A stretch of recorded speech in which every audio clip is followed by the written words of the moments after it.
Hachette Audio presents Kill Me If You Can, written by James Patterson and Marshall Karp, read by Jeff Woodman and Jason Culp.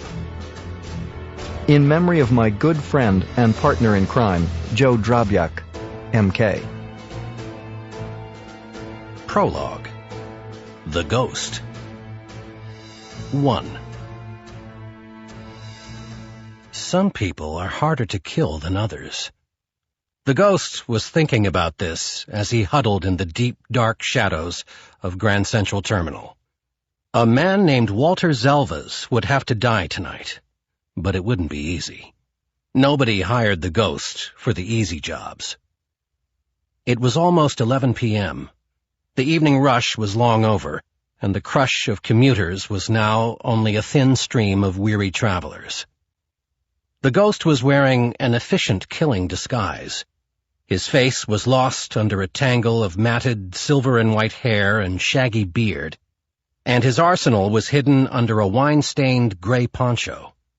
To anyone who even bothered to take notice, he was just another heap of homeless humanity seeking refuge on a quiet bench near Track 109. He eyed his target, Walter Zelvas, a great hulk of a man with the nerves and reflexes of a snake and a soul to match. Zelvas was a contract killer himself, but unlike the Ghost, Zelvas took pleasure in watching his victims suffer before they died. For years, the ruthless Russian had been an enforcer for the Diamond Syndicate, but apparently he had outlived his usefulness to his employer, and the Ghost had been hired to terminate him. If he doesn't kill me first, the Ghost thought. With Zelvas, it was definitely a matter of kill or be killed, and this would surely be a duel to the death between them. So the Ghost watched his opponent closely. The screen on the departures monitor refreshed, and Zelvas cursed under his breath. His train was delayed another 30 minutes. He drained his second cup of Starbucks cappuccino, stood up, and, crumpling his empty cup, deposited it in the trash. No littering, the Ghost thought. That might attract attention, and the last thing Zelvas wanted was attention. That's why he was leaving town by train. Train stations aren't like airports. There's no baggage check, no metal detector, no security. Zelvas looked toward the men's room. All that coffee will be the death of you, the Ghost thought, as Zelvas walked across the marble floor to the bathroom. A half-comatose porter, mop in hand, was sloshing water on the terminal floor like a zombie tarring a roof. He didn't see Zelvas coming. A puddle of brown water came within inches of the big man's right foot. Zelvas stopped. "You'll slop any of that scum on my shoes and you'll be shitting teeth," he said. The porter froze. Sorry, sir, sorry." The Ghost watched it all. Another time, another place, and Zelvas might have drowned the man in his own mop water. But tonight he was on his best behavior. Zelvas continued toward the bathroom. The Ghost had watched the traffic in and out of the men's room for the past half hour. It was currently empty. Moment of truth, the Ghost told himself. Zelvas got to the doorway, stopped, and turned around sharply. He made me, the Ghost thought at first. Zelvas looked straight at him, then left, then right. He's a pro. He's just watching his back. Satisfied he wasn't being followed, Zelvas entered the men's room. The Ghost stood up and surveyed the terminal. The only uniformed cop in the area was busy giving directions to a young couple 50 feet away. The men's room had no door, just an L-shaped opening that allowed the Ghost to enter and still remain out of sight. From his vantage point, he could see the mirrored wall over the sinks. And there was Zelvas, standing in front of a urinal, his back to the mirror. The Ghost silently reached under his poncho and removed his equally silent Glock from its holster. The Ghost had a mantra. 3 words he said to himself just before every kill. He waited until he heard Zelvas breathe that first sigh of relief, as he began to empty his bladder. "I am invincible," the ghost said in silence. Then, in a single fluid motion, he entered the bathroom, silently slid up behind Zelvis, aimed the Glock at the base of his skull, and squeezed the trigger. And missed. Some people are harder to kill than others. 2. Walter Zelvis never stepped up to a urinal unless the top flush pipe was made of polished chrome. It's not a perfect mirror, but it's enough. Even distorted, everything he needed to see was visible. Man, hand, gun. Zelvis whirled on the ball of his right foot and dealt a swift knife-hand strike to the ghost's wrist, just as he pulled the trigger. The bullet went wide, shattering the mirror behind him. Zelvis followed up by driving a cinder-block fist into the ghost's midsection, sending him crashing through a stall door. The Glock went skittering across the tile floor.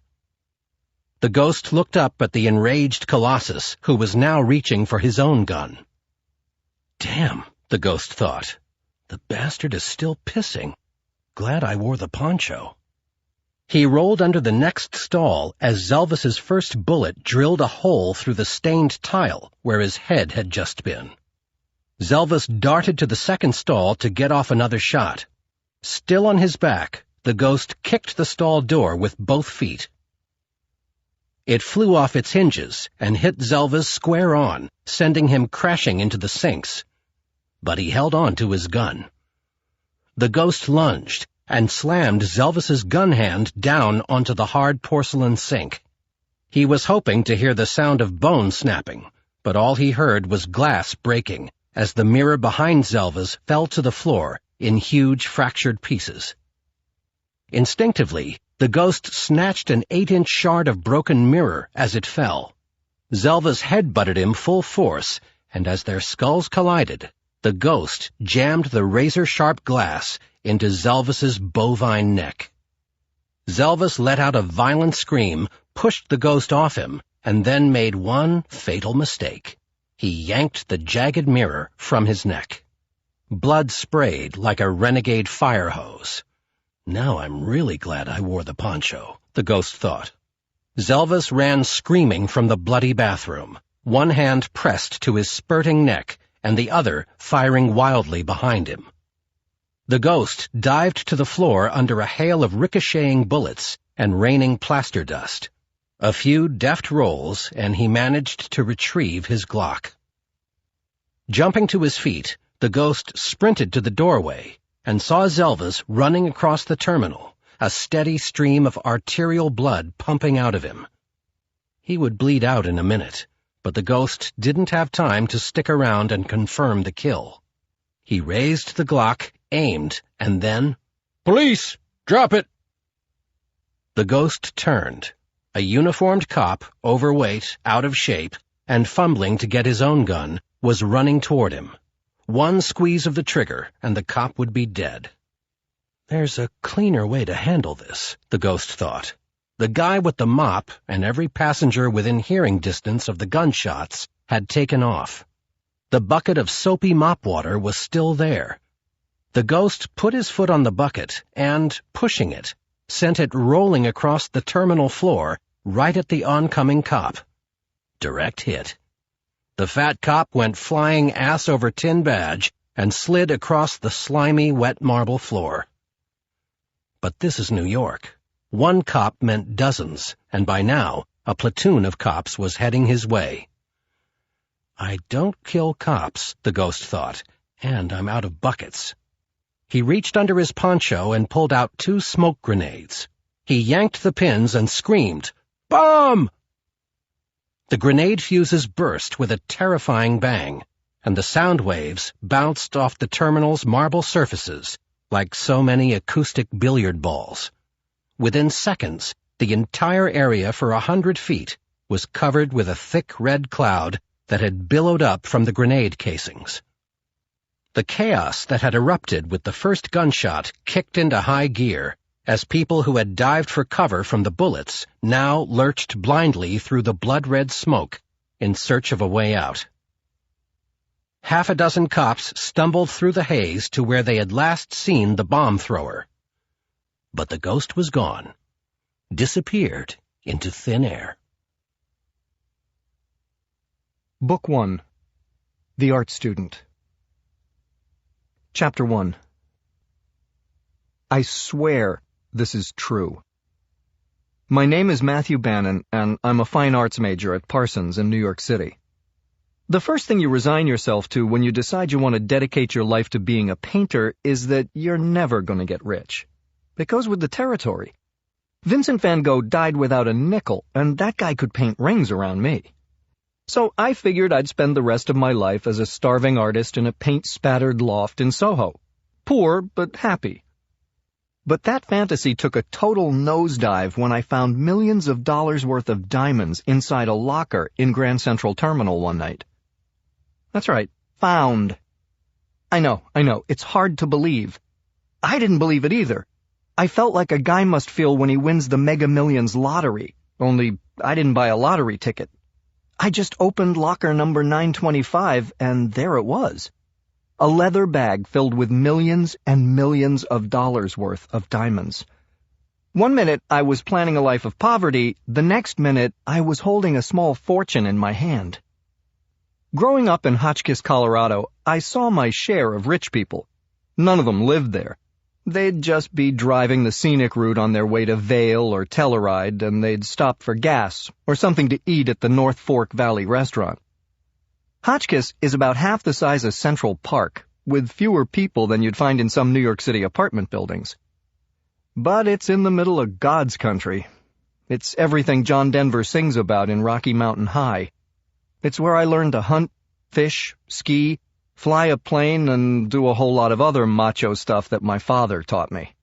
He was a Marine. So were his father and his father before him. My artistic side comes from my mom. She taught me to paint. My father wanted me to carry on the family's military tradition. My mother said one uncultured jarhead in the family was enough. So we compromised. I spent 4 years in the Corps with 3 active deployments to Iraq and Afghanistan. Then I saved up enough money to move to New York. Now, at the age of 30, I was in one of the best art programs in the country. And suddenly my days of worrying about money were over.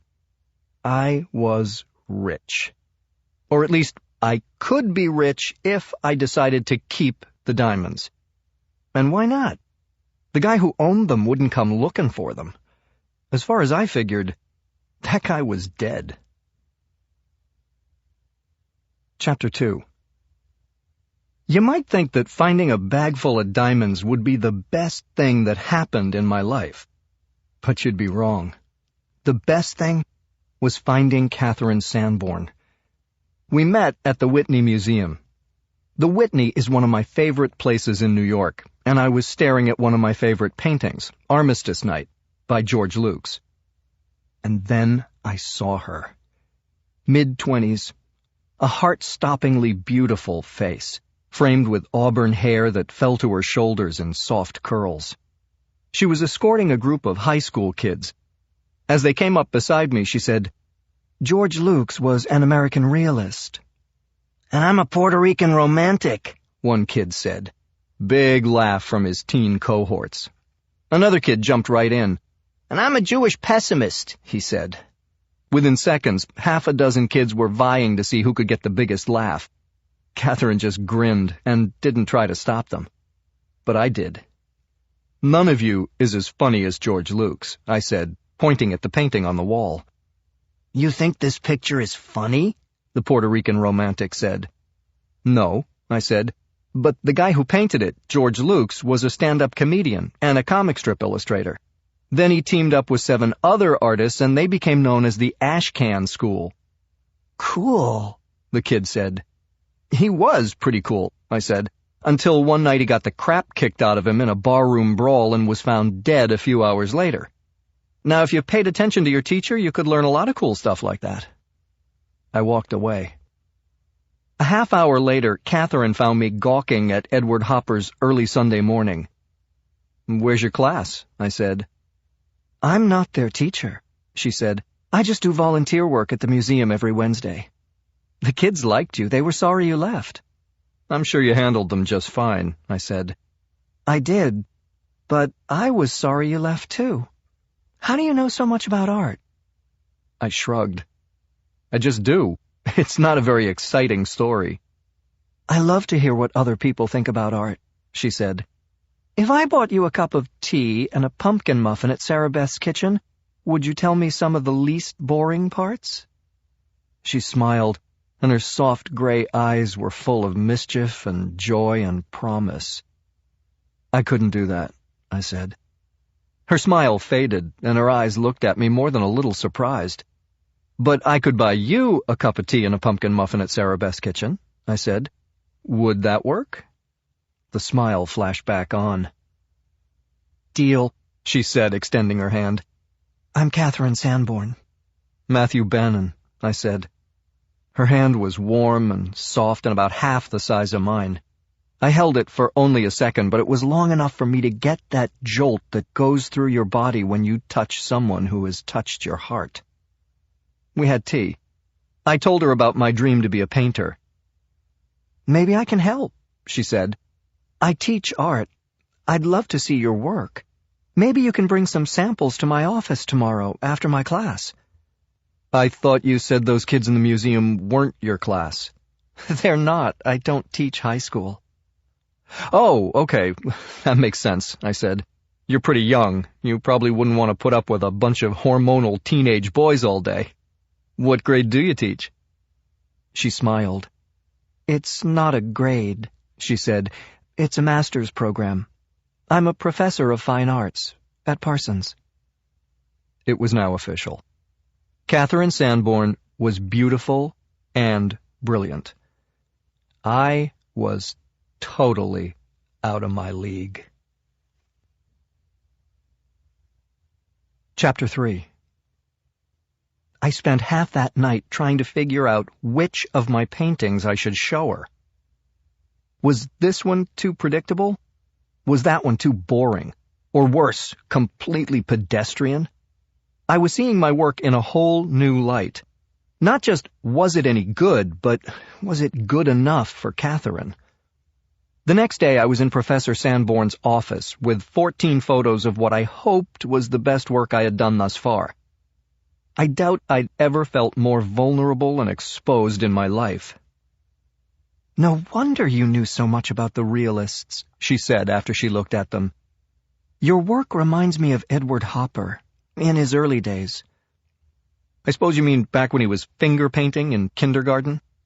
She laughed, and I decided it was gentle humor, kind humor, rather than the savage variety some professors strive to perfect. Not that early, she said. As you know, I'm sure, Hopper is legendary for his ability to capture reality. But his early works are so impersonal. That's where you are now, in my opinion anyway. Over time, Hopper's paintings began to take on emotions. Loneliness, despair, gloom. Nighthawks is probably his best work, my favorite, and he didn't paint that till he was 60. I hope it doesn't take me that long, I said, to do something half as good. It won't, she said. Not if you study at the right school. Like where? I asked. Any suggestion you have would be so helpful, honest.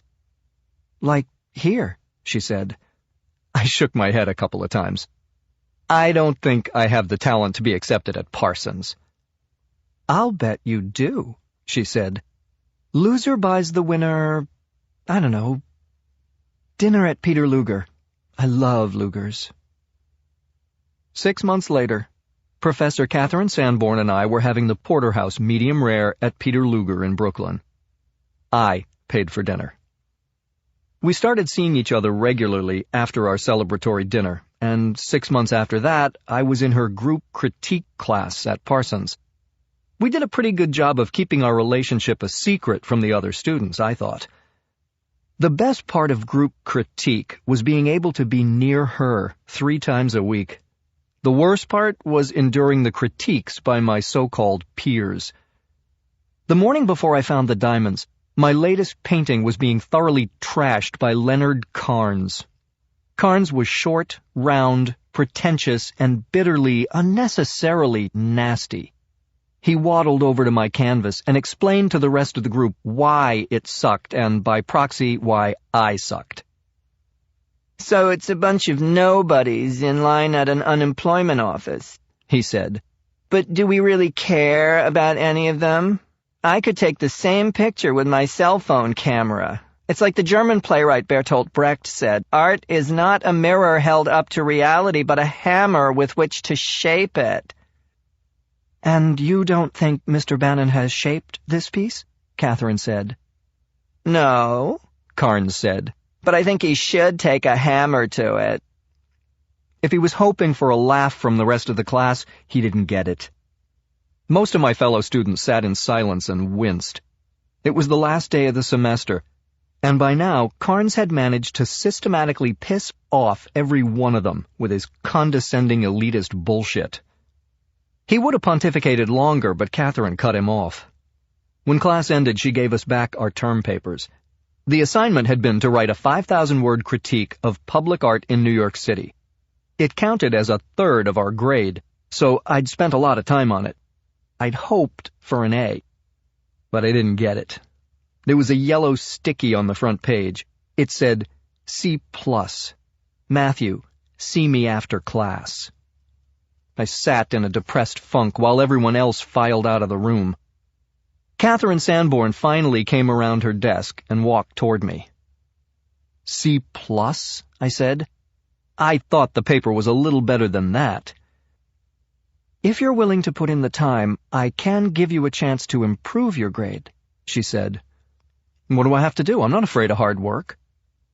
And then Catherine's mischievous gray eyes lit up, and she clicked the lock on the classroom door. "Take off your pants," she said. I'd been had. She stepped out of her skirt. Very graceful, nice to watch.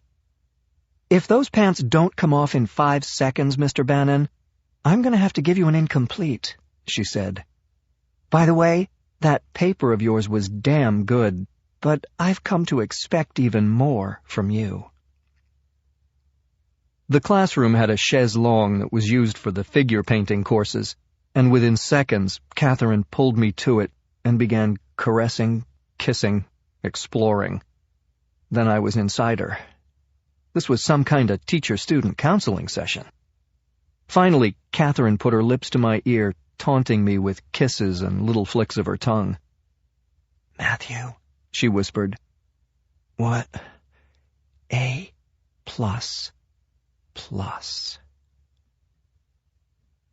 Chapter 4. Okay, let me get back to my story about the unexpected treasure trove that I found in locker number 925. It was a night I'll never forget, of course.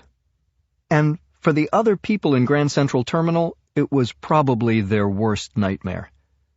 I wasn't in New York City on September 11th, 2001, but I've lived here long enough to understand the citywide paranoia. It could happen again. New York is, was, and always will be ground zero. Code Orange is as lax as we get here. I've seen tanks parked on Wall Street, bomb-sniffing dogs in public buildings, and convoys of cop cars barreling into neighborhoods as part of the NYPD's daily anti-terrorism drills. So when the post-rush hour lull at Grand Central is shattered by gunshots and followed by 2 loud explosions, only one thing comes to mind. Terrorist attack. In an instant, the collective paranoia was justified. Mass panic ensued. The screams echoed off the walls of the marble cavern. The first thing I saw was that nobody ducked for cover. Everybody ran, with visions of the crumbling towers replaying in their heads, I'm sure. And then I couldn't see a thing. Red smoke filled the building. I've spent a lot of time in war zones, but this wasn't my responsibility. I wasn't a first responder. I ran like the rest of them. And then I saw it in the smoky haze. A trail of blood. Instinctively, I followed it. And then I saw him. He was a big bear of a man, slumped against a bank of lockers, in a pool of his own blood, from a gaping wound in his neck. In all the madness, nobody was paying any attention to him. I knelt at his side. My knee hit something hard. A gun. "Get doctor. Stop blood." He gurgled out the words in a thick Russian accent. But there was no time for a doctor. No time for anything. Before I could say a word, his eyes rolled back in his head, and he exhaled a strained breath. He was dead. His dark blue suit and the floor around him glistened with blood. It coated the door of the bottom locker closest to him. As I looked up, I saw a wide swath of red where he had leaned against the upper locker and slid to the ground. Locker number 925 was covered in bloody handprints, and it was open. Wide open. Chapter 5. I could think of only one reason that a reasonably sane man who was hemorrhaging blood would open a train station locker instead of wildly seeking help. Whatever was inside that locker had to be too valuable to leave behind. I looked down at the dead Russian. Was it worth it, comrade? But then who was I to judge this poor man for choosing locker number 925 over calling 911? If I had half a brain, I'd be running out of Grand Central with all my fellow bomb-scared travelers. But I wanted to know what was inside that locker. No, I had to know. I stood up. By now the red smoke was starting to dissipate, and I could take in the pandemonium. People were stampeding toward the exits, fighting and clawing their way out of the station. Some cops were trying to keep them from getting trampled in the doorways. Other cops were trying to evacuate the people who refused to leave. A woman with 3 suitcases was holding her ground in the middle of the station, insisting that she wasn't going anywhere without her bags. "Damn it, lady," a ruddy-faced cop screamed. "You can't get a red cap during a terrorist attack." He grabbed all 3 bags, and she followed as he struggled toward an exit. And then a body came flying through the air and hit the marble floor. It was a young man, Asian, wearing a busboy's uniform. Michael Jordan's Steakhouse is a popular restaurant on the balconies overlooking the main concourse. People were pouring out, shoving their way toward the wide marble staircase at the west side of the station. The busboy must have been caught at the far end of the restaurant and opted for the quick way out. It was about a 20-foot drop. He stood up on his right leg and started hopping toward the exit. I thought I'd just experienced the most insane day of my life. What I didn't know was that after I reached inside that locker, the insanity would only get worse. I put my hand on the open door and peered in. There was a bag inside, but not just any bag. It was one of those old-timey medical bags that you see in black and white movies made back in the days when doctors made house calls. Maybe the Russian wasn't so dumb after all. Doctor bags are usually crammed with gauze and tape and about 1,200 cotton balls. I opened it carefully and looked inside. My first thought was, holy shit. My second thought was, this is a bag worth dying for. Chapter 6. I'd seen diamonds before. My mother had one in her engagement ring. My aunt had 2 in her ears. But my recently shot-up acquaintance, now cooling on the floor of Grand Central, had them all beat. Did you ever enter one of those contests where you have to guess how many jelly beans are in the jar, and there are so many of them you know you won't even come close? That's how many diamonds were in the Russian's medical bag. Correction, my medical bag. At least for the time being. When I was growing up, my mom used to tell my sister and me about a leprechaun with a pot of gold at the end of a rainbow. But she never mentioned a Russian Neanderthal with a bag of diamonds at the end of a bloody trail in a train station. Mom also said something about never taking what doesn't belong to you. But to whom did the diamonds actually belong? The dead guy with the gun? I definitely suspected he had taken them from somebody else. My mom meant well, but at a time like this, I had to seriously consider my dad's worldview. Finders, keepers. I could almost hear my dad listing my options. "What are you going to do, Matthew? Leave the diamonds with the dead body and walk away? Or maybe you want to get on the PA system and say, if anyone at Grand Central lost a bag of diamonds, please meet me on the main concourse. I made a decision, a temporary one anyway. The diamonds were up for grabs, and I was the one who would grab them. I closed the black bag and snapped the brass latch. My mind started racing. These diamonds could completely change my life. Little did I know how soon and how much. The voice behind me was deep, resonant, and authoritative. Police, turn around real slow. Keep your hands where I can see 'em. I turned.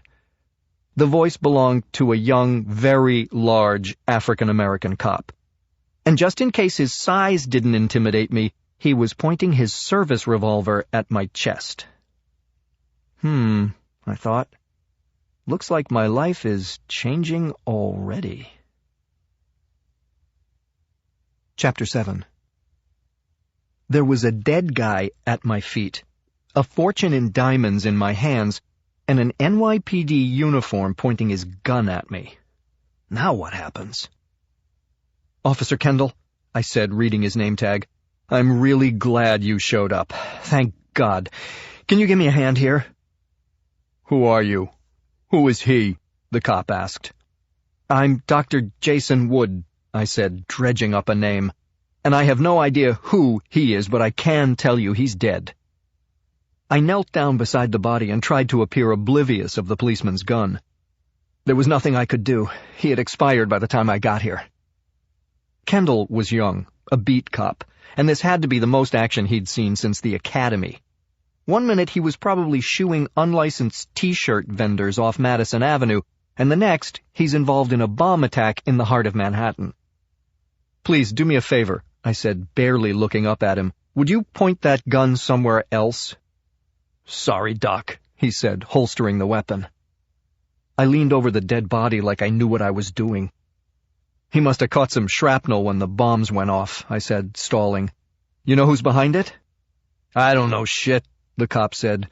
I was on 46th Street. The call went out that bombs had gone off at Grand Central. I just got here. Just a minute. Hold on, I've got an incoming. I grabbed my cell phone from my pocket and pressed it to my ear. Then I improvised. Hello, this is Dr. Wood, I said. I know, I was actually in Grand Central when the bombs went off. I'm still there. I'll get to the ER as soon as I possibly can. I stood up. Look, officer, I said, there's nothing I can do for this man, but there are people who need my help. I've got to get back down to St. Vincent's. Are the subways running? Shut down, he said. All right, I'll walk if I have to. Kendall's radio came to life then. All units, Grand Central Terminal. I have a 1013. Repeat, 1013. Officer needs assistance. Multiple looters at 5 Borough Jewelry in the 42nd Street passageway. Shots fired. That's when I found out that an officer in trouble trumps a dead civilian. Kendall didn't hesitate. I gotta go, he said. You wait here for the coroner. He raced off toward the 42nd Street passageway. As soon as he was out of sight, I headed in the other direction, as fast as I could. I cut through the frenzied mass of people in Grand Central. It took maybe 5 or 6 minutes to get out to Lexington Avenue, where the insanity was even worse.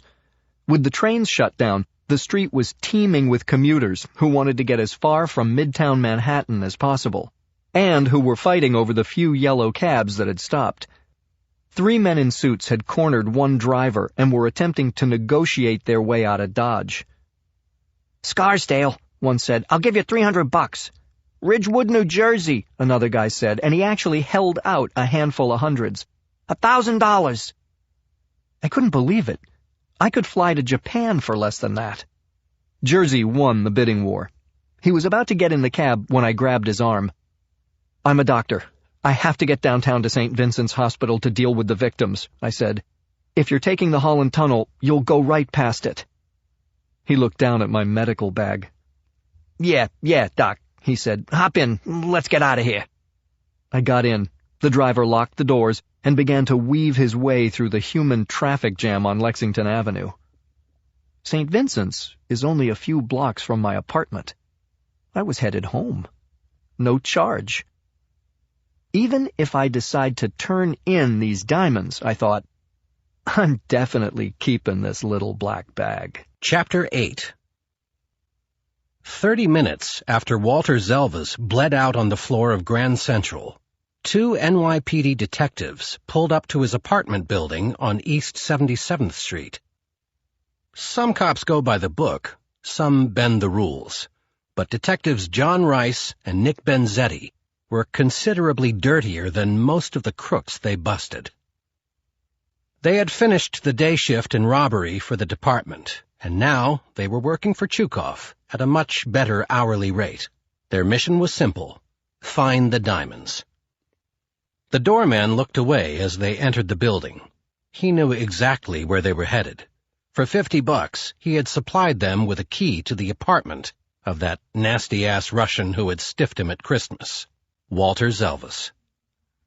The 2 cops entered the elevator. Benzetti stood 6 feet tall, with slick black hair and an oversized hawk nose protruding from a small, pinched face. Tall, dark, and ugly. In reality, he was wearing 6-inch cheater shoes, and his gray hair was slathered with just-for-men hair dye. The ugly came natural. Rice, 6'3" and bald, didn't need help from a shoe company or a hair dye. But the 2 cops had one thing in common. They were both terrified. They had met Zelvis once, and he didn't like them. He didn't care if they were on Chukov's payroll. They were still cops.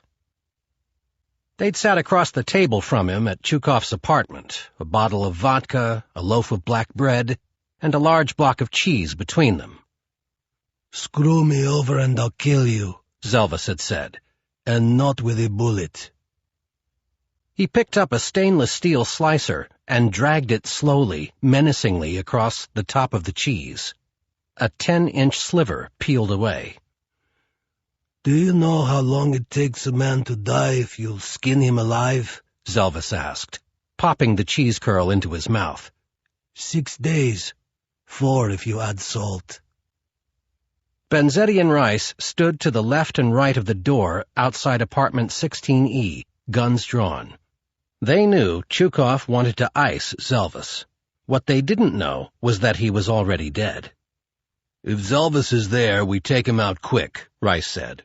"I'll aim for his head, you go for his heart." Benzetti knelt down, slid the key into the lock, and turned it. With Rice standing over him, aiming high left, and his own gun pointed low right, he opened the door. Clear. The 2 men slowly padded into the living room. The overstuffed sofa and 2 massive armchairs were covered in a shiny fabric with black and gold geometric shapes. Walter Zelvis was big and ugly, Benzetti thought, and he had furniture to match. They scanned the room. Clear. And then they heard it. A noise. Metallic. It was coming from the bedroom. The 2 cops froze. Whoever was on the other side of the door was too busy to know they were in the apartment. They moved silently, expertly, through the living room and flattened themselves against the wall outside the bedroom door. From his lead vantage point, Rice could see the wall safe. It had just been opened, but not by Zelvis. He signaled his partner, and the 2 of them rushed in. "I'm guessing Walter isn't at home," Rice said, pointing his gun at the safecracker. She looked up. She was drop-dead gorgeous, mid-20s, dark hair, long legs, wearing ass-hugging jeans and a tight white blouse with the top 3 buttons undone. "Shoot her," Benzetti said. "Back off," the woman said in a voice that seemed to hold no fear. "Do you know who I am? Obviously you don't." "Don't know, don't care," Benzetti said. "Shoot her." "Maybe we should find out who she is first," Rice said. "She obviously thinks she's somebody." "I don't care who she thinks she is," Benzetti said. I see, she said. Good cop, bad cop. You're the two mudaks who work for Chukov, Benzetti and Rice. Zelva's warned me about you. And you're the woman breaking and entering, then ransacking Walter Zelvis's safe.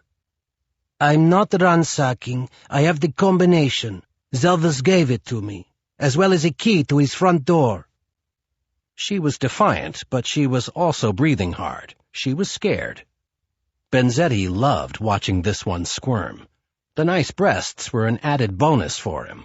In a way, it would be a crime against nature to kill her. And why would Zelvis give you his front door key plus the combination to his safe?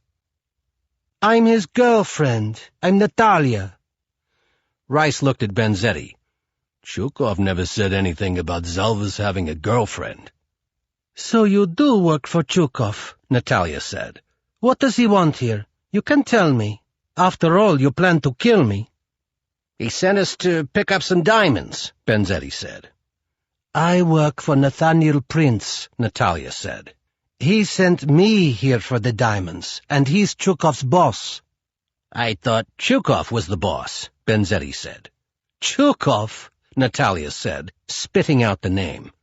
Do you think that bootlicking Dalbayop is smart enough to run an operation like the Diamond Syndicate? Chukov works for Nathaniel Prince, and Nathaniel sent me, so put the guns down, gentlemen, and let me finish what I started.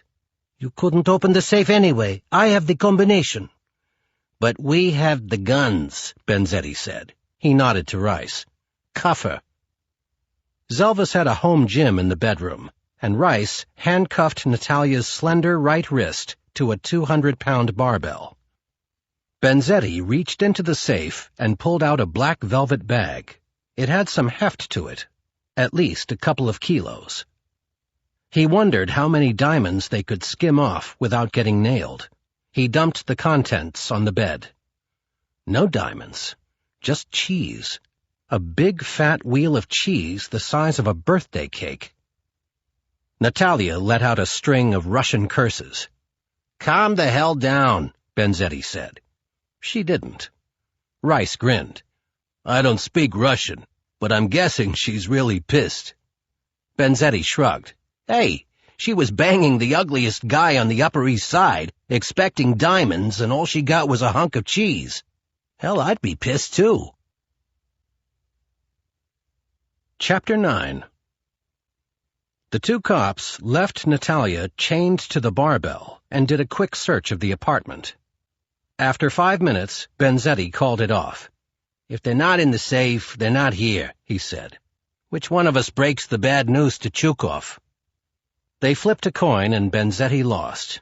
Jesus, he did not want to make this phone call. Chukov was a 250-pound powder keg with a half-inch fuse. Benzetti had once seen him smash a beer bottle and drive it into a man's jaw for cheating at poker. And that was over a lousy $100 pot. Cheese? Chukov screamed. Cheese?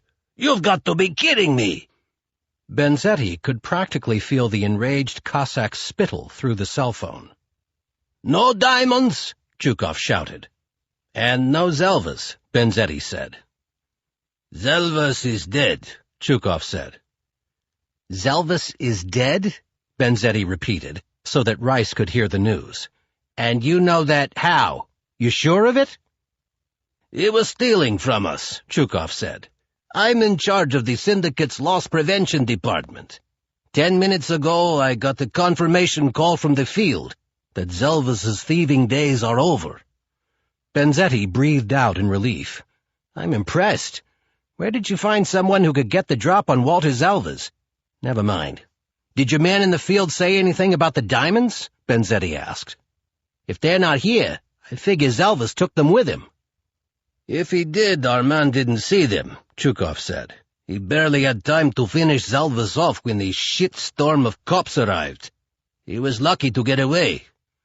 He never saw any diamonds? Benzetti said. That's what he told me. I really don't know, but I want those diamonds back, Chukov yelled. And so does somebody named Nathaniel Prince, Benzetti said. That seemed to get the Russians' attention. What do you know about Nathaniel Prince? Is he your boss? You and Rice work for me, Chukov said. That's all you need to know. Actually, there is one other thing I need to know, Benzetti said. Who's Natalia? She's around 5'10", dark hair, fantastic rack, a very pretty lady. How do you know Natalia? Chukov asked. We've got her handcuffed in Zelvis's bedroom. She was opening his safe just as we got here. Natalia is Prince's girlfriend. Prince's girlfriend? She said she was Zelvis's girlfriend. Chukov laughed. She gets around. What should we do with the lovely Natalia?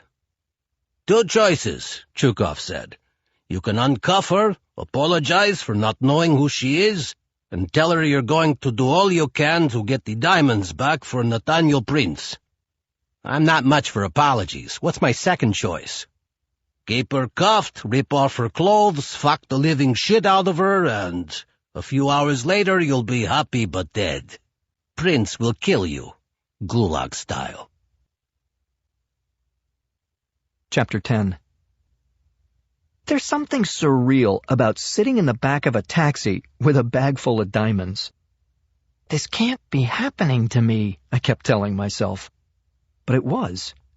I only wished I could open the bag and make sure. My benefactor from New Jersey didn't even talk to me. He was on his cell with someone in Tokyo, hedging funds or whatever those investor guys do.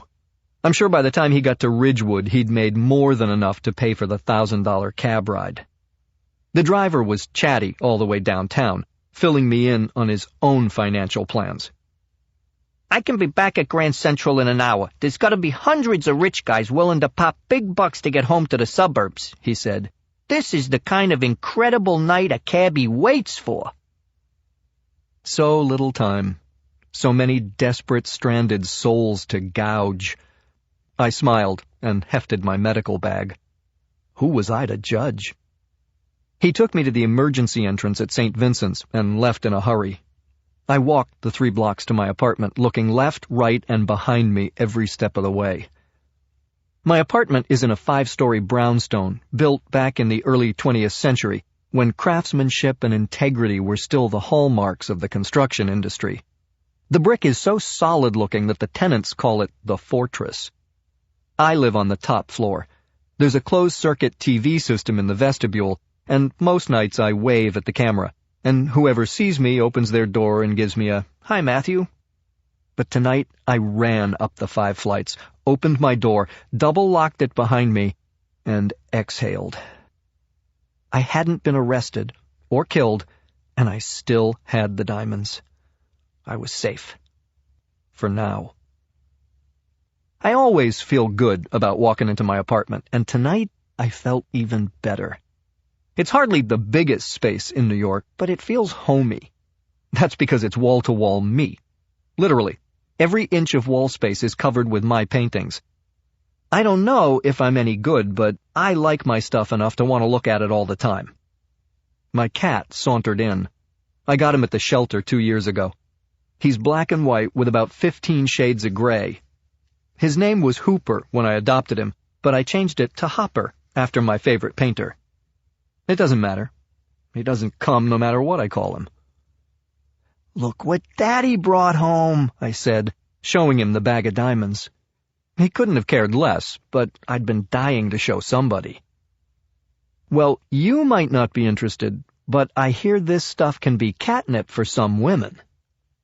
I grabbed a beer from the fridge, sat down on the sofa, opened the bag, and let the diamonds trickle through my fingers.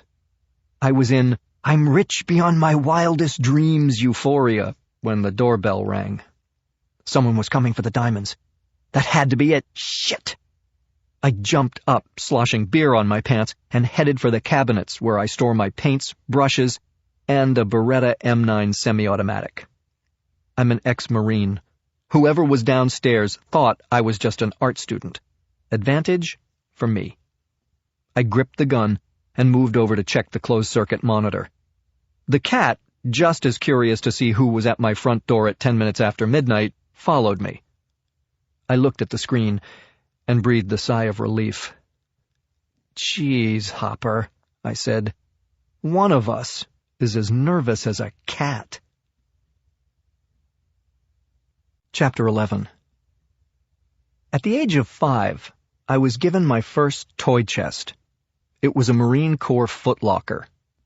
While other kids got colorful wooden boxes with their favorite superhero or sports team logo painted on the front, my father decided I should have an olive-drab, steel-reinforced, double-padlock trunk emblazoned with Semper Fi and steeped in his own personal military history. I still have it. It's bolted to my bedroom floor. I unlocked it and buried the medical bag with the diamonds under layers of old uniforms and a few souvenirs I brought home from Afghanistan. I shut the lid and made sure it was locked up tight. Then I went back to the living room, tucked the gun back in the art cabinet where it belonged, and opened the front door. And there she was, wearing a dove-gray V-neck sweater that matched her eyes, and a just-to-the-knees denim skirt that showed off her legs nicely. Catherine. "What are you doing here at this hour?" I said. "Besides looking terrific, that is." She threw her arms around me. "Haven't you heard? There was some kind of terrorist attack at Grand Central," she said, kissing my cheeks, my neck, finally my lips. "I didn't want to be alone tonight." "Good thinking," I said, pressing her body against mine. "After the railroads and maybe planes, the next logical terrorist target would be art professors." She stepped back. "Are you making fun of me, Matthew?" "Never." "Will you watch out for me? Keep me company tonight?" "Uh-huh." And I meant it. My mother raised me to be an artist, but my father trained me to protect the people I love. When I was growing up, he was more like a drill sergeant than a dad. Once, when I was 10, we were hiking in Pike National Forest. One minute we were together, and then suddenly he was gone, and I was all alone in the middle of the Colorado wilderness. I had nothing but a hunting knife. No food, no water, no compass. I knew we hadn't separated by accident either. This was a test. It took me 30 hours to pass it, but I finally found my way home. I looked into Catherine's eyes.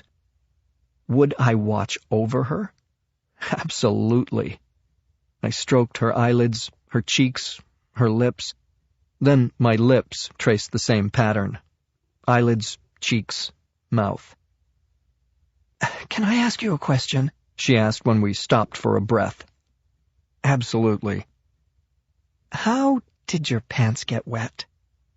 She lowered one hand and cupped it between my legs. "Beer. An unfortunate accident." "You can't be walking around all wet," she said, unbuckling my belt. Then she unzipped my fly and helped me out of my pants. The beer had soaked through to my boxers. "Wet also," she said, "and hard, too." "Can't imagine why," I said. Within seconds, I was naked, and then Catherine joined me. I lay on my back, and Catherine straddled my hips. I thrust up into her, not hard, but firm. She arched her back, dug her knees into my thighs, and pressed down against me. She slowly took in a breath, then just as slowly let it out. She did it again, and again. The sound of Catherine about to reach a climax is the best part of making love for me. And as her breathing got more frenetic, I matched her until our orgasms came in rolling waves, one after another, slowly subsiding until she let her body fall on top of mine. Then Catherine wrapped her arms around my shoulders and pressed her lips to my ear. "I'm crazy in love with you," she whispered. "I love you too," I said. Never thought I could love anybody like this, but here we are. We fell asleep like that. Not a care in the world. So incredibly naive. Chapter 12. Vadim Chukov was a survivor. When a rival mob captured him, He managed to strangle his captors from the back seat of the car with their own handcuffs.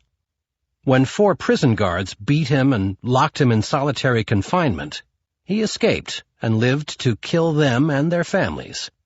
Chukov had been stabbed 4 times, shot twice, and thrown off a speeding train. He'd be damned if he was going to die from chronic obstructive pulmonary disease. He sat naked on the ceramic tiles of the steam room, a towel across his lap. His cell phone and a bronchodilator inhaler lay on the towel, lifelines both. Chukov had discovered cigarettes when he was 11 years old. Yava, the full-flavored Russian cancer sticks, that gave a young street enforcer for the Solntsevskaya Bratva swagger, status, and eventually COPD. 35 years later, he was a slave to the steam, breathing in the moist heat almost every day to help open his inflamed lungs.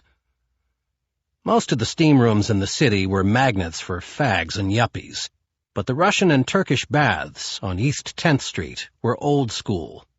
Real tile, not that fiberglass and acrylic shit they were putting in those new hybrid steam rooms. And no pretty boys. At least, not at this hour of the morning.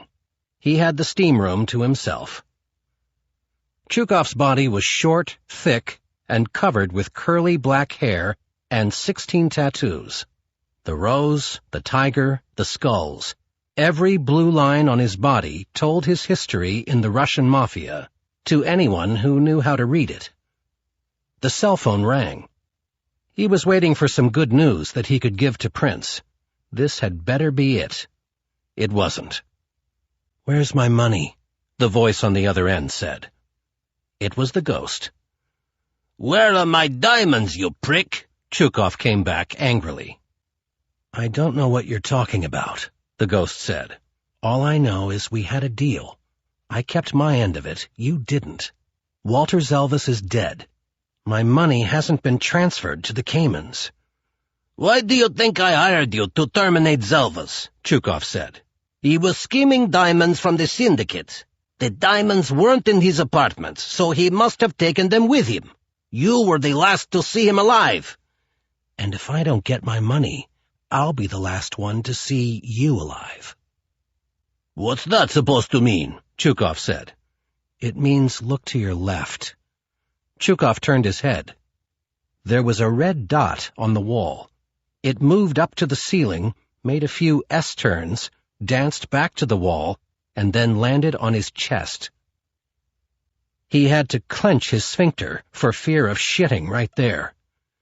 "You're here?" Chukov said. "How did you find me here? How did you get in?" "It's what I get paid to do, remember? So pay me." "Be reasonable," Chukov said. "Give me time to recover the missing diamonds." "Not my problem," the ghost said.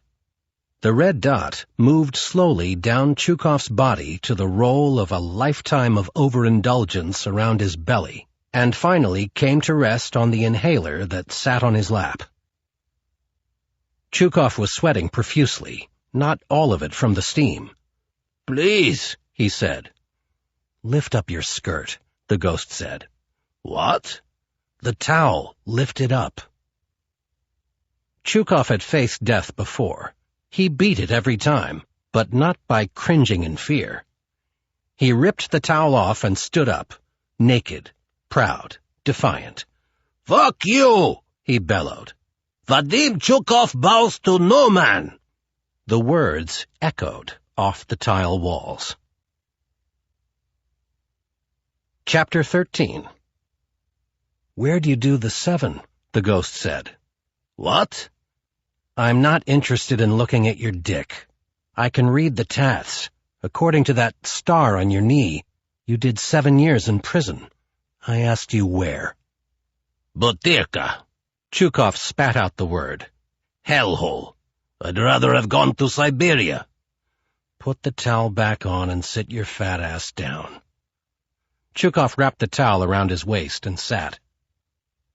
"If you can read tattoos, you know that the 7-pointed star on my knee means more than prison time." "I know. You're a made man in the Russian mafia." "I bow to no man." "I heard you the first time," the ghost said. "Were you a pachan in the old country?" Chukov inhaled deeply and filled his lungs with hot steam. "Nathaniel Prince was a pachan. I'm a humble brigadier." "Brigadier, maybe," the ghost said, "but not so humble. Not if you choose to violate the Vorovskoy Zakon." Chukov exploded. "Bullshit! I have never violated the thieves' code. I've been bound by it my entire life, even in prison." "And I say you've desecrated rule number 18. Make good on promises given to other thieves." "That means nothing if you steal from me," Chukov said. "I killed a man for you, but I didn't steal," the ghost said. "How do I know you're not lying?" "You have two choices, Brigadier Chukov," the ghost said. "You either take my word for it and live by the code, or you don't believe me and die in 5 seconds." The red dot made little circles on Chukov's chest. "Pyat," the ghost said, counting backward in Russian. "Четыре, 3, 2, 1. I'll pay, Chukov said. "Когда?" "You speak Russian?" Chukov said. "Just the basic stuff you need in my line of work," the ghost said, "like please, thank you, and when can I expect my money?" "I'll transfer it immediately." The red dot disappeared from Chukov's chest. "Spasiba," the ghost said. "It's been a pleasure doing business with you." "We're not done," Chukov said. "I have another job for you." "I'm listening." "I accept that you didn't take the diamonds," Chukov said. "I want you to find out who did." "Then kill the mudak and return the diamonds to you," the ghost said. "Da?" "Da," Chukov said, followed by a wet, croupy laugh. "I want double what you paid me for Zelvas." Chukov choked on his own laugh. "Double? Are you crazy?" "It costs more when I have to figure out who the target is," the ghost said. "Plus, I figure getting back all those diamonds ought to be worth something to you." "Maybe 10% more," Chukov said. "Double," the ghost said. "Take it, or—" The red dot reappeared on Chukov's chest. "Leave it." Chukov took it. "All right, I'll pay double, but only if I get the diamonds back." "Then we're in business again," the ghost said. Chukov looked down at his chest, waiting for the red dot to disappear. It didn't. "You can take the gun off me now," he said. There was no answer. Chukov sat there sweating, but the dot didn't move. It took him a full minute until he realized the dot was never going to move. The laser beam was on autopilot. Cursing, Chukov stood up and followed the red line through the steam to its source. It wasn't even a gun. It was a cheap keychain laser pointer resting on a block of wet tile. The ghost, of course, was long gone. Chapter 14. Chukov showered, dressed, took a cab home, and begrudgingly transferred the money to pay for eliminating Zelvas. He poured himself a shot of vodka and downed it, then picked up the phone. He started to dial Nathaniel's number, but quickly hung up. He couldn't face the wrath of Nathaniel Prince without a second shot of vodka. Times had changed. 40 years ago, Chukov had given the orders, and Nathaniel had followed them without question. The two were cousins who grew up in the Sokol settlement, a working-class neighborhood in Moscow. Nathaniel was a model student and an adored only child. His father was a cheesemaker, and after school, the boy worked in the family stall at the Leningradsky market, using his charm and good looks to sell the soft, sweet dvorak and brinda to the tourists and well-to-do shoppers. Vadim Chukov's father was in prison, and by the age of 12, Vadim was stealing cars on Arbut Street, where the wealthy parked. Luxury cars often yielded bonuses, such as cameras, watches, or the occasional gun in the glove box, and soon Vadim had a stash of hot merchandise. He showed it to Nathaniel, who had an idea. He would wrap each item in plastic and hide it in a tub of cheese in the family stall. Clued-in customers would ask for a particular batch of cheese, and before long, the smooth-talking Nathaniel was making more money in a few hours than his father made in a week. Once he got a taste, he wanted more, and he climbed the ranks of the Bratva rapidly. He was only 29 when he approached the Diamond Syndicate with the idea that propelled him to the top of the ladder. The syndicate trafficked in the illegal diamonds that had become the currency in war-torn African nations. Rebel armies funded their civil wars and armed conflicts by kidnapping the natives and forcing them to dig out the diamonds buried along the muddy riverbanks. Anyone who refused to cooperate would be mutilated or murdered, so the rivers ran red and the stones came to be called blood diamonds. Prince came up with a foolproof plan to smuggle blood diamonds into America. Cheese. He bought a small factory in Marseille, where an exquisite Gruyère fondue was made. When a shipment of conflict diamonds arrived from Angola or Sierra Leone, they were cut, dressed, and molded into carefully marked wheels of the heavenly fromage. The cheese was exported to New York, where Zelvas and his crew extracted the stones and sold them to diamond merchants on West 47th Street, who cared more about the black market low prices than the fact that they came from the hands of murderous African warlords. The plan worked well until Zelvas got greedy. By the time Chukov realized that Zelvas was taking a few stones from every shipment, the man had amassed a fortune. Now Zelvas was dead, and the diamonds he stole were missing. Chukov's job was to find them. He downed a third shot of vodka and dialed Nathaniel's number. "This better be good news, Vadim," Nathaniel said. "It is," Chukov lied. "Rice and Benzetti are closing in on the diamonds. You should have them back in a few days." "Rice and Benzetti?" Nathaniel screamed. "You're counting on a couple of crooked cops to bring home a fortune in diamonds?" No, I've got a dozen other men looking," Chukov said, wheezing. He paused to suck on his bronchodilator. "And I've hired the Ghost to track down whoever stole the diamonds and get rid of him. The Ghost is a legend, Nathaniel. He's the best." "I'll keep that in mind, Vadim, because if you don't come up with the diamonds fast, I'll be hiring the Ghost to get rid of you." He slammed the phone down. Chukov picked up the vodka bottle and took a few quick swigs. Then he inhaled another lungful of albuterol from the little canister. "Bastard," he thought. "I've created a monster." Chapter 15.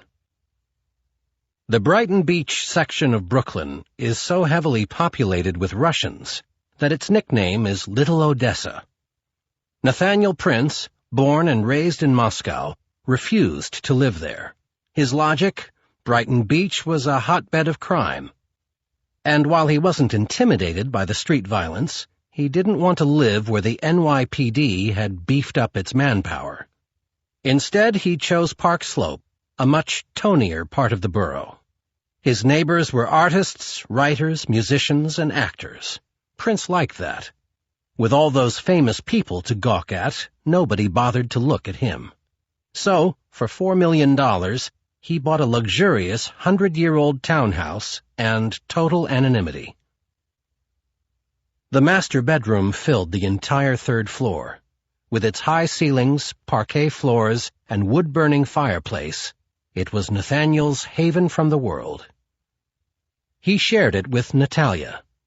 She stepped out of the bathroom in a crimson silk robe that stopped mid-thigh. The belt was cinched tight, accentuating her narrow waist and her full, generous breasts. She smiled at Nathaniel. "Who were you yelling at?" she said. Chukov. What did poor Vadim do now? Millions of dollars in missing diamonds, Nathaniel said. Walter Zelvas has screwed us from the grave, and it's all Chukov's fault. Not all of it, Natalia said. I accept some of the blame. You? What did you do wrong? Nathaniel said. I thought I had Zelvas under control. He wanted to run off with me, she said. I never thought he'd leave me and run off with the diamonds. She unscrewed the top of a jar of creme de la mer. Nathaniel had no idea what was in it, but he had seen the credit card receipts. $1,200 for the tiny pink and white jar. Natalia undid her belt, opened her robe, and began rubbing the outrageously expensive moisturizer into her long, firm, perfectly sculpted legs. Only 10 minutes before, Nathaniel had been between those legs, deep inside her. His face buried between her breasts, his tongue tantalizing her nipples, his brain intoxicated with her perfume. His orgasm, as it always did with Natalia, had left him blissfully happy and totally spent. But as he watched Natalia slide her hands from her calf to her inner thigh, Nathaniel began to stir. He was still naked under the sheets, and he felt himself growing hard. Natalia put some more cream on her fingertips and let the robe fall to the ground. Her skin was radiant, still glistening with moisture from the hot shower. She had towel-dried her thick raven-black hair, and it fell in ringlets on her shoulders. I'm glad Zelvas is dead, she said, as she massaged the creamy emulsion onto her breasts and flat stomach. The thought of having his fat, sweaty body on top of me even one more time makes me sick. How do you think it made me feel? Nathaniel asked. I'm sorry, she said. I had to sleep with him. It was the only way he would trust me enough to tell me he was stealing from you. Nathaniel grunted. Don't be angry, she said, dipping her fingertips into the creme de la mer. You know you are the only man I ever loved. She walked slowly, seductively toward him, and sat down on the bed. You know, Zelvas said I should dump you, she said, rubbing the lubricant onto the palm of her hand. He said you were old enough to be my father. She slipped her hand under the sheet.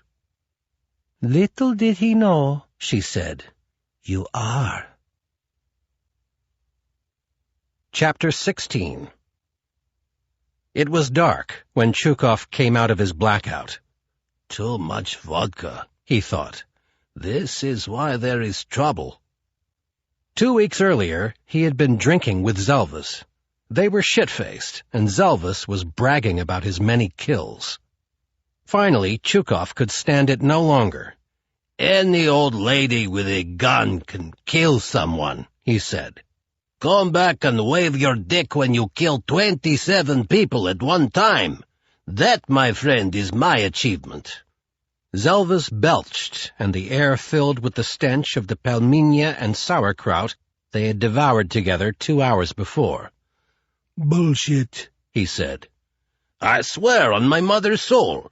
20 years ago, my cousin Nathaniel's wife, his son, and his daughter were crossing the street when a taxi came speeding around the corner and hit them. The wife and the little boy were dead before they hit the ground. The daughter was in critical condition. The driver never stopped. Zelvas was stunned. I never knew Nathaniel had a family. It was before your time with us. He was a devoted father. For the next 6 months he sat by his little girl's bedside, singing to her, nursing her back to health. At night I would sit with him, and we would talk about revenge. He knew who the driver was? Zelvas asked. No, but witnesses saw the blue and white taxi. It belonged to the Dmitriev Cab Company, Chukov said. One morning I took 12 men, and we stormed the taxi barn as they were all starting their day.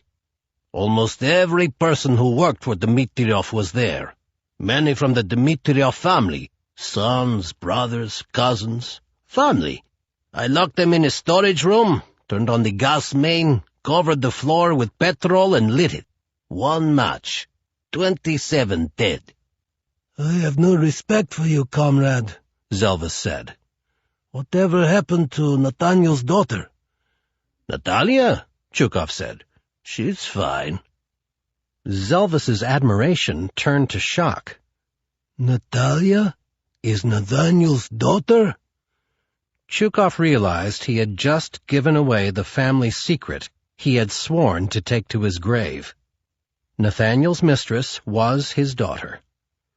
Please swear to me you won't repeat it. He would kill me, Chukov said. Don't worry, Zelvis said. It's too vile to repeat. Zelvis went home. That night, for the first time since he was a little boy, he sobbed into his pillow.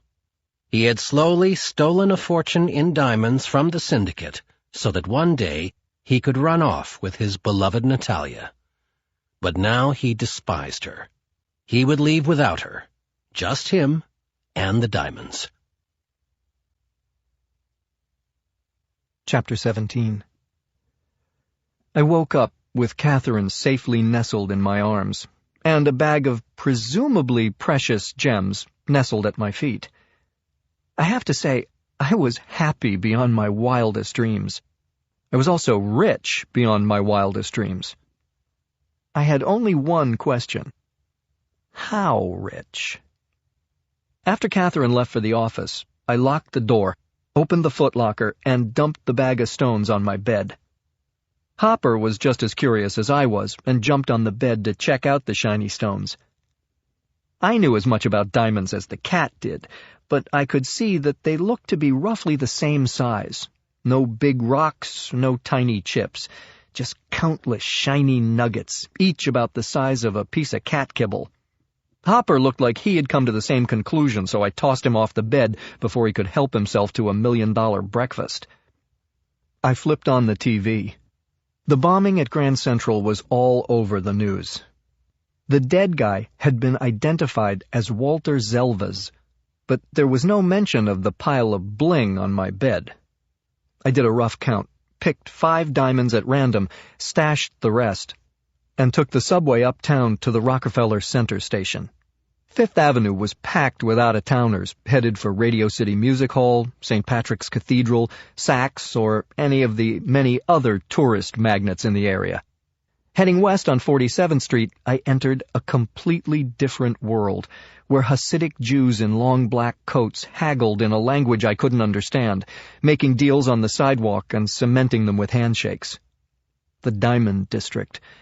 I'd been here before, but never on business. I walked into the National Jewelers Exchange at 2 West 47th Street. Hundreds of vendors, each with his or her own little booth, were buying and selling gold, silver, fine jewelry, watches, and, of course, diamonds. Hannah Leventhal, a broad woman in her 60s, caught me staring at the diamond rings in her showcase. "You look like a young man in search of an engagement ring," she said. "Just the opposite," I said.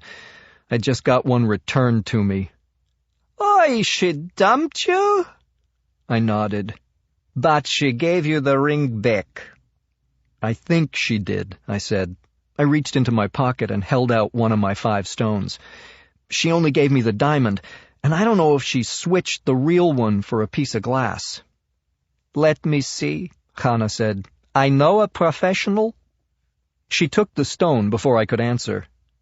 "Shmuel," she said to a man sitting at a jeweler's workbench facing away from the counter. "He got jilted, give a look." She handed him the diamond, and he put a jeweler's loop in his eye and studied the stone for about 20 seconds. He stood up and walked toward me. He was short, with a neatly trimmed gray beard and the yellowed teeth of a long-time smoker. He handed me the diamond. "You can relax," he said. "It's kosher. Where did you buy it?" "Colorado." He shrugged and looked at his wife. "You should have come here," she said. "Colorado overcharges." "What did you pay?" Shmuel said. 15,000? 16 plus tax, I said. "Ganifs," he said. Chana looked at me. "It means crooks, robbers." Shmuel shook his head. "It's a decent quality stone, about a carat, maybe a carat and a quarter, good color, and very slightly included, which means I can tell it's not perfect, but you can't. I would have sold it to you with a nice setting for 12,000. "How much would you pay if I wanted to sell it to you?" I asked. "Half, 6,000. "Thank you," I said. "You've been very helpful. I'll think about it." "Better you should keep it," Chana said. "You're a good-looking young man. You'll find another girl better than the first one. Bring the diamond back and Shmuel will make a nice ring for you." I thanked them again, walked across the street, and started the process all over again. I talked to 10 diamond dealers, so that each of my diamonds got 2 opinions. The diamonds were all in the 1 to 1.5 carat range, and all about the same quality. 9 of the dealers quoted me a price that averaged out to $6,200. The 10th guy told me my diamond was a fake and offered to take it off my hands for $100. I guess there are ganifs wherever you go. I figured there were about 2,100 diamonds in the bag. If I could sell them for $6,200 a pop, I'd wind up with about $13 million. But I wasn't greedy. I'd happily take less for a quick sale. I stood on the corner of 47th Street and 6th Avenue and called Catherine. "I've got great news," I said. Tell me. "I'm throwing a party. Tonight, 8 o'clock. "What are you celebrating?"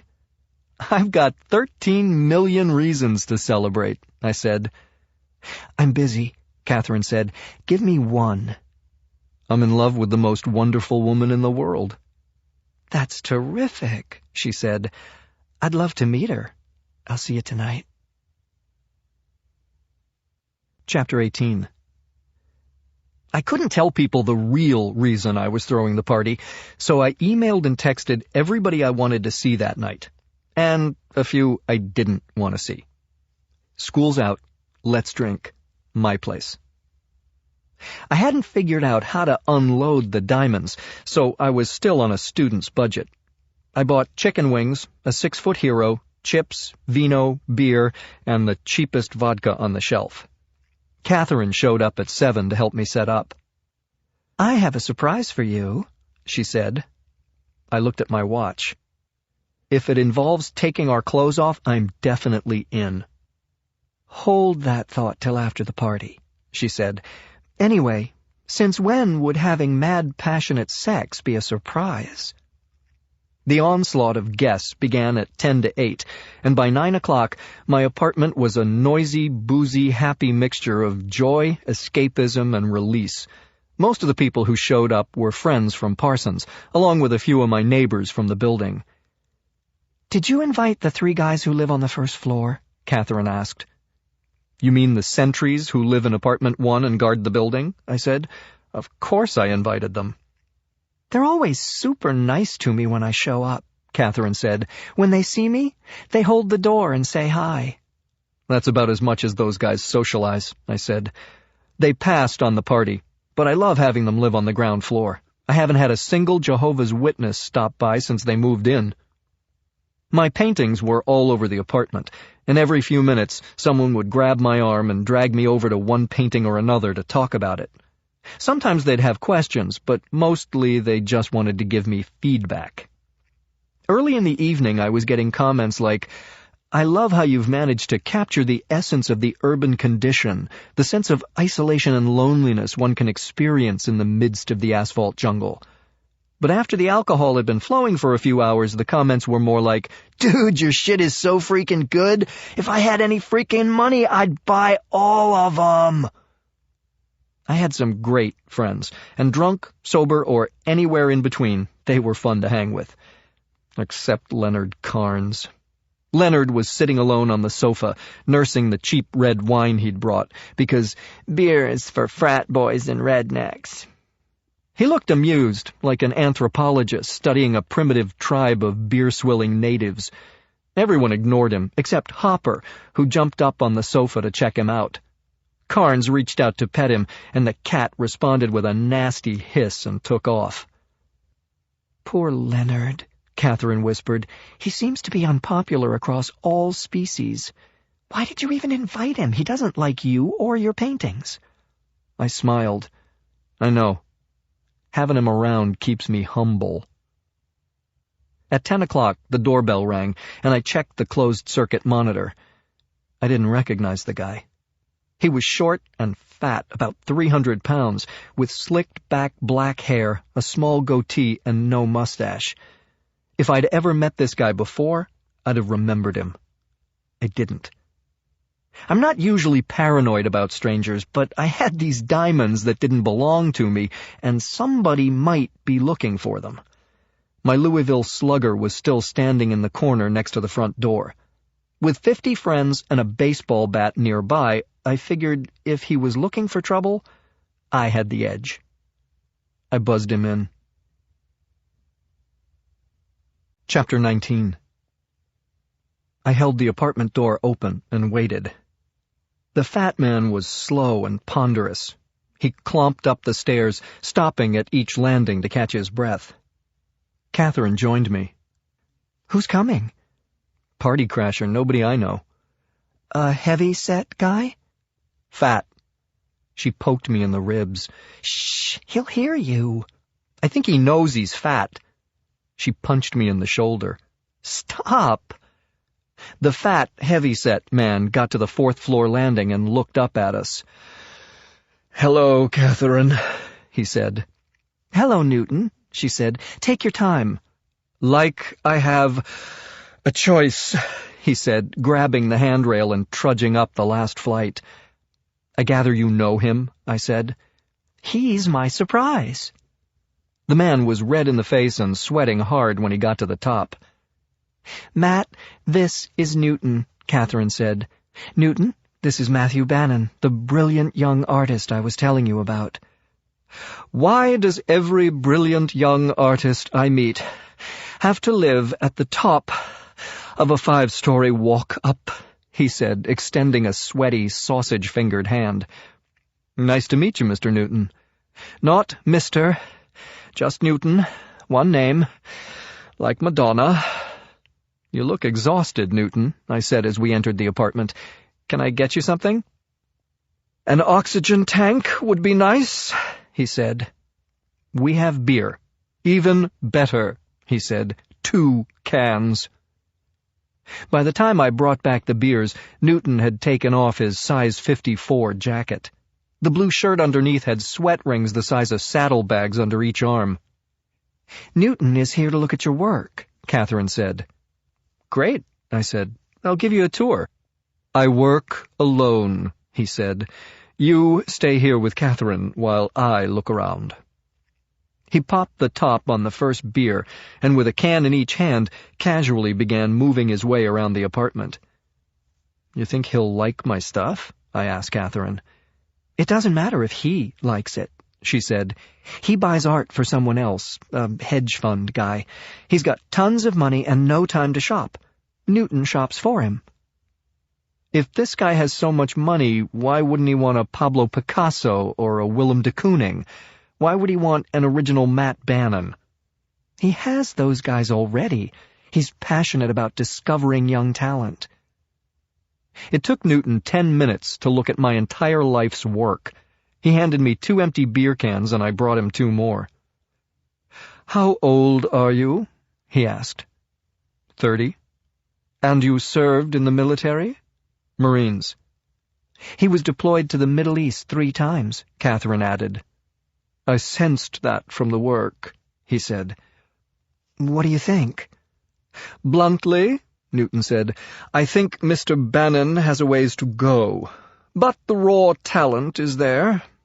He turned to me. "I think my client will like your work, and I have no doubt he'd be happy to invest in you." "Invest?" I said. "I'd like to buy 3 paintings," he said. "If you're as good as I think you are, not only will my client experience the joy of having them in one of his homes, but years from now an early Matthew Bannon will be worth a lot of money. Win-win." I couldn't believe it. "Which 3 early Matthew Bannons would you like to buy?" I said. "The 4 people in the subway station, the old man in the bodega, and the woman at the window," he said, pointing at each one as he talked. "How much?" I had no idea. I looked at Catherine.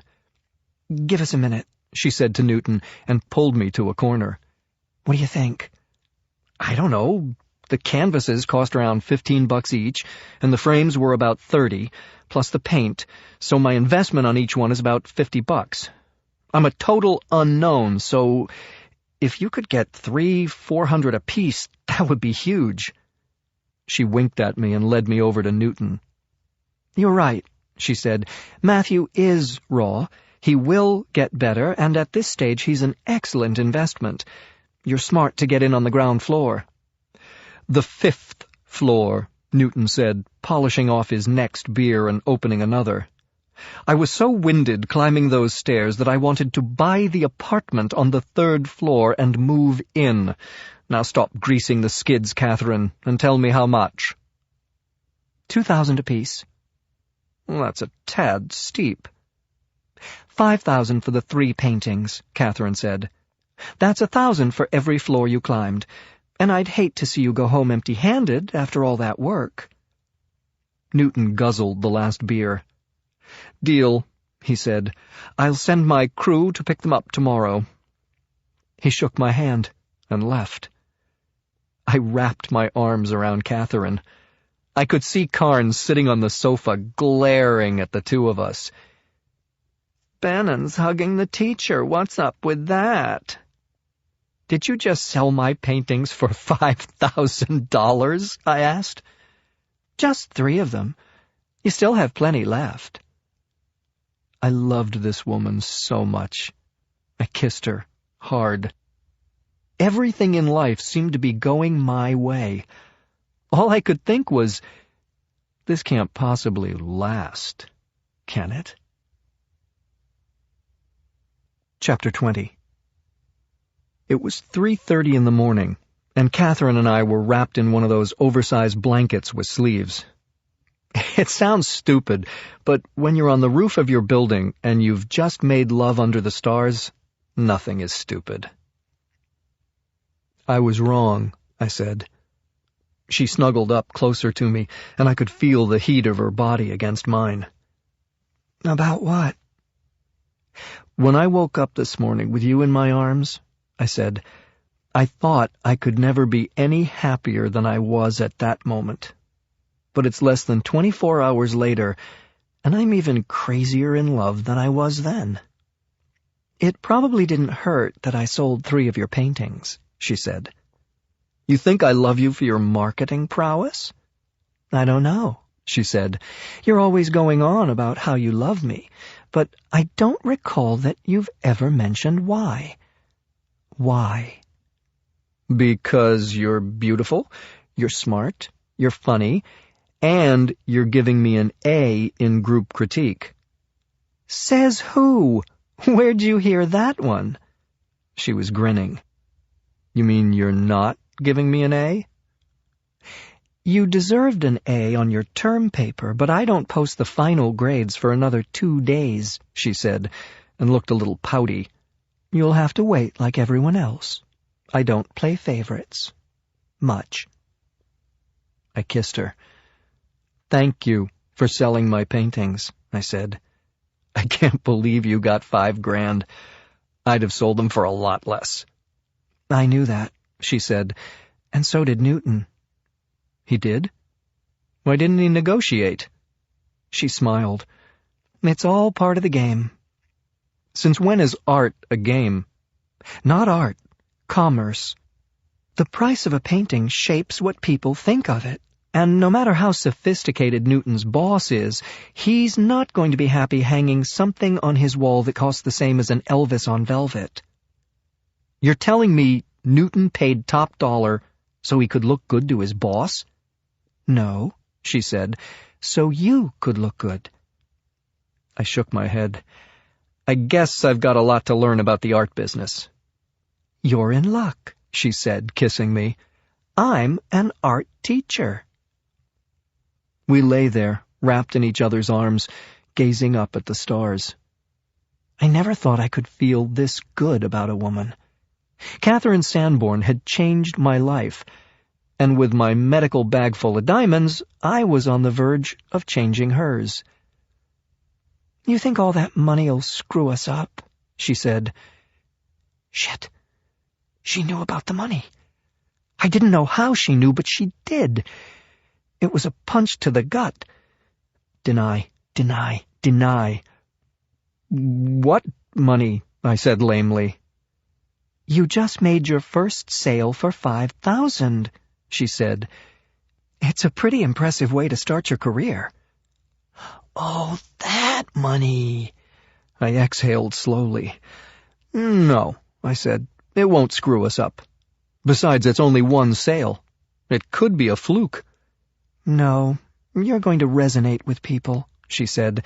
"You're honest, and it comes through in your work. It's the essence of realism." "Thanks," I said. But she was wrong. I wasn't honest. And I had a bag of somebody else's diamonds in my footlocker to prove it. Chapter 21. Grand Central Terminal is a majestic Beaux-Arts building sitting on 48 acres, smack in the middle of Manhattan. It's been called the heart of the nation's greatest city, and yet not one of New York City's 35,000 cops has jurisdiction in the terminal. In a world where bureaucracy trumps geography, Grand Central has been designated the responsibility of the Metropolitan Transportation Authority Police, and MTA cops work for New York State. "You realize we got no juice here in Grand Central," Rice said, as he parked the car in front of a hydrant on 43rd Street. "I make my own juice," Benzetti said, "especially when a bunch of crazy Russians are up our asses. If we don't find the diamonds, they'll just decide that we took them, and they'll ice us the same way they put away Zelvas." They entered through the Vanderbilt Avenue doors and stood on the west balcony under a trio of 60-foot-high arch windows. "It looks like everything's back to normal," Rice said, looking out over the marble balcony at the vast concourse below. "Except for the beefed-up security," Benzetti said. "I know. I counted 5 stadies when we came through the door," Rice said. "Normally there's 1. Benzetti grinned. "Nervous times." "Where are we headed?" "Central Security Office, lower level." Benzetti checked his watch. "I got a friend working this shift." The 2 cops walked down the sweeping marble staircase, crossed the concourse, past the circular marble and brass information pagoda with its famous 4-sided clock, and went down another flight of stairs to the dining concourse. They made their way through the food court, where Brother Jimmy's, Zorro's, Junior's, and more than a dozen other celebrated New York food institutions had taken up residence underground. Then down a ramp till they got to a door that said authorized personnel only. Benzetti rang a bell and flashed his badge at a camera, and the 2 of them were buzzed in. "NYPD," he said to the sullen-faced MTA cop at the front desk. "I'm looking for Sergeant Black." The cop eyeballed the shield, nodded, checked a directory, and dialed a 4-digit number. "Be right out," the cop mumbled. 5 minutes later, a tall, attractive African-American woman with 3 stripes on the sleeves of her uniform came out and threw her arms around Benzetti. "I know this ain't no social call," she said, stepping back from the hug. "Baby, you know me. I don't need backup for social calls," Benzetti said. "This is my partner, John Rice. John, this is Kylie Black." They shook hands, and Kylie escorted the 2 men inside. The grandeur and the classic beauty that made the building an architectural landmark was nowhere to be found in the command center. Whatever charm the space may have had when it was built more than a century ago had been painted or plastered over. What remained was an uninspired, sterile cavern with fluorescent lighting, banks of monitors, and rows of people at desks and consoles doing their damnedest to keep an eye on every one of the 600,000 people who passed through the terminal every day. "What can the MTA do for New York's finest?" Kylie said, letting her tongue gently glide across her upper lip. "That we haven't done already." "I hate to bother you," Benzetti said, "but we need to look at some of America's funniest home videos from Tuesday night." "The bombing?" Black said. "We've already run the tapes for the NYPD, FBI, Immigration, Homeland Security, you name it. We've had everyone looking at that bomb blast except for the fat lady who runs the food stamps program." "We're not here about the bombing," Benzetti said.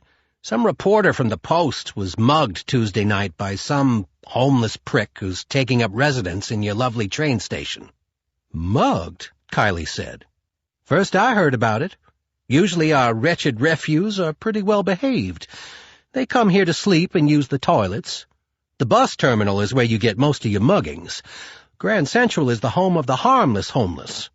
Well, one of your bums ripped off this Post reporter's brand-new leather jacket. His wife is a friend of the mayor's wife, and you can guess the rest." Black shook her head. "NYPD assigns 2 detectives from robbery to get a bead on this dude's precious jacket before City Hall shits a brick." Benzetti shrugged. "Hey, I got 2 years till I make my 20. Somebody asks me to do something, I shut up and do whatever makes them happy." Black smiled broadly. "I'll remember that, Detective Benzetti, next time I can think of something that will make me happy. Come on, I'll set you guys up in a room with the tapes. Knock yourselves out." Chapter 22. The tech was gaunt and pasty. His name was R.J. or J.R. Rice and Benzetti didn't pay attention, didn't care. All they wanted was for him to leave. "You guys know how to navigate this puppy?" the tech asked. They were sitting in a cramped screening room with a computer, a 30-inch monitor, and not much else. "I've got a 16-camera surveillance unit at home," Rice said. "LOL," the tech said, actually laughing out loud. "Well, this'll be like going from a Buick Skylark to a Bugatti Veyron." "They both got 4 wheels and an engine," Benzetti said. "LOL," the tech repeated, not laughing this time. "But don't worry, it's idiot-proof." He held up both hands. "Not that I'm saying you guys are idiots." "LOL," Benzetti said. "Just show us how to work the goddamn Bugatti computer and get out of here." 10 minutes later, the tech left the room, and Rice pulled up the cameras on the main concourse. "The bomb went off a little after 11 Tuesday night," Benzetti said. "Start the search an hour before." The images were high-def, and finding Walter Zelvis in the late-night comings and goings of thousands of travelers took less than 20 minutes. "Freeze it," Benzetti said. "There he is, buying coffee at Starbucks." They tracked him as he walked into the waiting area, then fast-forwarded as he sat down, got up, checked the monitor, then repeated the process, getting more frustrated each time. "His train is late," Rice said, as they watched Zelvis go back to Starbucks. As the time code approached 11 p.m., Zelvis finished the second cup, crumpled it up, threw it in the trash, crossed the concourse, stopped to have a few words with a porter, and then entered the men's room. Rice froze it again. "There's the guy the cops described. Beard, poncho. That's the Talibum, the guy with the bomb. He's following Zelvis into the John." "That's no bum," Benzetti said. "That's the guy Chukov hired to waste Zelvis. Pick them up on the bathroom camera." "There are no bathroom cameras," Rice said. "Some crap about civil liberties." They watched the video at normal speed. 88 seconds later, Zelvis stumbled out of the men's room, bleeding from the neck and firing his gun backward. Then he disappeared out of the frame. Seconds later, the man in the poncho stood in the men's room doorway. He pointed a gun in the direction Zelvis had headed, but first he had to deal with the MTA police. "This is like watching the Keystone Cops," Rice said, as the bearded man handily dispatched a cop with a bucket of soapy water. The bum grabbed 2 grenades from under his poncho and pulled the pins, and the screen was engulfed in smoke. "That bastard is slick," Benzetti said.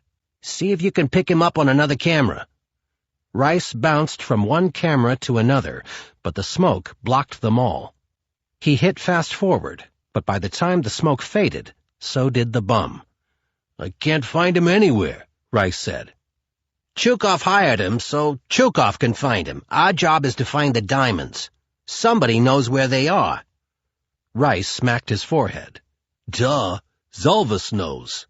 "Duh," Benzetti repeated. "Zalvis is dead."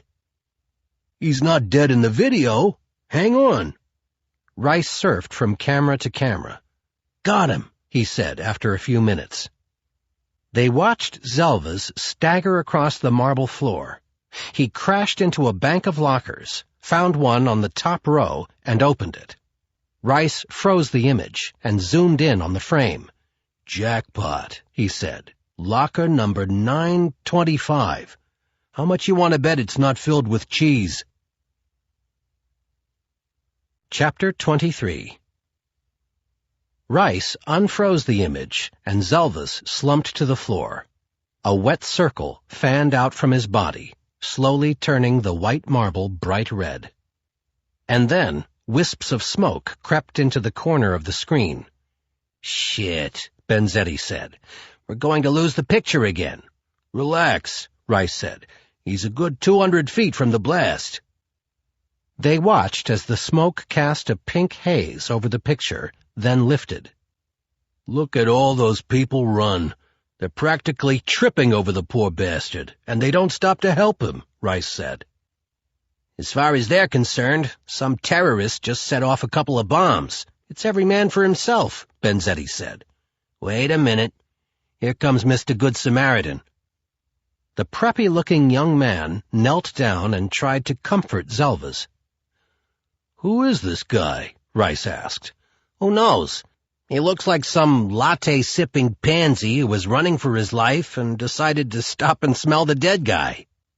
"Zalvis is telling him something," Rice said. "Short conversation," Benzetti said, as they watched Zalvis die. "He just cashed in his chips." "Now what's this guy gonna do?" Rice said. "If the kid is smart, he'll move his ass out of Grand Central." But the kid didn't move. He was staring up at the blood-smeared lockers. "Uh-oh," Rice said. "The monkey sees the banana." The young man stood up, reached into the open locker, and taking out a small leather bag, looked inside. "The monkey is about to crap in his pants," Benzetti said. "He looks like a Boy Scout," Rice said. "Maybe he'll turn it into Lost and Found. I know I would." Benzetti laughed. "He could be as honest as a full-length mirror, but we all have our price." The young man shut the bag in a hurry and snapped the latch. "My instincts tell me this dude just found out what his is." And then the cop showed up. "This guy is NYPD," Rice said. "He must be from the idiot squad," Benzetti said. "Why would he pull a gun on a civilian?" The kid ignored the cop's gun and tended to the dead Russian. "He's smart," Rice said. "He's using Zalvis's bag as a prop and playing doctor." "And Officer Dumbass is buying it," Benzetti said, as the young cop holstered his gun. They watched the scenario unfold. Finally, the kid dug into his pocket, pulled out his cell phone, and started talking. "How convenient," Benzetti said. "A phone call." "It's a ruse," Rice yelled at the cop on the monitor. "And you're buying it, officer." He paused the video and zoomed in on the cop's name tag. "Kendall." He hit the play button and watched as Kendall listened to his radio.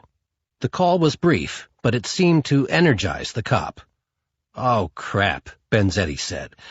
"I think I know how this movie is going to end." Kendall spent a few more seconds with the kid, then took off toward the 42nd Street passageway.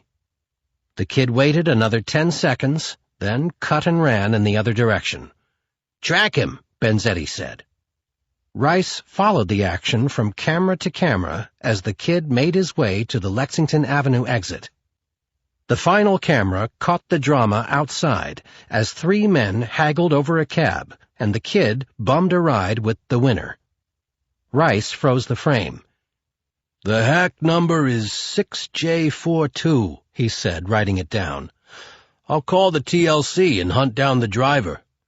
"I wouldn't get my hopes up," Benzetti said. "It'll probably be some towelhead who won't remember anything because he was too busy gouging people that night." Rice hit play, and the cab, the kid, and the leather bag with the diamonds were gone. "He wasn't carrying any luggage," Rice said, "so he's either a regular commuter or he works in one of the shops here at Grand Central. I'll pull a screenshot of his face. We can find this guy. And when we do, I will personally put a bullet through his head and bring the diamonds back to Chukov," Benzetti said. "You know," Rice said, grinning, "there really ought to be a finder's fee for something like that." "There will be," Benzetti said. "A fistful of diamonds." "2 fistfuls," Rice said. A close-up of the young man filled the 30-inch screen, and Rice froze the image. "And if the Russians notice that any stones are missing," Rice said, "we can just blame it on Pretty Boy."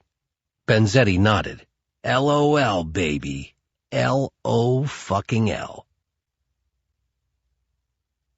Book 2. The Chase. Chapter 24. Nathaniel Prince sat on his bed, his eyes fixed on the cordless phone beside him. "You can't make it ring by staring at it," Natalia said. "Chukov should have called hours ago," Prince said. "Then call him." "It's not my job to follow that incompetent prick around with a broom and a dustpan," Prince said. "Chukov is the underling.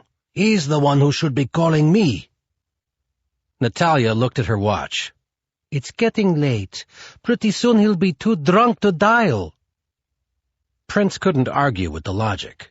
He picked up the phone and pushed a single button. Chukov didn't answer until the 4th ring. "Nathaniel, I was just going to call you," Chukov said. "I have good news. We zeroed in on the guy who has our diamonds." "It's about time," Prince said. "I emailed you his picture." "His picture? I want his head, delivered to my front door with his balls stuffed in his mouth," Prince screamed. "Who is he?" "He's just some asshole kid who was at the right place at the right time. Zalvas stashed the diamonds in a locker at Grand Central. This guy found them and took off." "You told me the diamonds were in Zalvas' safe," Prince said. "Why did he move them to a locker in a train station?" "Because Natalia knew the combination and Zalvas didn't trust the whore who would bed down with her own father," Chukov thought. "I don't know, Nathaniel," he said. "What do we know about the guy who has the diamonds? What's his name?" "We don't know his name yet," Chukov said. "But he probably either works at Grand Central or is a regular commuter. Somebody has to know who he is. We definitely will find him." "Who's we?" "Me, Rice, Benzetti, and the Ghost," Chukov said. "Not enough," Prince said. "I want more people on it." "I have a dozen of my men." Prince cut Chukov off before he could finish. "I don't want foot soldiers. I want a professional, a hunter, killer." "The Ghost is a professional." "He's one man," Prince said. "The syndicate is going to blame me for the missing diamonds. I don't care how good this Ghost guy is. He can't be everywhere. I need insurance, backup, somebody smart. Somebody we've worked with before. What about the German?" "Carew?" "That's the one." "I don't know," Chukov said. "These killers for hire are like prima donnas. They don't like to be in competition with someone else. They want an exclusive contract." "I don't care what they want," Prince said. "They're mercenaries. I pay, I make the rules. I want you to find the bastard who took my diamonds, and I want his fingers chopped off, one by one. And if Kral doesn't want to do it, find somebody who will." Prince hung up the phone and went to his computer. He printed out the picture of the man who had stolen his millions. He showed it to Natalia. "You know this mushik?" he asked. She studied the picture. "I definitely remember him if I saw him. He's cute," she said, toying with Prince. "He won't be so cute when I'm finished with him." "Don't be jealous," she said. "I think you're cuter." She dropped the picture to the floor and kissed him lightly on the lips, letting her lips linger. He kissed her in return, not so lightly. She unbuttoned his shirt, slowly, button by button. He unbuttoned her black silk blouse the same way. Then he cupped her breasts. It was a ritual they had performed many times before, undressing one another slowly, tantalizing and teasing each other. But this time, Nathaniel couldn't wait. He pulled down her slacks, then her panties, and got behind Natalia as she leaned forward over his heavy oak desk. He dropped his trousers, planted his hands on her ass, angled her into position, and entered her. It had been 20 years since the taxi mowed down his wife and son and left his little girl for dead. They had forged a bond since that tragedy. And as Natalia grew into a beautiful girl, the bond became a physical and emotional union, a fierce, unstoppable love that had erupted the summer she was 17. For the next decade, their love had flourished without guilt, without regret, and without shame. If it was forbidden and wrong, then so be it. It was their lives, their choice to make. It was a give-and-take relationship, but tonight Nathaniel Prince needed to take more than he could give.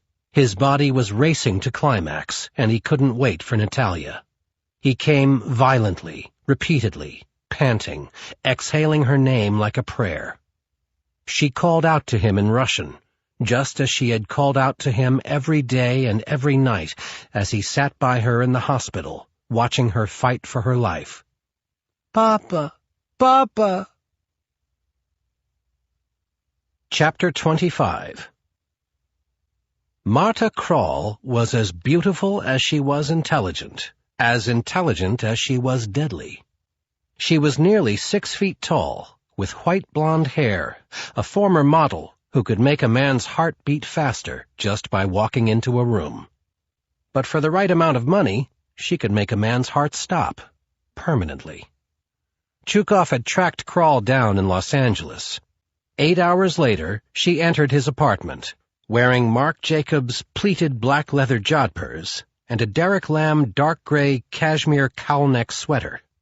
Her hair was cropped close to her face, framing perfect features and flawless skin that most men and many women longed to touch.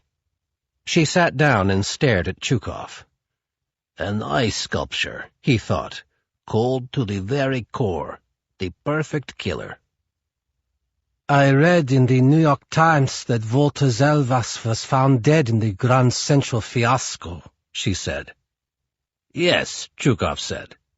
"He decided to take early retirement." "You should have called me," she said. "Then his retirement party might not have been front-page news." "It was a rush job. He was planning to leave town." "More likely he was planning to leave the hemisphere," Krall said. "Why was he running?" "He was stealing from the syndicate, and we found out about it." "I see. And since you're in the diamond business, I'm guessing he wasn't pilfering office supplies." "Very observant," Chukov said. "And now I want to recover everything he stole." "Thanks, but no thanks," she said. "I don't do lost and found. Call me when you have something more challenging and interesting. Wet work is best for me." "Here," Chukov said, handing her a photo of a preppy-looking young man standing next to a locker. "Get this guy as wet as you want." Marta studied the picture. "Sexy guy," she said. I almost hate to kill him. Not really, but a little. I'd prefer to play with him first, though. Just find out what he did with my diamonds. Can you do that? With one hand tied behind my back, she said, staring at the Russian with sea-green eyes, and both hands tied behind his. They negotiated her price, a high one. One question, Marta said. Who am I in competition with? And if you lie to me, I'll know it, and I'll be on the first flight back to L.A. or Hamburg. It's not a competition, Chukov said. I got 2 local dickhead cops who work for me, and 1 professional. Who? The ghost. Marta kept her icy exterior, but inside she was roiling. She had never met the ghost, but she despised him. People talked about him like he was a god. The ghost, she said casually. I've heard he's pretty good. Chukov laughed. Pretty good? They say he's the only assassin who will go to heaven. Satan would be too nervous having him around. If he's so good, why do you need me? Because my boss wants a backup. She stood up. I'm nobody's backup. Get somebody else to suck hind tit. Chukov knew he'd handled her wrong. He watched as she headed toward the door. Prince would kill him if he lost her. Wait, he said. Forget about what my boss wants. I want you because I think the ghost might know more about the missing diamonds than he lets on, and I'll pay you double if you'll do me the honor of killing him. Crawl looked surprised. Nothing would make her happier than to eliminate the ghost, and now someone was willing to pay her to do it. She reached out and shook Chukov's hand. I accept. Chukov had surprised himself by his impulsiveness, but then he lowered his eyes to his chest. He could still see the red dot boring into his skin, into his flesh, trying to tear a hole in his dignity. He had no regrets about his sudden decision. The ghost must die. Vadim Chukov bows to no man. Chapter 26. Marta Krall took a cab to 42nd Street and 6th Avenue and bought a turkey, avocado, and bacon sandwich at the Witchcraft kiosk in Bryant Park.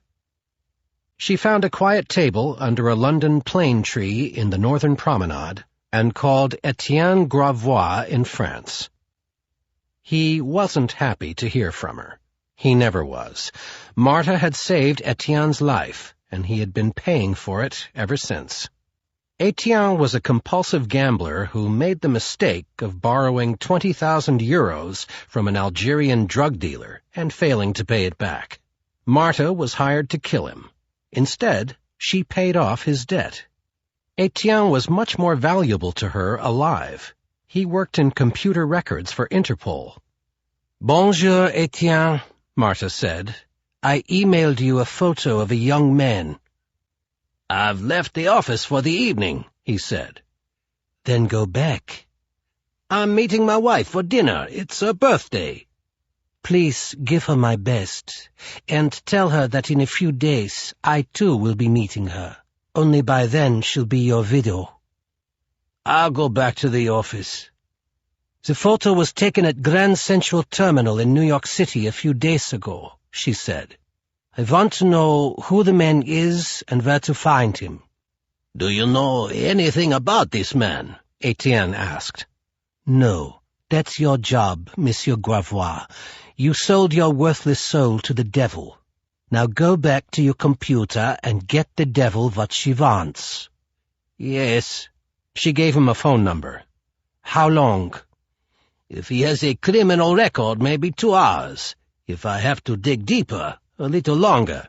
Don't waste time. I need it now. I understand. One more question, Etienne. Do you have anything new on the ghost? No, he laughed. What's funny? Nothing.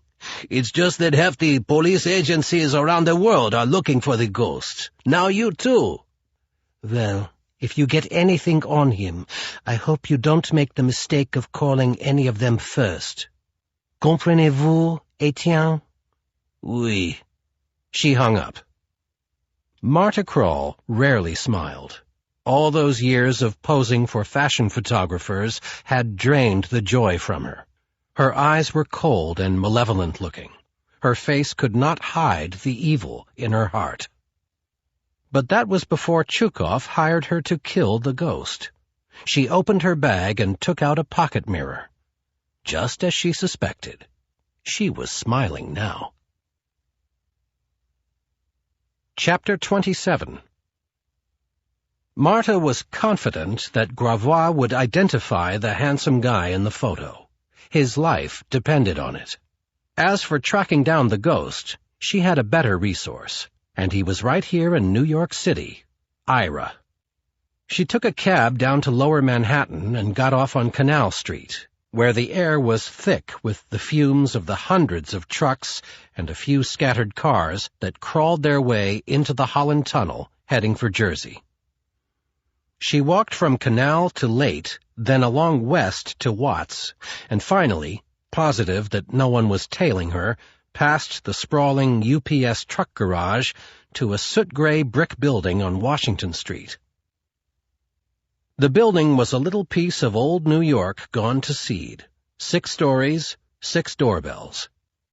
She pushed the only one that had a name on it, Acme Industries. A voice answered, "Sorry, we're closed."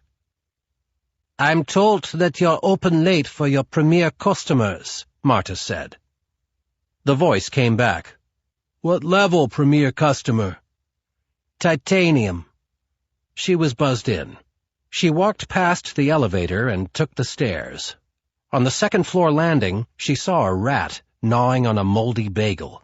He didn't move, just glared at her and bared his teeth until she passed. Ira's door was on the 4th floor. Another buzzer, and she was inside the loft. It was 3,000 square feet, every inch of which was covered.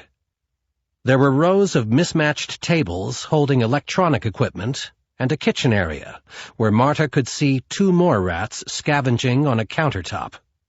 There was a bed littered with food containers, beer cans, and porn magazines. Stacks of computer manuals piled waist-high were parked next to an overflowing garbage can.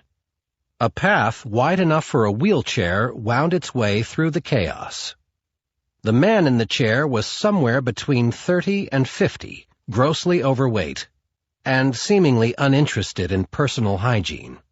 He had an open bag of Cool Ranch Doritos on his lap and a 2-liter bottle of Pepsi on the computer stand next to him. "I'm Ira," he said. "Sorry if I smell a little gamey. We don't get many social calls, and getting in and out of the tub is a bitch." "No problem," Marta said. "I'm Giselle." "Who sent you, Giselle?" "A friend." "My best reference," Ira said. "If I ever meet this Mr. A friend, I'd love to buy him a beer. What can I do for you?"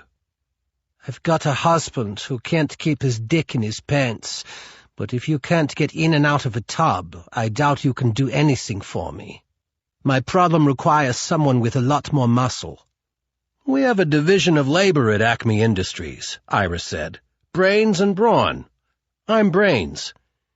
"I hate to disappoint you, Ira," Marta said, "but I already have brains. What I'm looking for is someone strong enough to toss 110 pounds of shit off a roof." "I'm guessing the husband with the wandering dick weighs more than 110, Ira said. "But I wouldn't be surprised if he had a hard-bodied little mistress about that size." "Well, I was surprised, Ira, and now I'm going to surprise them. Yes or no, is this something you know how to handle?" "Absolutely. Do you want your husband roughed up as well?" Marta laughed. "I could rough the dumb bastard up. I could also bash his head in with a cast-iron skillet when he's sleeping. But I'd rather see the look on his face when he finds out that his little office manager/whore did a swan dive off a building." "No problem. I have several candidates who can handle the job. I don't want several. I want one. The best man you have. I can give you second best, Iris said, but my number one man doesn't do matrimonial.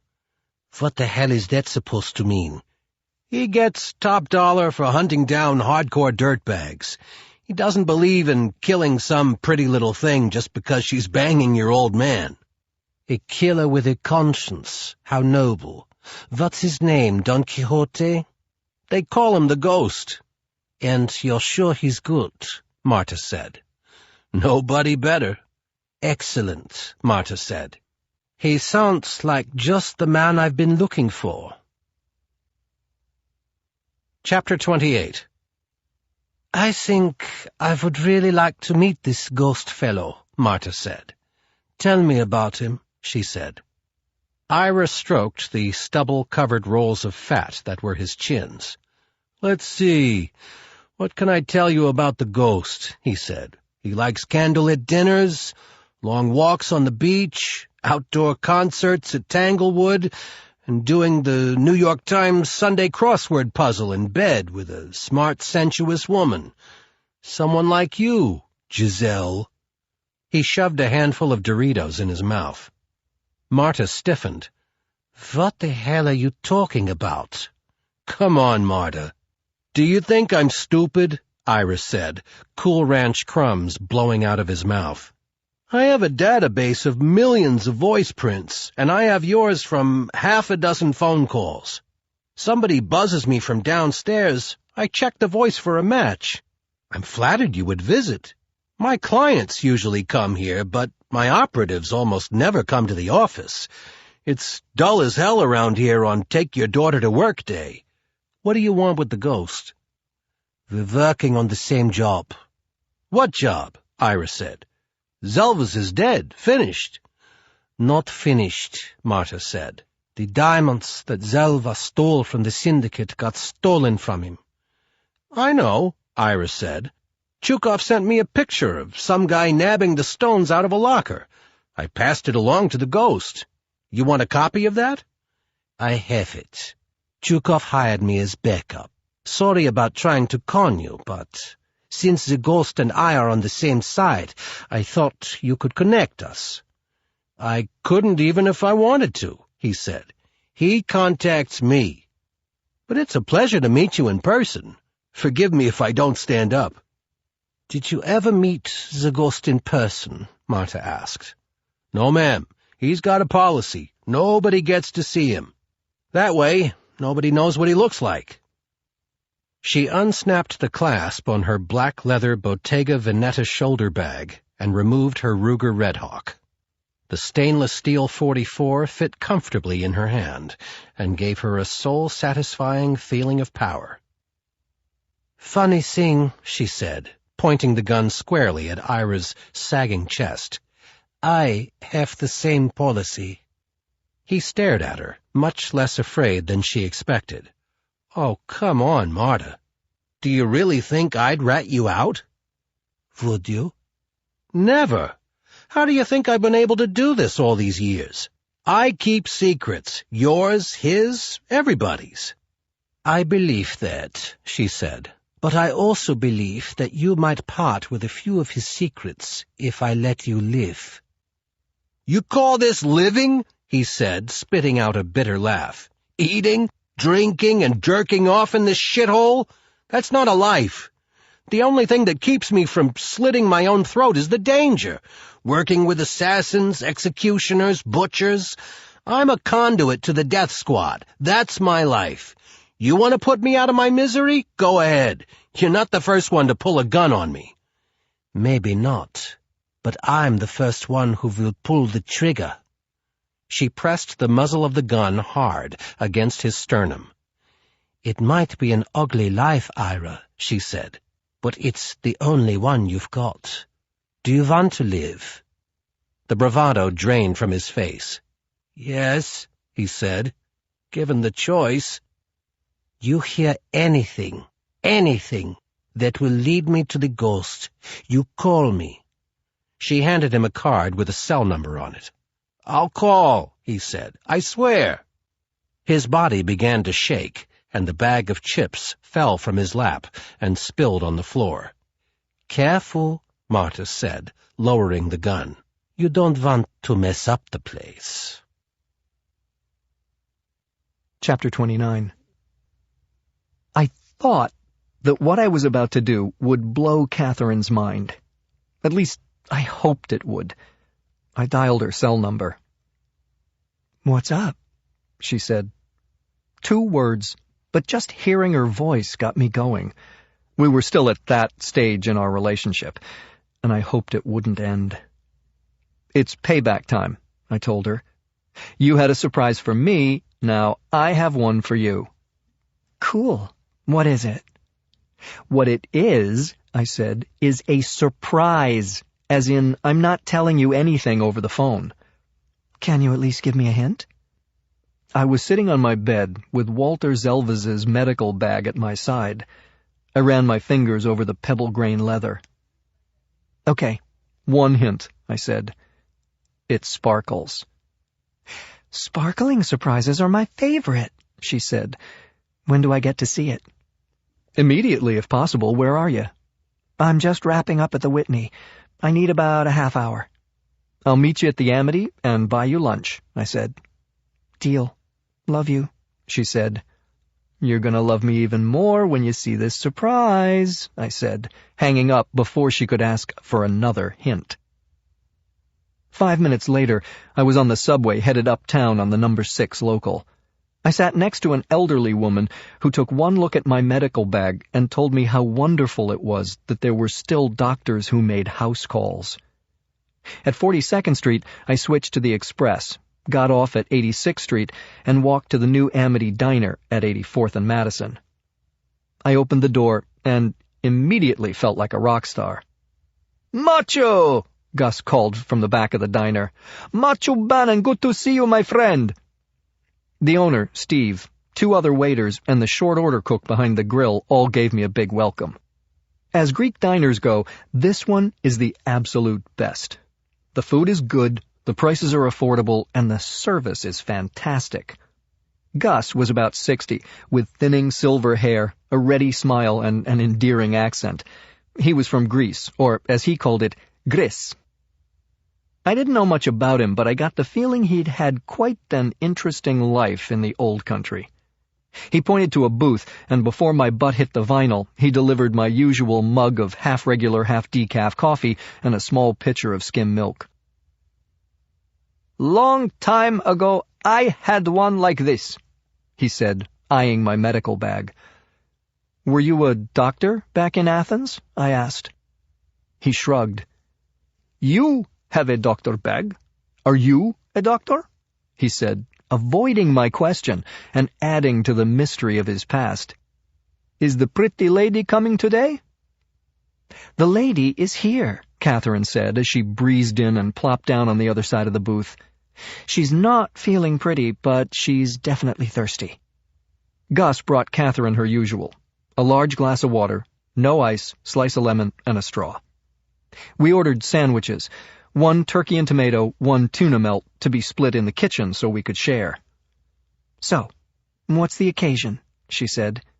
"What did I do to deserve a surprise?" "It's just my little way of thanking you for giving me an A for the semester." "I haven't posted the grades yet, so your surprise sounds more like a bribe," she said, "and Catherine Sanborn does not accept bribes." She took a long sip of her water. "But in your case, I'll make an exception. Don't keep me in suspense any longer. Where is it?" I put the medical bag on top of the table. "That's it?" she said. "You look disappointed," I said.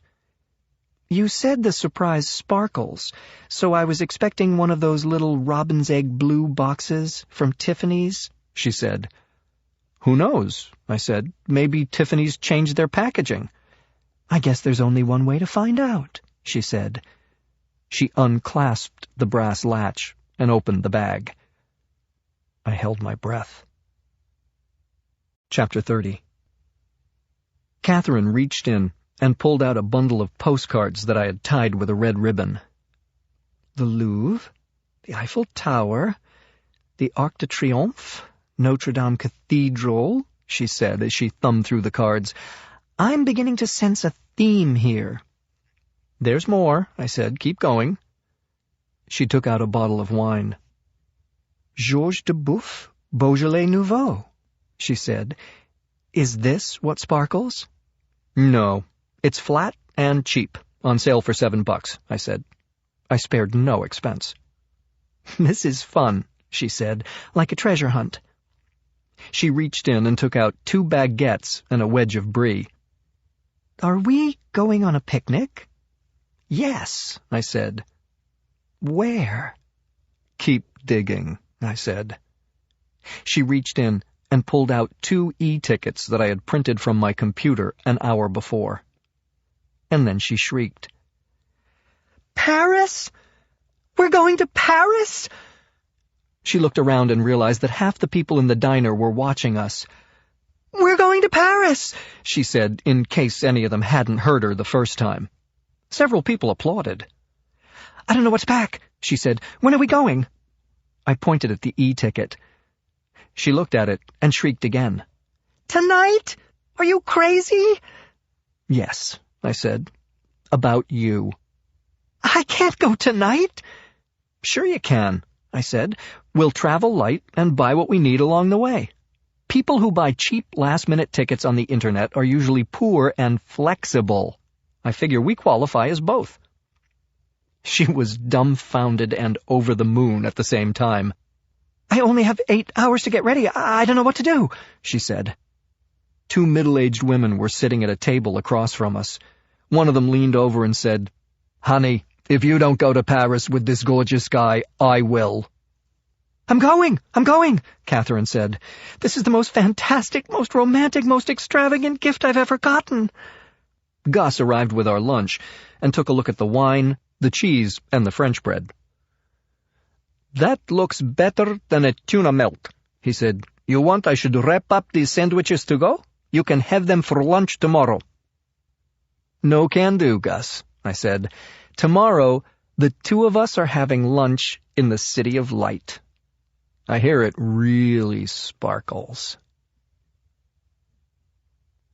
Chapter 31.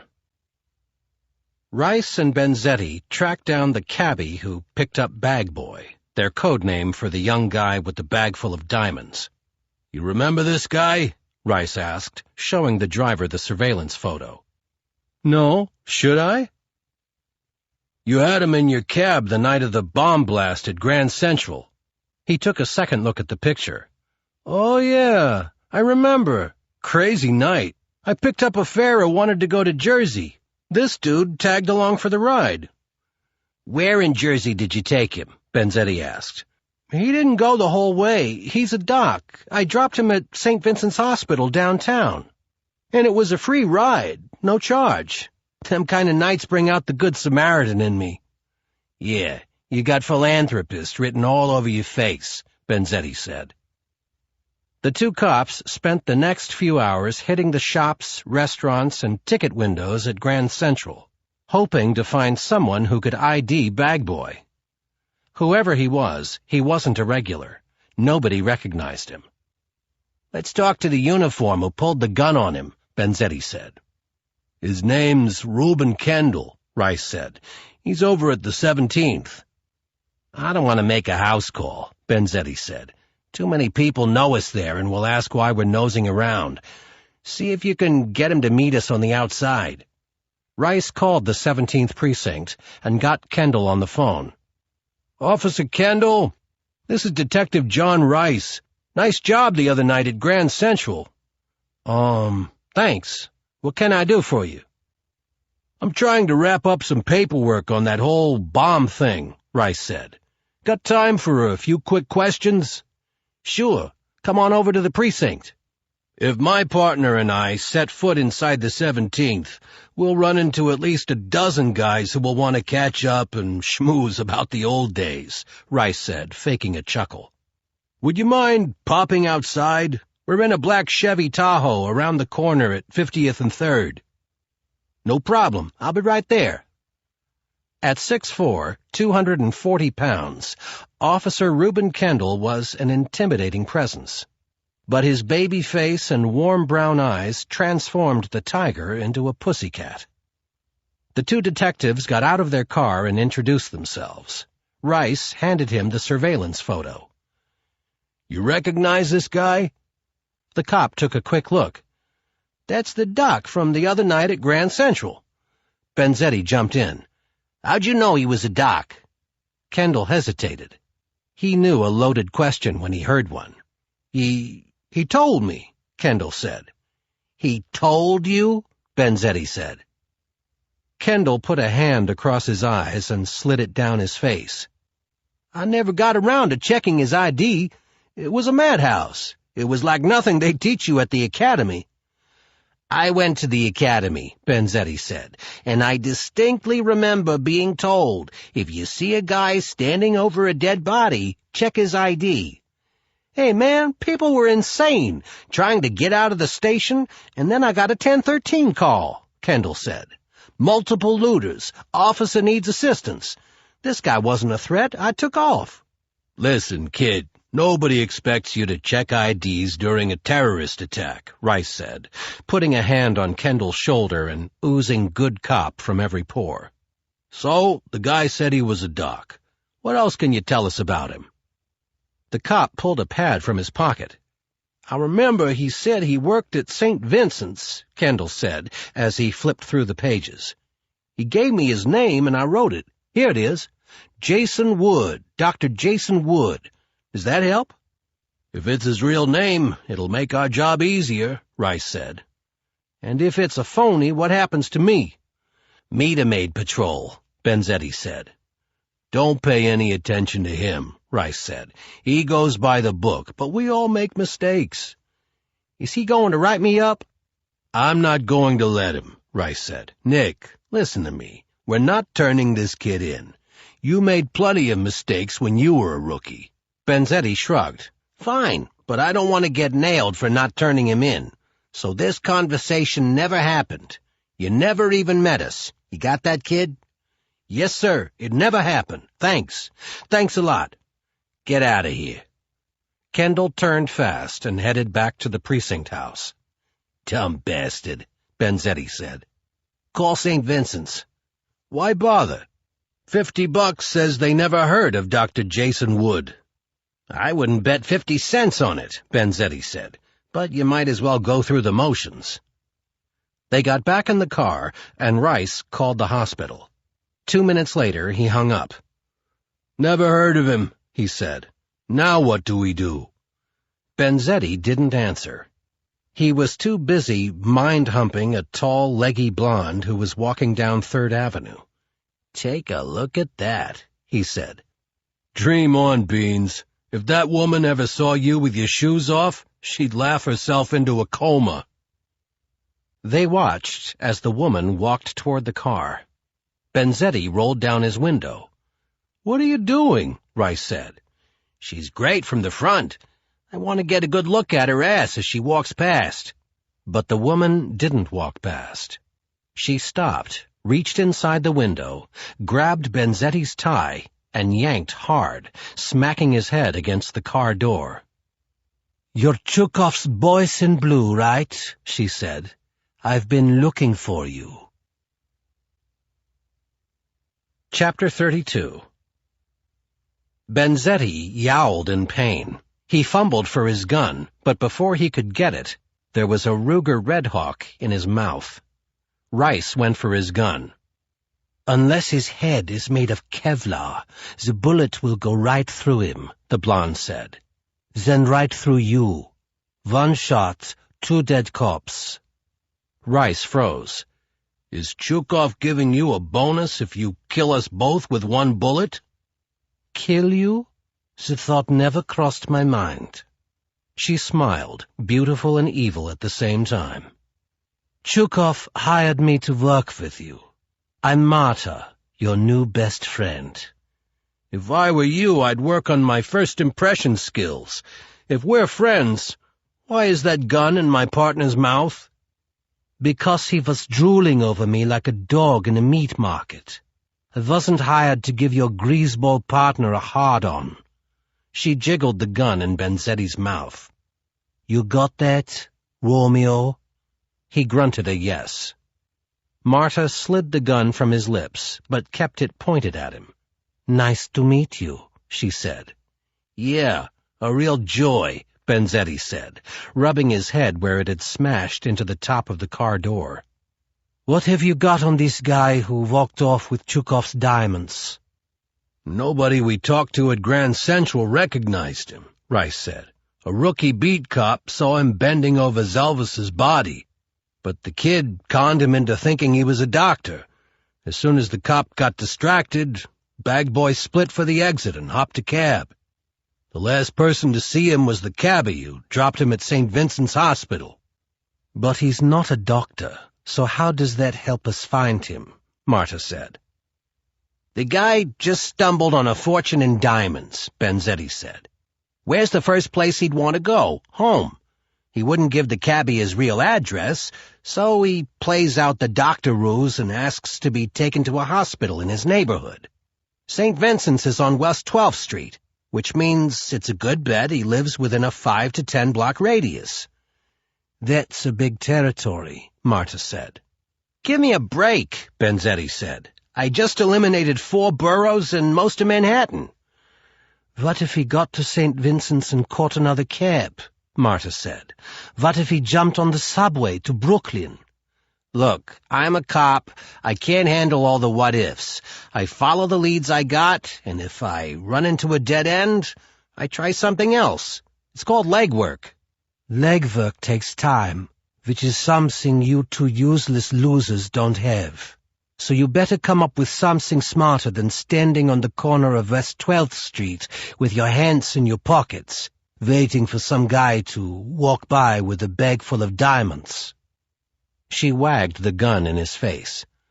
"Do I have to add or else?" "We get the point," Benzetti said. "We'll find the diamonds." "I doubt it," Marta said. "But if you do, every last one of them goes back to Chukov. Got it?" "Got it," Benzetti said. "I'll have my eye on you two, so be careful, boys. This is your last warning." She holstered the gun and headed down the street without a care in the world. Window shopping, of all things. Chapter 33. "She's right," Rice said. "We don't have a lot of time left to find those diamonds. First Chukov warns us, now she does." "So what are you suggesting? Give me a plan." "We go public. Get the surveillance shot of Bag Boy out to the press." "Are you crazy?" Benzetti said. "This isn't even our case. The bombing at Grand Central belongs to Homeland Security. We're trying to find a bag of blood diamonds stolen from ruthless killers, and we're trying to do it on the down low. If we go public, we'll have feds all over us." "I understand that. So we go to the press, and we don't say anything about Grand Central. We're just 2 cops looking for a suspect. We can say he's wanted in connection with whatever we want. We can say he's a person of interest in an ongoing murder or robbery investigation. Doesn't matter. But we don't give the tip's phone number. We just give out our direct lines, and we handle the incoming. What do you say?" Benzetti nodded. "Let me think about it." Rice exploded. "How about putting a gun in your mouth while you're thinking? Damn it, Nick! That blonde bitch was even crazier than Chukov. She said she's keeping an eye on us, and from the way she got the jump on us, I believe her. I don't care about walking away with a fistful of diamonds. I got 2 kids. I want to walk away with my life." "Okay," Benzetti said. "We'll go public. I got a guy over at New York 1. It's not CNN, but they do 24-hour round-the-clock news, and it's all local. We'll tell them they have an exclusive for a day. They'll flash this poor bastard's picture and our phone numbers every 6 minutes until we find him and kill him." Chapter 34. "Is Catherine 1 in a couple 100 million or what?" I asked. "Can you even begin to think of another woman who would meet me for lunch and then a few hours later drop everything and jump on a plane to Paris?" No answer. Okay, maybe a lot of women would drop everything to go to Paris, but name one besides Catherine who'd go with me. No answer. What's the matter? I said. Cat got your tongue? At that point, my somewhat bored audience finally responded with a loud meow. We were in the apartment, just me and Hopper. He was licking himself, and I was packing. I was so hyped that I needed to talk, and I must have been interesting because he seemed willing to lick, listen, and watch me pack. According to my father, there are 2 ways to pack, I explained to the cat. The marine way and the wrong way. First rule, travel light. Unless you're flying to the moon, you can buy anything you didn't bring. If you know what you're doing, you can go around the world with 1 bag. My 1 bag was a well-traveled Red Ox Skytrain, the world's most efficient carry-on. I opened it up and then started bundle wrapping. It's an old military trick that saves space and avoids creases. It's also a great way to hide things in plain sight. You lay your clothes out flat, one on top of the other, biggest stuff on the bottom. At the top of the pile, you put a central core object. Mine is always an organizer pouch filled with socks and underwear. Then you carefully fold your clothes over the core, one by one, until you have a compact little bundle. Once you master the technique, you'll never pack any other way. I had done it hundreds of times, but this time my central core was the medical bag and my socks filled with diamonds. I know it's risky smuggling these into a foreign country, I told Hopper. If I get caught by French customs, I could wind up in jail. Even worse, if anyone finds out I'm the guy who has Mr. Zelvaz's diamonds, I could wind up dead. If that happens, Hopper, my neutered little friend, you are on your own. But it's worth the risk. If I can sell these, I'll be in Fat City. Even if I get half of the $13 million they're supposed to be worth, I'll still be pretty much set for life. I got another meow. You're right, we'll be set for life. You, me, Catherine, and maybe a couple of rugrats. Don't get excited, I'm not talking about actual rodents, I mean... The doorbell rang, and I checked the monitor. It's Catherine, I told Hopper. I zipped up the Skytrain and buzzed her in. She came bounding up the stairs, wearing jeans, a navy sweater, and a New York Yankees baseball cap. This is all I brought, she said, dropping a soft-sided canvas carry-on bag to the floor. Boy, when I said travel light, you really took me seriously, I said. Everything is washable, she said. Plus, I'm hoping you rented one of those Paris hotel rooms where clothing is optional. I turned to the cat. What did I tell you? She's 1 in a million. I wrapped my arms around Catherine's slim waist and pulled her close. Her breath was warm and sweet. Her lips were soft and seductive. This was joy. This was all I ever needed. I had my art. I had the woman I wanted to be with for the rest of my life. And if things went according to my makeshift plan, I was about to have all the money I'd ever need. Nothing could stop me now. Chapter 35. His name is Bannon, Gravois said. Matthew Bannon. Marta didn't have to write it down. It was seared in her mind. What took you so long, Etienne? She said. Please don't tell me you decided to meet your wife for dinner after all. No, I didn't meet my wife. If I find out you did, I'll kill her and make you watch. I swear I went straight back to the office, but my boss was still there. He knew it was my wife's birthday and wanted to know why I came back. I told him we had a fight. Then I had to wait for him to go home. Why? He hovers, Gravois said. What was I supposed to do?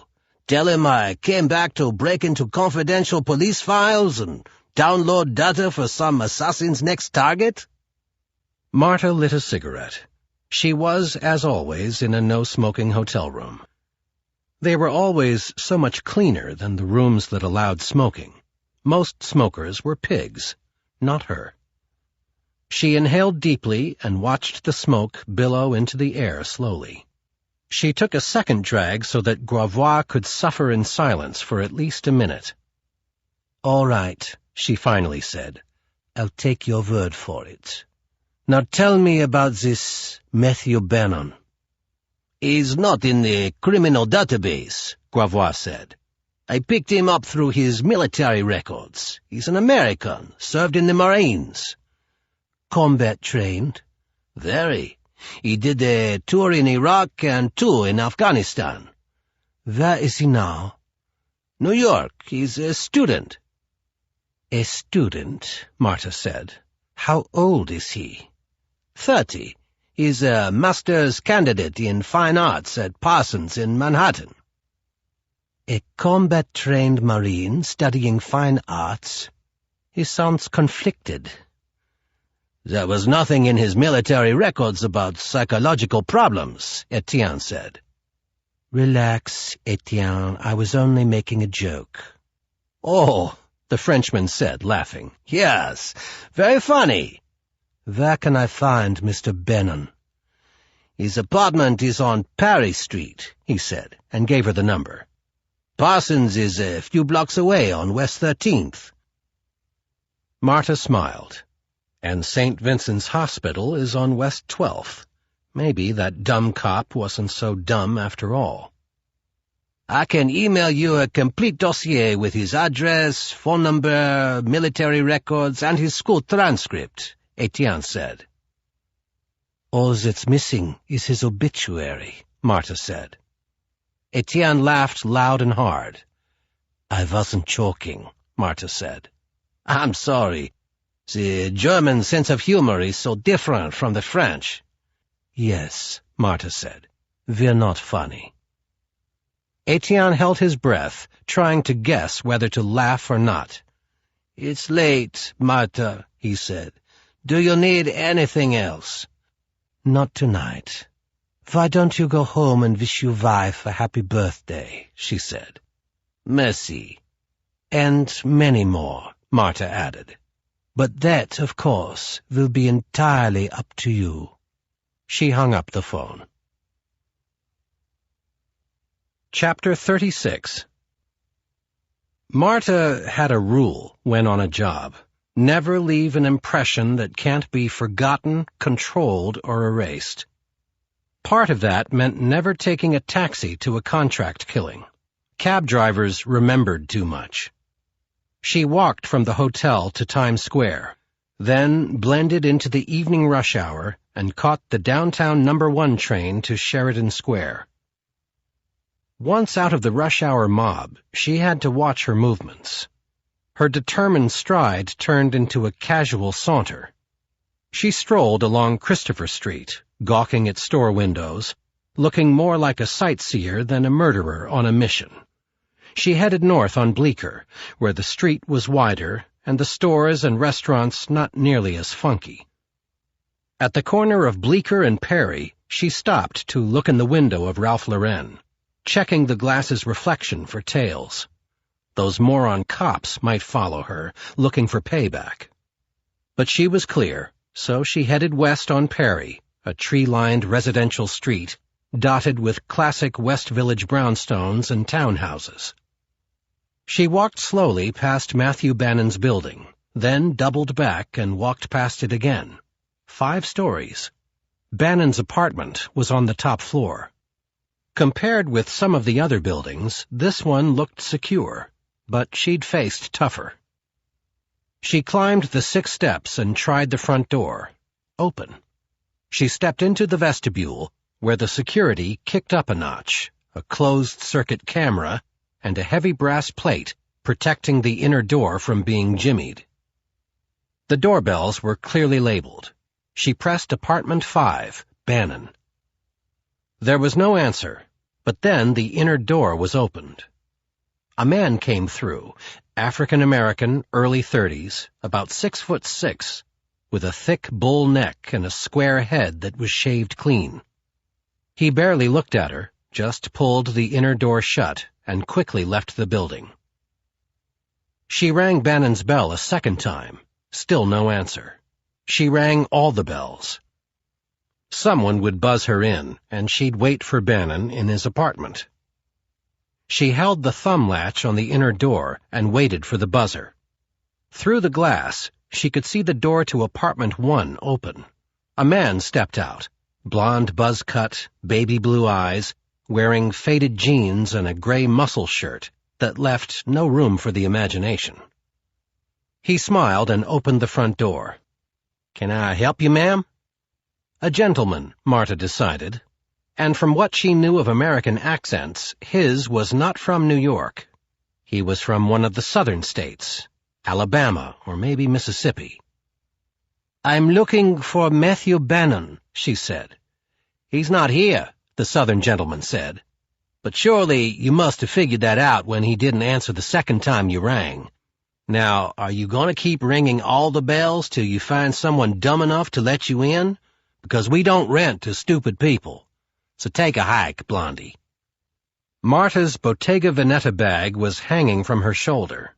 She pressed it to her side with her upper arm until she could feel the steel Ruger digging into her ribs. Her face remained icy calm. "I'm one of his teachers at Parsons," she said. "Can you tell me where to find him? I have his final paper. I wanted to give him his grade." The man from apartment 1 relaxed a little. "Oh, so you're an art teacher." Marta gave him her most seductive smile. She had been on the cover of German Vogue 4 times. This guy would be easy. "Yes," she said. "I'm Professor Mueller."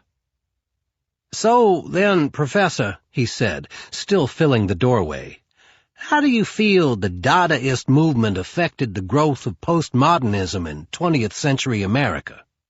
"Fuck you," Marta snapped. "Yeah," he said, "that's pretty much how I feel about Dada. But I'm a big fan of those dogs playing poker. Now get out of here." Marta hated quick hits. This one wasn't researched, wasn't planned, but the Russians were in a hurry to find Bannon. If she was going to be waiting for him in his apartment when he got home, she'd have to kill the asshole blocking the door. She ran through the scenario in her head, turn toward the outer door, take the gun from my bag, spin around, shoot him between the eyes, drag his body inside, clean up, go up to the 5th floor, and wait for Bannon. The guy in the muscle shirt would be collateral damage. Tough luck, pal. You asked for it. She turned to the front door, one hand on the clasp of her black bag, and then she saw him. The first guy, the one with the shaved head, who looked like he was in a hurry to go someplace, hadn't gone anywhere. He was standing outside, sucking on a cigarette. She removed her hand from the leather bag. Killing one person was manageable. Killing 2 was messy. Too messy for Marta. She opened the front door, and the black guy with the cigarette grunted a polite but detached New York hello. The white guy followed her out of the building and stood at the top of the front steps. "Happy trails, Professor," he said. She walked down the steps and onto Perry Street. She'd be back to kill Matthew Bannon and the redneck bastard from apartment 1. Chapter 37. Getting through airport security at JFK turned out to be a snap. For me. I breezed through with my multi-million-dollar carry-on. Catherine, on the other hand, got caught red-handed, carrying a 5-ounce tube of toothpaste into a 3-ounce world. She was stopped by a TSA screener, a chunky Hispanic woman wearing a government-issue white shirt, black pants, blue latex gloves, a gold badge, and a name tag that said Morales. "I'm going to have to confiscate this," the screener said, pointing at the toothpaste. "I know the 3-ounce rule," Catherine said, "and yes, this is a 5-ounce tube, but it's more than half empty. There's maybe only 2 ounces left." "I appreciate that, miss," Morales said, "but you really don't know the rule. All liquids, gels, and aerosols must be in 3-ounce or smaller containers. Larger containers that are half full or toothpaste tubes that are rolled up are not allowed on the aircraft." "You're joking," Catherine said. "Miss, we do not joke here." "For God's sake," Catherine said, "what do you think I'm going to do with half a tube of toothpaste I clamped my hand on Catherine's mouth before she could say the 4 words that would land us both in jail. Blow up the plane. Catherine pulled away. "Matt, what the hell are you doing?" she barked as 2 more security screeners stepped in and flanked us on both sides. "I'll tell you what he's doing, miss," Morales said. "He's saving your ass. Now, unless you want to miss your flight to Paris, you'd be smart to toss that toothpaste in that bin and be on your merry way." I squeezed Catherine's arm gently. "Please," I said, "I promise I'll buy you toothpaste in Paris." "This is Tom's of Maine," she said. "They won't have it in Paris." "I'll buy you French toothpaste. They make the best in the world." "This one is called Tom's Wicked Fresh, and it's all natural, and it keeps my breath fresh for hours. It's the only one I use." I leaned close to her and whispered in her ear, "You may find this hard to believe, but we are about 5 seconds from being arrested, strip-searched, and thrown in jail for the night. I've never asked you to do anything for me on blind faith, but I'm asking you now. Please, please, please give the nice lady your toothpaste.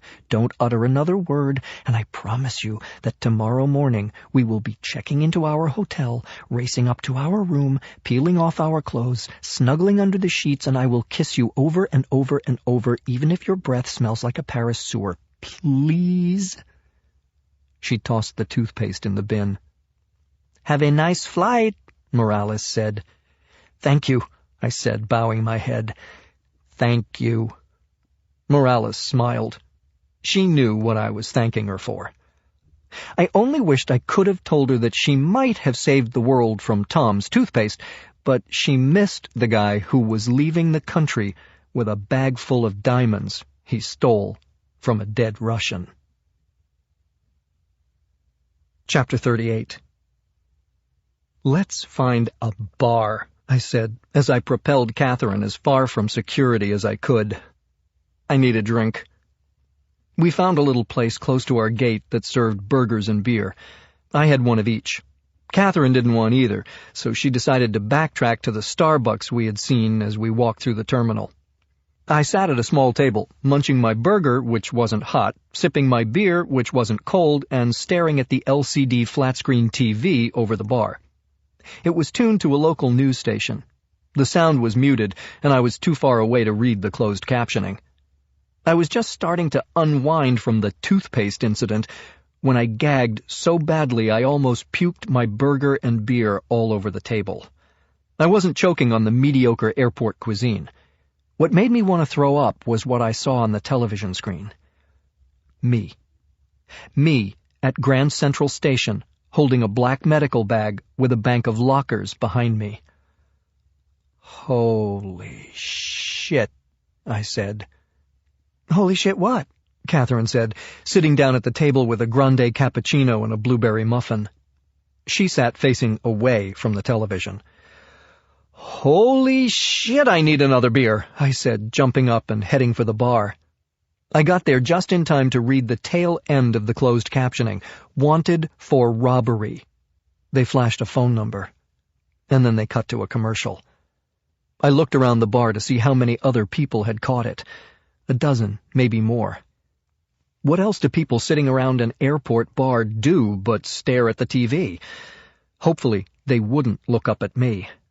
I tucked my chin down, put one hand over my eyes, and studied the floor tiles as I walked back to the table where Catherine was sitting. "Where's your beer?" she said. "I changed my mind," I said. "You know what I really need?" "No." "A hat." I lifted the somewhat faded, definitely broken-in Yankees cap off her head. I put it on mine. It didn't fit. "It's way too small for your big head," she said. "Well, let's buy one that fits," I said. "As soon as I finish," she said, picking up her muffin and biting it. So we sat and talked. And then it happened again. My picture flashed on the TV screen. I didn't try to read the closed captioning. I just kept my head down until Catherine polished off her cappuccino. Then we walked over to Hudson News. Catherine checked out the magazines, and I went to the gift shop. I was about to buy a Yankees baseball cap when I saw the berets. "Absolument," I thought. Très français, and a much better disguise. They had 2 colors, brown or red. I settled on brown.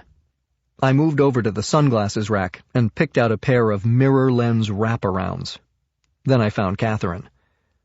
"What do you think?" She laughed out loud. "What happened to the baseball hat?" "I'm an artist. We're going to France. I definitely need a beret. And sunglasses," I said, putting on my shades. "Is this perfect or what?" "Or what?" said Catherine, but she was grinning. Chapter 39. Dinner was served about an hour into the flight to Paris. "At long last," I said. "Fine French cooking. Maybe we should eat and critique our dinners." I had the beef goulash. Catherine opted for the herbed chicken. "Bland, dry, overcooked," she said after a few bites. "1 star, and that's only because I'm an easy marker. How about you?" 4 stars, I said. Catherine threw me a look. "I think it's the ambience," I said, kissing the back of her neck. "And the company, of course."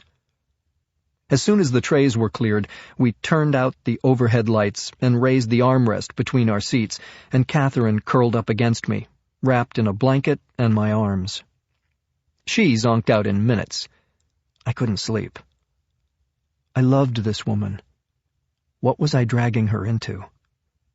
If that toothpaste incident had escalated 1 more notch, Catherine's behavior might have branded us as troublemakers, but my carry-on bag would absolutely have landed us both in jail. What was I thinking? What had I gotten her involved in? Was I crazy? The questions were bouncing around in my brain like a beach ball at a rock concert. Somewhere along the way, I fell asleep, and I didn't wake up till we were on our final approach to Orly Airport. Looking out the window, we could see the lush vineyards and tiny red-roofed farmhouses that dotted the French countryside.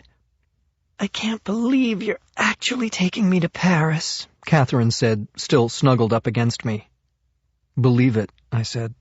Then I kissed her. She pulled away fast. "Matt, no, I have horrible morning breath." "Are you kidding?" I said. "Your breath smells wicked fresh." She punched me in the shoulder.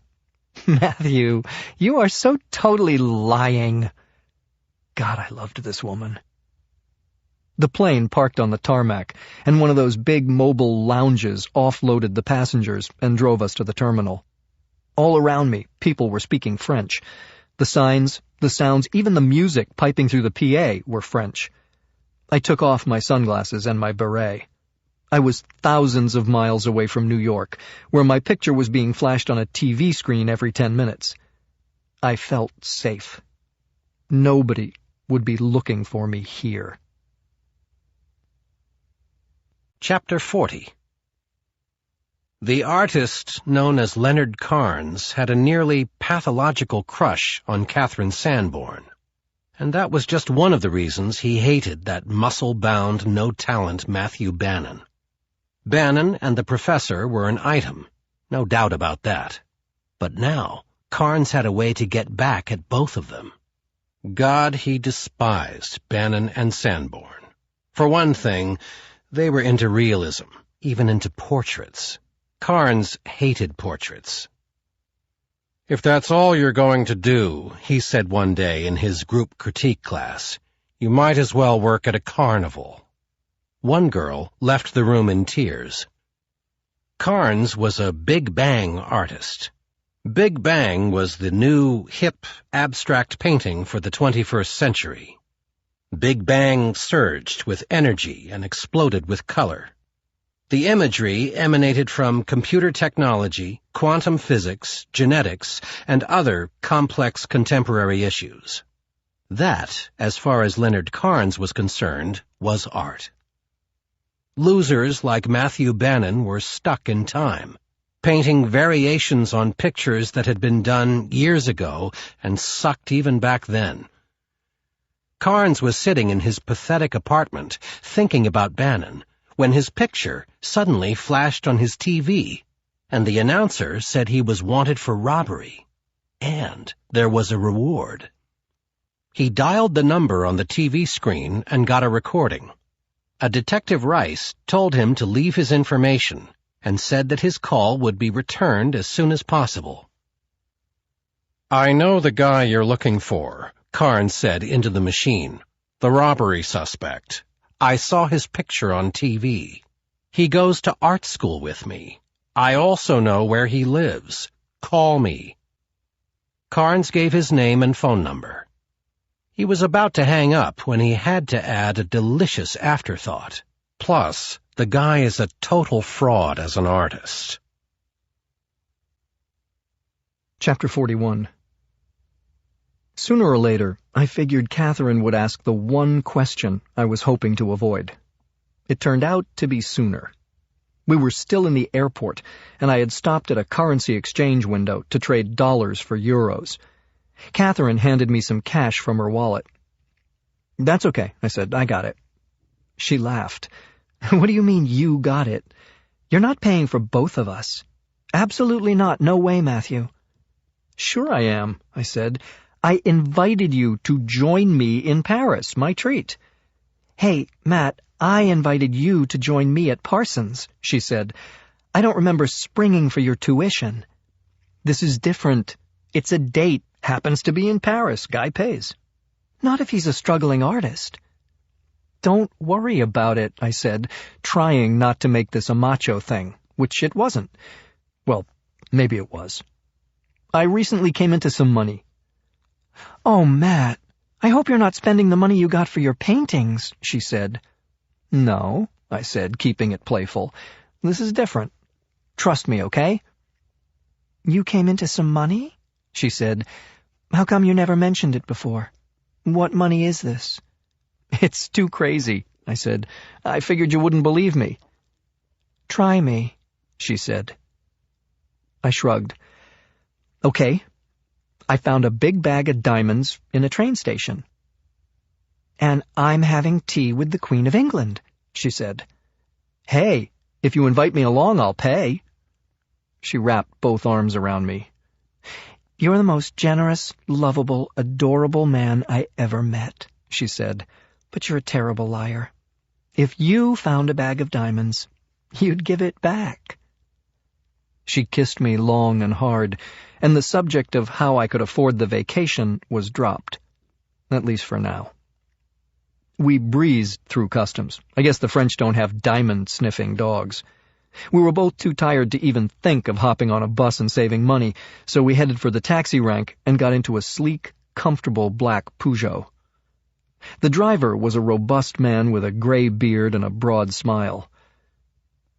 "You are going to where?" he said. "The Hotel Bac Saint-Germain," I said. "You know where it is?" "Oui, monsieur," he said. "You are very in luck. It is the only hotel in all of Paris I know where to find." Catherine and I both laughed. "You speak English, and you're funny," I said. "English is not so necessary, but to drive a taxi you must have big sense of humor," he said as he guided the car toward a ramp that said A106. "Where are we staying?" Catherine asked me. "It's a little hotel I found online. It's on the left bank, in the Quartier Saint-Germain-des-Prés, which is the hippest, coolest section in all of Paris." "And about to get hipper and cooler," she said. The driver laughed. "You two cool hipsters are art lovers?" he said. "Oui," Catherine said. "The district where you are staying, there are art galleries on every street corner," he said, "and many cafes, and beautiful shops and crazy, wonderful people." "That's why we're here," I said. "We heard you had room for 2 more crazies." "You like Aznavour?" he asked, sliding a CD into the sound system. "Who doesn't?" I said. And then the seductive voice of Charles Aznavour filled the cab. "If you're not in love when you get to Paris, you will be when you leave. If you're already in love, it only gets better." Catherine curled up in my arms, with her head on my chest, and for the rest of the ride we were serenaded by the sexiest tenor in all of France, possibly in the world. "Are your eyes open or closed?" Catherine whispered to me at one point. "Open." "Mine too," she said. Why would anyone close his eyes in Paris, I thought. Wherever you look, everything is just so incredibly romantic, even being stuck in traffic, with a woman like Catherine. Chapter 42. The hotel was colorful, modern, and cheap, only €110 a night. Our room wasn't ready when we checked in, so a bellman escorted us to a cozy little restaurant on the 7th-floor terrace, where we enjoyed steaming cups of frothy café au lait, flaky buttery croissants, strawberry jam, fresh fruit, yogurt, and a magnificent view of the entire district. 40 minutes later, the bellman returned and took us to our room. He set down the bags and I tipped him, hung the Ne pas déranger sign on the doorknob, and locked the door. Catherine and I hadn't been alone since she came by my apartment an eternity ago, and we couldn't wait to get our hands on each other. Within seconds, our clothes were strewn on the floor, and we were under smooth, cool sheets. The sex was a little fast, but the afterglow lasted much longer. We talked, then drifted off to sleep. Catherine woke me 3 hours later, and again we made love, this time slowly and tenderly, then took a long, hot shower together and headed out to explore Paris. "Where to first?" I said. "I can think of a dozen places I want to go, right off the top of my head." "Lunch," Catherine said, "but you have to let me buy." "Lunch?" I said. "Okay, sure." "Good. We have a 1:30 reservation." "We do?" I decided to stick with the surprise theme of our vacation. We caught a taxi. "Le Jules Verne restaurant," she told the driver. 10 minutes later, he dropped us off at the base of the Eiffel Tower. We walked under the tower to a yellow awning, where we were greeted by a smiling maitre d'. "Sanborn," Catherine said. "We have a reservation for 2. "I called from New York," Catherine told me as the maitre d' checked his book. "It's kinda popular. I was hoping to get a dinner res, but that was impossible." We took a private elevator to a magnificent room that was suspended from the steel latticework of the Eiffel Tower. It afforded us a spectacular panoramic view of the city below. A tuxedoed host escorted us to a table near the center of the room. "There's a 6-week wait for a window table," Catherine explained. I hope that's not an apology for this one. I'm floored. It was the most fantastic lunch I had ever had. And the most expensive. I almost choked when I looked at the prices on the menu. "Don't worry about it," Catherine said. "If you can spend all your newfound diamonds on everything else, the least I can do is buy lunch." We were sipping champagne when the waiter brought a small, intricately decorated chocolate cake with a single candle in the center to the couple sitting at the next table. White-haired, well-dressed, and from the way they held hands across the table, very much in love, they had to be in their 80s. The woman blew out the candle. "Happy birthday," Catherine said. "Merci, no," the old woman said. "It is our anniversary." "Congratulations," I said. "How many years?" The man smiled. 1/2, he said. "Emily and I have been dating for 6 months. The city of love was living up to its reputation. After lunch, we went to the École Nationale Supérieure des Beaux-Arts. It was Catherine's idea. It's the French National Art School, where we could wander the halls, looking at works in progress by students. "It's just like Parsons," Catherine said. "Almost," I answered, except for the fact that Monet, Degas, Moreau, and Delacroix didn't go to Parsons. "True," she said, "but Jasper Johns, Edward Hopper, and Norman Rockwell did." I winced. As they say in Paris, touché, mademoiselle. As they say in New York, gotcha, dude. After that, we hit the Louvre, along with about 15,000 other people. We didn't see them all, but that's how many the guidebook said show up on a daily basis. It could take a week to see all 400,000 pieces of art that are in the Louvre. We decided to spend 2 hours focused on a handful of works by Michelangelo, Raphael, and other Italian masters. Then we did a 180 and took another taxi to the Gallerie Mona Lisa. The average tourist wouldn't know about it, but the elderly couple in the restaurant had tipped us off to it. It was jam-packed with works by contemporary artists. There was no single medium, no unifying school of thought, just great art from people who were still very much alive. "One day you could be hanging here," Catherine said. "And the best part is, I don't have to be dead to get in." We left the Galerie and were strolling along the Boulevard Saint-Germain when we took a random left turn on Rue de Bussy and stumbled on Cacao et Chocolat. The store was a work of art in itself, and every bit of it was edible. We sat in a booth while a petite waitress served us the thickest, richest cocoa I'd ever tasted. Then we fed each other chocolate truffles from a silver tray. "I'll be in a sugar coma in about 5 minutes, Catherine said, as she licked a bit of chocolat noir from my fingertips. "But what a way to go." Somehow, we mustered up enough stamina to do some shopping at Le Bon Marché, a French department store that makes Bloomingdale's look like a flea market. Catherine insisted she didn't want anything, so I bought myself some Christian Maquet lingerie in Catherine's size. We went back to our hotel and Catherine tried on the incredibly sexy sheer black camisole, and minutes later I removed it. We turned out the lights, opened the blinds, and let the moonlight pour into the room as we made sweet, sweet love. Chapter 43. New York One ran Bagboy's picture a dozen times.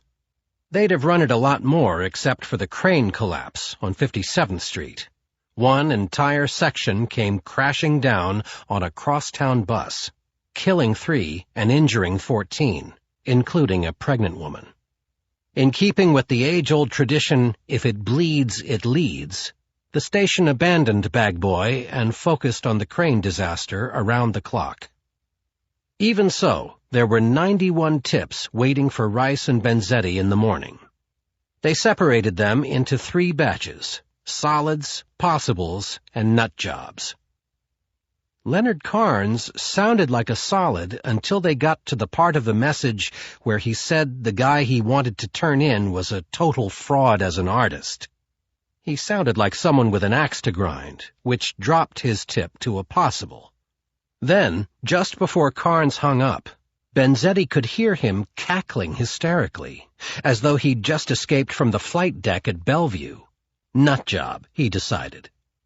It took the 2 detectives a full day to track down and question all the callers in the solid and possible folders. "So far I got squat," Rice said. "What have you got?" Benzetti looked at his call sheet. "I got 1 lonely old lady who was angling to get me to come over for tea, 3 angry chicks hoping to pin a robbery on their ex-boyfriends, and a whole bunch of bullshit artists and hustlers trying to peddle bogus information to score the reward." "We might as well start calling the crazies," Rice said. He dialed Leonard Carnes's number. "It's about time," Carnes said as soon as Rice identified himself.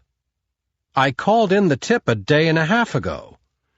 "You and a lot of other people," Rice said. "You said something on your message about this guy being an artist?" "He'd like to think so," Carnes said. "I was in one of his art classes at Parsons, and his paintings are shit. But he's banging the professor, so he's getting a straight A all the way." Rice was only half listening. He was about to write this numbskull off when he heard the one word that sparked his adrenaline. Parsons.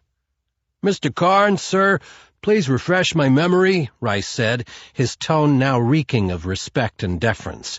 "Where exactly is Parsons?" "West 13th Street. A block from where Bagboy took the taxi from Grand Central.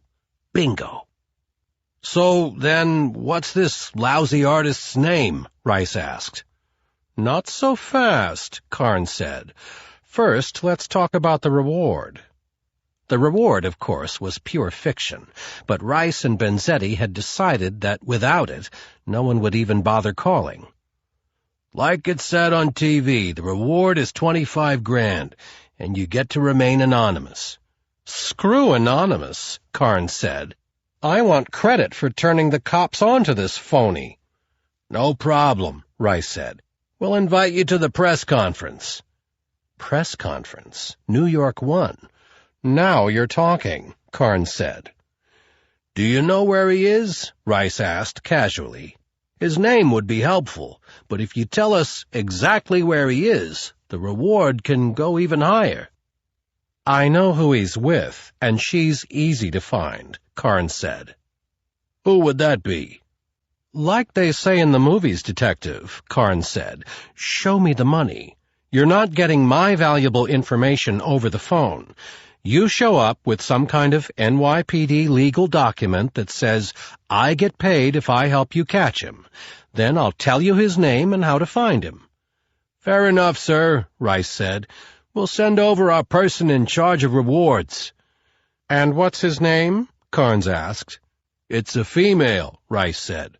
Her name is Detective Crawl.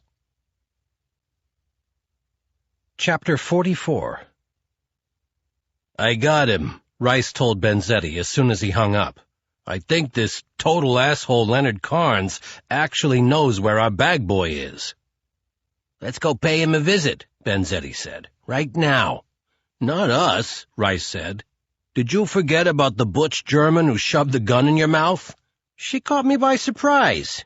You thought she was butch? Marta Krall is a pro, and she's expensive. She'd whack 2 cops like us and not even break a sweat. We found Carnes. Now he's her problem. Fine, Benzetti said. You deal with Marta. I hope I never see her again. Rice called Krall's cell. We've got a lead on the guy with the diamonds, he said. You know who he is? Krall said, and sounded absolutely astonished. No. You know where he lives? No. I know his name, and I've been staking out his apartment for 2.5 days, she said. So much for your police work, your vaunted NYPD protocols. Listen, Rice said. My partner and I are just trying to hold up our end of the deal, but if you've got the guy, you don't need us. So goodbye. Wait. I don't actually have the guy, Krall said. Not yet, but he'll be back sooner or later. Well, if you don't feel like waiting for later, I've got the name and address of someone who knows how to find him. Chapter 45. Marta Krall checked her Breitling Starliner and rang the doorbell to Leonard Carnes's apartment. 1:33 in the afternoon. The building was drab, dilapidated, and depressingly quiet. Carnes buzzed her in, and she took the stairs to apartment B4. A short, fat lump in gray sweatpants and an olive-drab T-shirt that said, Art is Resistance, stood in the doorway. You Detective Krall? He asked. She smiled and nodded. Then she pointed to her throat and whispered, Laryngitis. She liked acting, and had unsuccessfully attempted a transition from modeling to movies back in Germany. That sucks, he said. But no problem. I know what you're here to find out. Marta smiled again. Good boy. She stepped into the apartment, and he shut the door. It was stuffy and smelled of burnt coffee. There was art all over the walls, undoubtedly his. She stopped to look at one of the paintings and gave him a big thumbs up. It's called Improbabilities No. 6, he said. Nice, she whispered. It was true. She genuinely liked Improbabilities No. 6. It was powerful, meticulous, urban chic. Nothing like the loser who painted it. Marta tapped her hand to her heart to show how much she loved it. Carnes's eyes settled on her chest as he mumbled a shy thank you. Marta took the picture of the man she was trying to find and handed it to Carnes. You're going to give me the paperwork for the reward, right? He said. She waved him off with an of course I will gesture and sat down on the sofa. She pulled her skirt up a little so he could get a good look at her legs. She took out a pad and pencil and sat waiting for him to speak.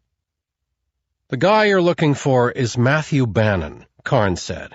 "He's in one of my classes at Parsons. Since you like my work, you'd hate his. He's all technique, but he's dead inside, no originality." Marta nodded and tried to communicate that she understood this idiot. "What is he wanted for, anyway?" Carnes said.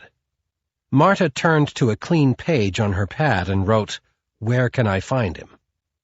"Believe it or not, he's been shacking up with the professor of our group critique class. Her name is Catherine Sanborn.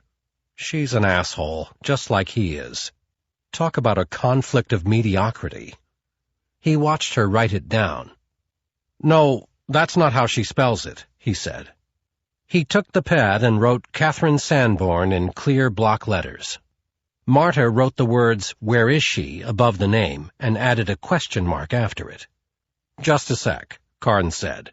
He scrambled over to his desk, opened a center drawer, and pulled out a packet of papers that were held together by two brass brads. "This is the faculty directory," he explained. "They don't exactly give it out to students. I happened to get my hands on a copy. You never know when you might want to get in touch with one of your professors." "Or stalk her." Marta gave him another thumbs up for his ingenuity. He opened it to Catherine's name in the directory. There were penciled doodles all around it. Carnes had obviously spent time staring at it. Below Sanborn's name were her address, home phone, cell phone, and email. That was all Marta needed. "And you think that this Sanborn woman will be with Bannon?" Marta said loud and clear. "Definitely," Carnes said. "Hey, how did you get your voice back like that?" "I think it's a miracle," Marta said. Carnes looked totally confused. "Are you German?" he said. "What's the difference?" Marta said, as she crossed her legs like sharp scissors. He never even saw the Ruger Red Hawk. He was staring at Marta's thighs, lightly licking his lips, as she pulled the trigger and blew most of his head off. A few minutes later, Marta Krall casually walked down the steps and checked her watch as she left the building. She'd taken something to remember Leonard Carnes by. Improbabilities number 6. Chapter 46. Like a lot of young women who moved to Manhattan, Catherine Sanborn couldn't afford to live in a building with a doorman. So she invested in 3 heavy-duty locks for her front door, and none for her windows. As she had said to her concerned parents, "Who's going to climb 5 stories up the side of the building, Spider-Man?" Marta Krall didn't have to climb up. She took the elevator to the roof, rappelled 10 feet down, and went through the unlocked window. It took less than 30 seconds. The apartment looked like it had been hit by Hurricane Catherine. Dresser drawers were open, and there were piles of clean clothes on the bed and the floor. Catherine had obviously packed and left in a hurry. Marta was familiar with the scenario. Her target was on the run, and he had invited his girlfriend to run with him. But where were they going? The first clue lay on Catherine's 4-by-5-foot dining room table, a red ribbon, and a handful of postcards with pictures of the Eiffel Tower, the Arc de Triomphe, and other Paris landmarks. There was also a bottle of French wine on the table. Instinctively, Marta opened the refrigerator. It was single girl in the city sparse. But there, alongside the non-fat yogurt and the Coke Zero, were 2 baguettes and a chunk of creamy, rich 60% butterfat brie. All part of Bannon's romantic invitation, Marta decided. Catherine's computer was sitting on her desk. Marta booted it up. No password required, because, once again, the prevailing thought process was, I don't have anything worth stealing, and even if I did, how could anyone get into my apartment? Marta opened Catherine's email inbox. The last message was from Beth Sanborn. Cat. Can't believe you and Matthew are going to Paris on the spur of the moment. Oh, to be young and in love. Send us the flight number and the name of the hotel. I don't care how old you are. Mothers need to know. Love, Mom and Dad. Marta checked the sent mail. Catherine's response had the flight details, and she'd followed up with, "Don't know the hotel yet. We'll text you from Paris." She shut down the computer and called Etienne Gravois at Interpol. "This Matthew Bennon you found for me is on his way to Paris," she said. "He's traveling with another American, Catherine Sanborn. They should have landed at Orly the day before yesterday. I need a confirmation."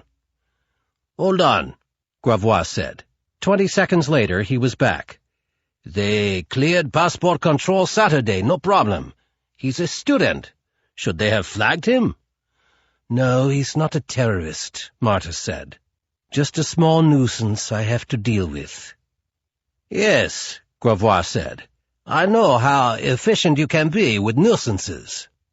"And don't ever forget it," Kroll said. "Where are they staying?" "The Parc Saint-Germain."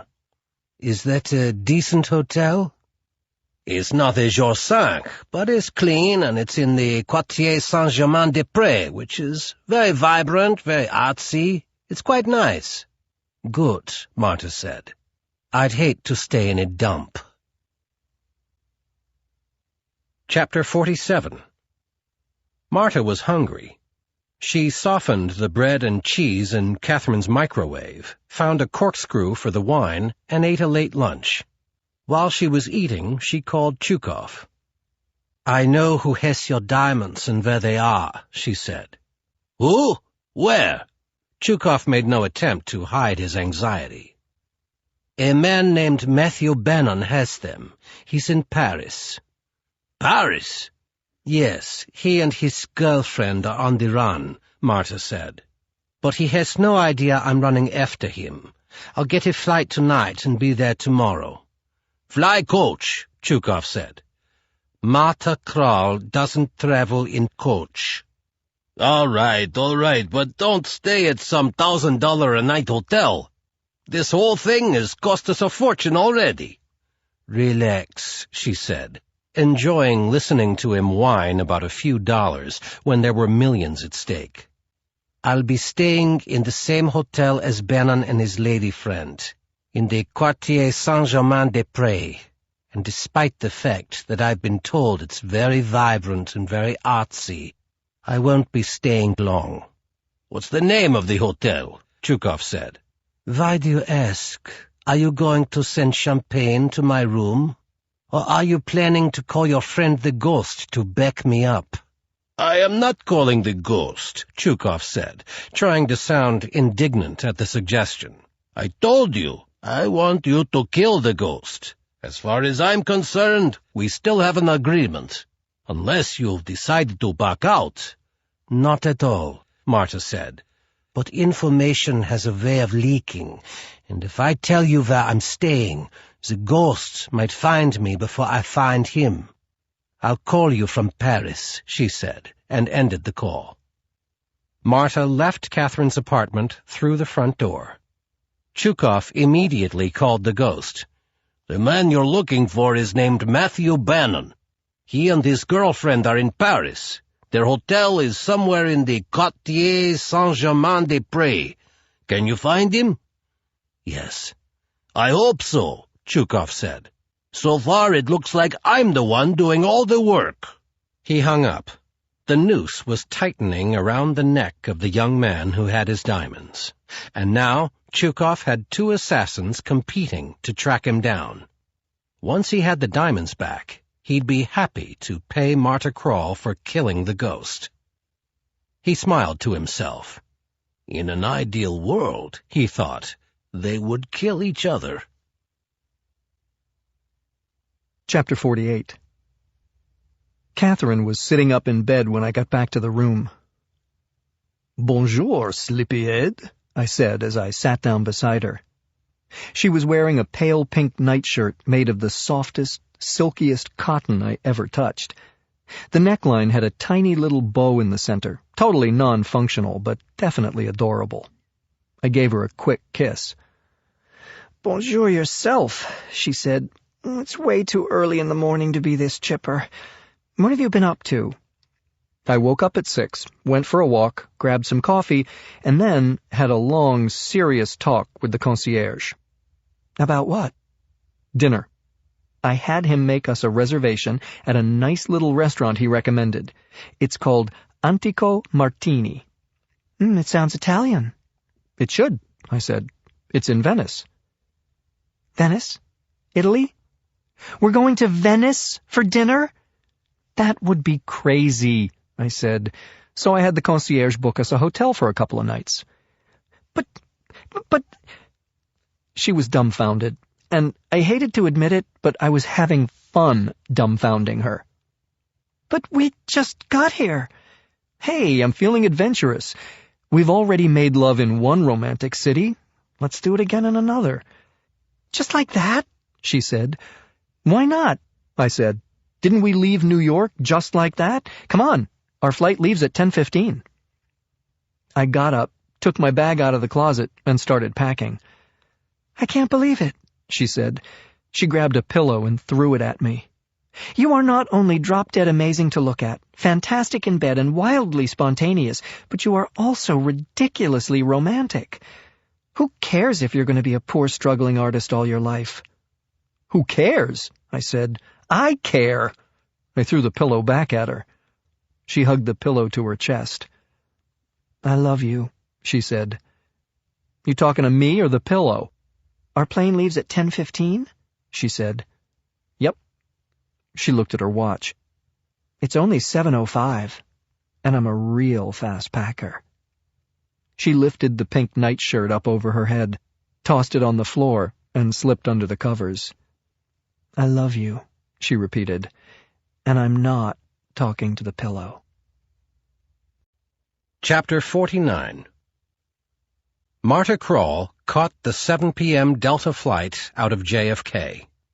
She had only one small suitcase, and despite the fact there was plenty of room in first class to bring it on board, she checked it. She touched down at Charles de Gaulle Airport at 8:45 the next morning and went to the baggage carousel, where she was reunited with her bag. She cleared customs, then found the nearest ladies' room. She locked the stall door, sat on the toilet, and opened her bag. Her hairdryer was in the black drawstring case, exactly as she had packed it. It wasn't a working dryer. It was built for her by a mold maker in Holland. She used a paper clip to push a recessed button on the grip. The dryer popped open. Inside were the pieces of her Ruger Redhawk, each one held in place by a steel clasp.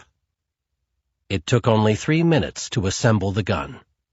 40 minutes later, she was in the lobby of the Hotel Bac Saint-Germain. The front desk clerk was young, slender, and extremely beleaguered. "Non, madame. No one else has complained about the water pressure," she told the guest on the other end of the phone. Her voice was calm, but her body language said otherwise. "Of course. I'll send the engineer back to your room immediately. Yes, I know. Room 314. Merci." She hung up and smiled at Marta. "Bonjour, madame. May I help you?" "I'd like a room," Marta said. "Preferably on the same floor as my friends Matthew Bannon and Catherine Sanborn." The clerk's long blood-red fingernails clicked lightly on her keyboard. "I'm afraid you just missed them," she said. "Out sightseeing, I'm sure," Marta said. "Do you happen to know when they'll be back?" "They're not expected back. They checked out this morning." Marta stood at the front desk, cool and composed on the outside, boiling over on the inside. "How strange," she said calmly.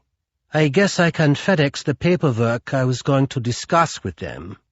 Did they leave the address of their next stop?" "No, but I saw Monsieur Bannon talking with the concierge a couple of hours ago. He might be able to help you." The front desk phone rang, and after checking the caller ID, the clerk turned back to Marta. Now, what size room are you looking for? They all have excellent water pressure. You're busy, Marta said. Why don't you deal with room 314, and I'll see if the concierge knows where to find my friends. Marta walked across the lobby as the front desk clerk reluctantly picked up the phone. The concierge was tall and trim and had thick, dark hair that was slicked back. He wore a well-tailored gray uniform with black piping and 2 crossed gold keys, the clé d'or, on each lapel. He was currently engaged with a Japanese couple, and the language barrier made the slow communication process painful to watch. After several minutes, he paused to nod to Marta. "Sorry to keep you waiting," he said.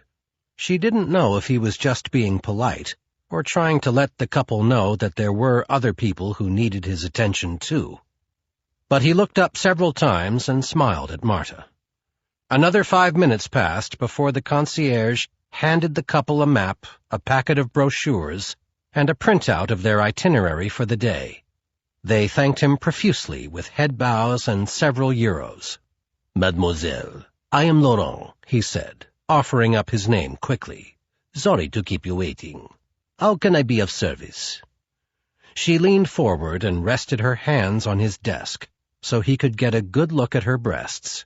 He didn't seem all that interested. Ah, the French. She loved them. "I was supposed to meet my friends here, but there seems to have been some miscommunication," she said, lowering her voice to a whisper. "According to the front desk, they checked out this morning. I'm wondering if you know where they went." "These mix-ups happen all the time," he said, with a smile that showed a mouthful of perfectly straight, professionally whitened teeth. "What are their names?" "Matthew Bannon and Catherine Sanborn." His lips tightened, and the smile disappeared. He sat, broom up his ass straight, in his chair. 1 second he looked like he was ready to invite himself up to her room, and the next he was transformed into the quintessentially cold, uncaring, unhelpful Parisian.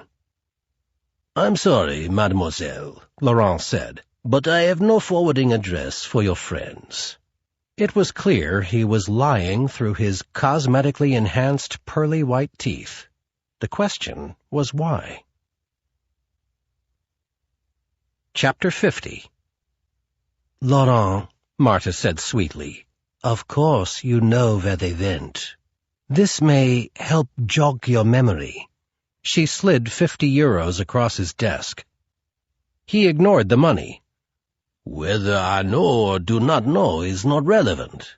The privacy of our guests is of utmost concern, and I'm not at liberty to say anything or tell policy." The cash bribe didn't work. Marta leaned across his desk, her breasts almost out of their nest. "You can tell me," she purred, "and you can surely imagine how grateful I would be." The concierge leaned in toward her and wagged a finger in her direction. "Mademoiselle, I absolutely cannot divulge any—" Marta grabbed his finger and held it tight. "I guess you're not the breast man I thought you were," she said. "How do you feel about fingers?"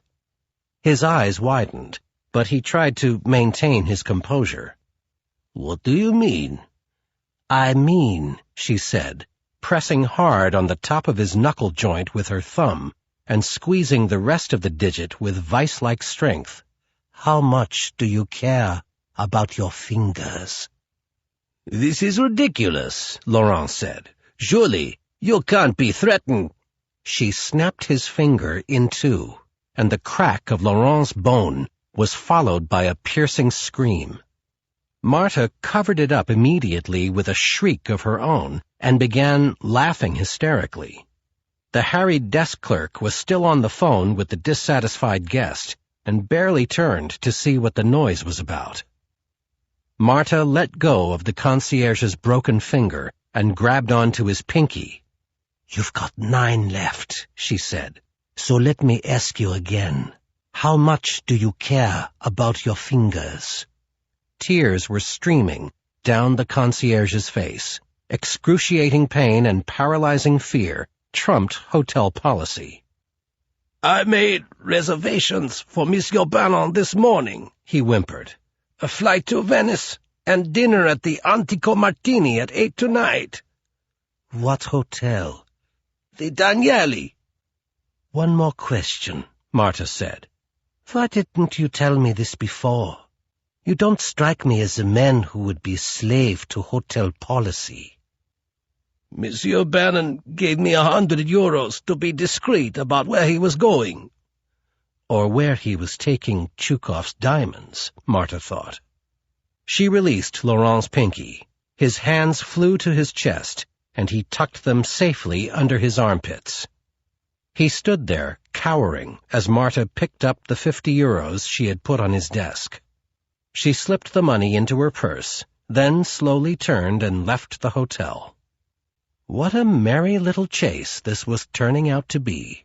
Marta Krall absolutely loved it. Chapter 51.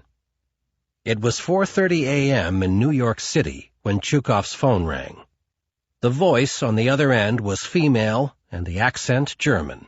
Marta Krall didn't have to identify herself. "He's in my sights," she said. "Where are you?" "I'm in a taxi on my way to Charles de Gaulle Airport." "To the airport," Chukhov said.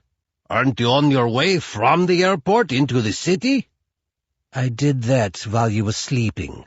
I went to his hotel. He checked out this morning." "Checked out? Where did he go?" "Venice. He booked a room at the Hotel Danieli." "The Danieli?" Chukhov screamed. "Do you know how much that costs?" Marta laughed. "I'm sure he doesn't care. He's spending your money." Chukhov was apoplectic. "That's a 5-star hotel. I want 5 bullets in his head, 1 for every star." He grabbed the inhaler from his night table and sucked on it. Marta closed her eyes and savored the sound of the fat Russian gasping for air. 5 bullets won't be easy, she said. 1 shot with my Red Hawk, and his head will explode like a mushmelon. "Then put the other 4 bullets in his worthless dick," Chukhov wheezed. "But first, get the diamonds." "If he still has them," she said. "He was in Paris for 24 hours. He could have sold them." "No," Chukhov said. "What idiot would sell diamonds in Paris? And never in Venice. He's not stupid. He'll go to Antwerp or Amsterdam or even Tel Aviv."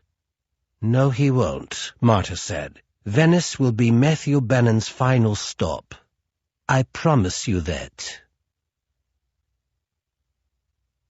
Chapter 52. Chukhov turned up the hot water in the shower full blast. He stood on the bathroom floor for 10 minutes, inhaling the steam, sipping his morning vodka, and trying to figure out his next move. He dressed, ignoring the Bowflex and the rest of the exercise equipment he regularly bought from late-night infomercials, some of the pieces still in their boxes. Then he called the ghost. "Do you still have your thumb up your ass in Paris?" he asked. "No," the ghost said. "My ass is currently in Venice, sitting in a very comfortable chair in a premium deluxe room at the Hotel Danieli." Chukhov was stunned. "You're at the Danieli already? How did you find out Bannon was in Venice?" "It's what I do," the ghost said. "The better question is, how the hell did you know? It's 5 in the morning in New York. Who called you?"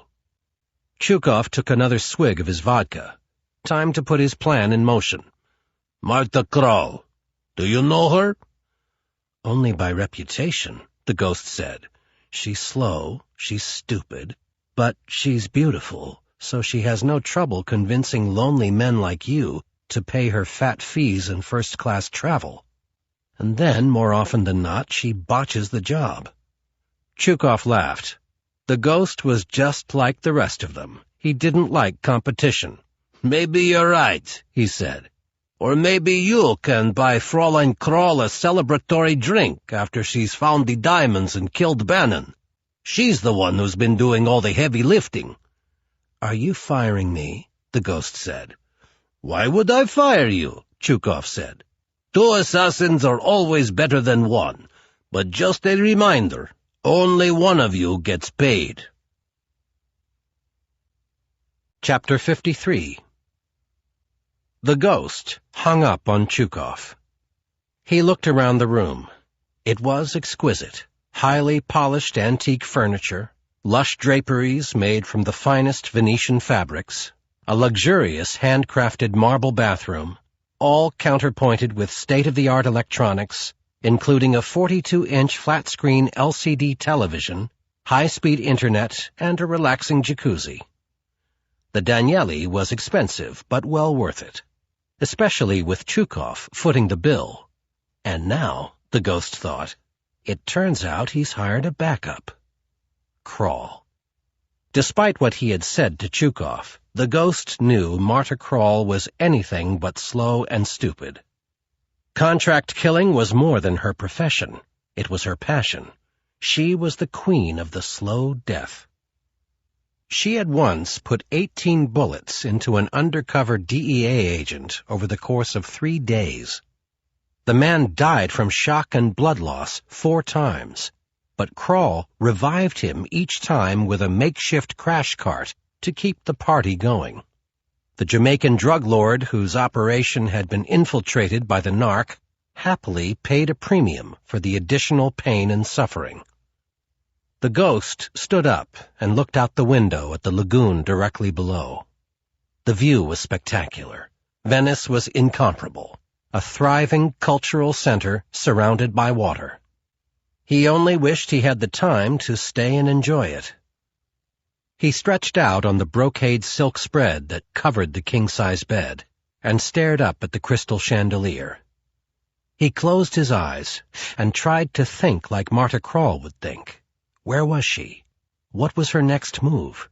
How could he stay one step ahead of her? The door to the room burst open with a bang. Before he could move, a woman bounded into the room, leaped onto the bed, and pinned him down. And then she kissed him, hard. "Jesus, Catherine," he said, "you scared the living shit out of me." He wrapped his arms around her and kissed her again. "I tried your cell, but it went straight to voicemail," Catherine said. "Who were you on the phone with?" "The Antico Martini," he said. "I was just confirming our dinner reservation. I want to make sure it's extra special."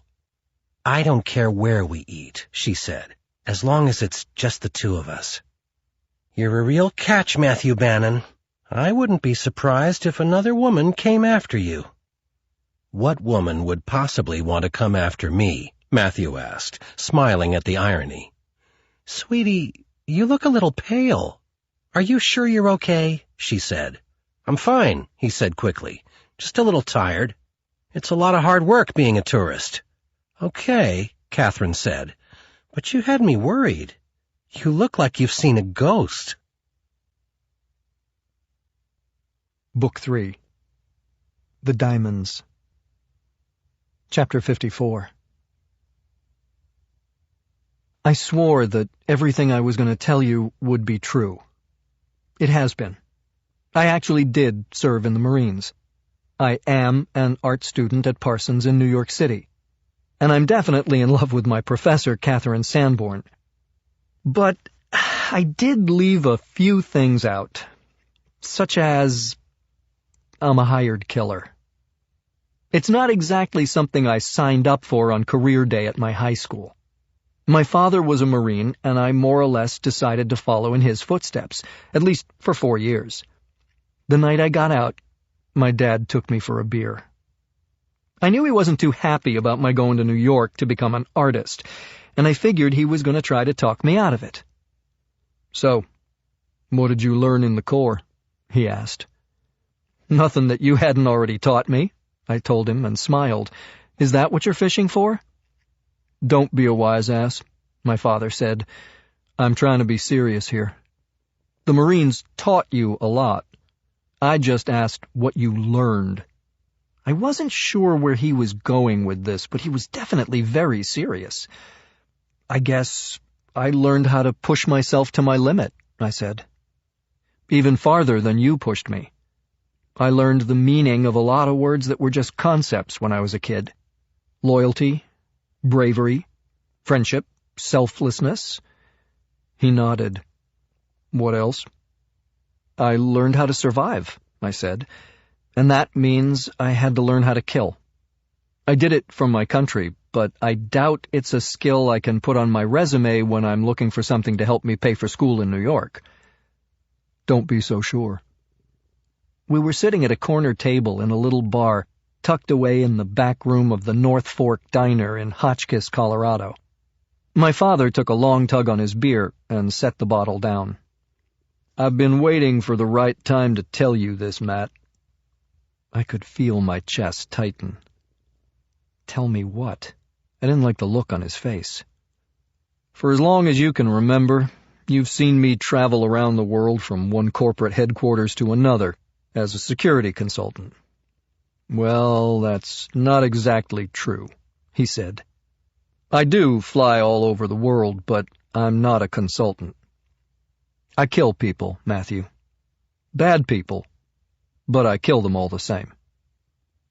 I was in shock. Complete. There was a buzzing sound suddenly in both my ears. My chest felt hot on the inside. You murder people? I said. For money? I eliminate scum, the dregs of our world. Most of them are killers themselves. Some just order the murders of others. It doesn't make it any more righteous that I target only folks who deserve to die. But you know what?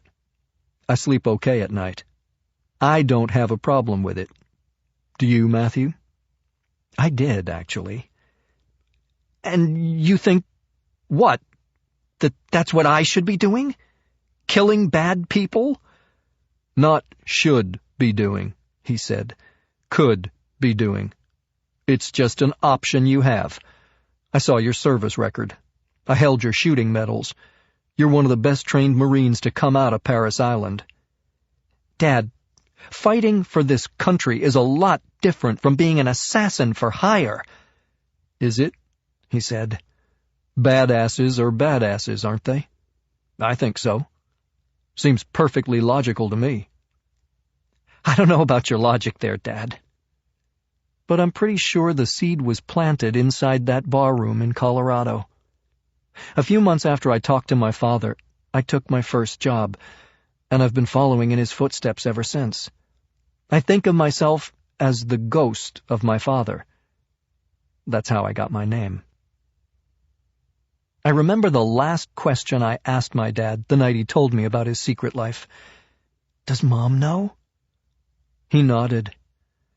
I didn't tell her at first, but I knew I had to sooner or later. You can't live a lie with someone you love. She could have walked out on me. She could have told me to give it up, but your mother stuck with me and never brought it up again. Rarely brought it up again, I should say. Occasionally she does. When she wants something she considers worthwhile, like tuition if you decide to go to art school. And now it was my turn. It was time to share my secret with Catherine. I went to the closet and opened the room safe. I got out the doctor bag filled with diamonds. I sat down on the bed next to her. Catherine, I said, I've got something to tell you. Chapter 55. Catherine looked at the bag. Dr. Matthew's magic medical bag, she said. Is there another surprise in there? Kind of. Well, you gave me brie and baguettes when we went to France. What's in there now that we're in Italy? Chianti and cannolis? No. Remember I told you I found a bag full of diamonds at the train station? How could I forget? She said.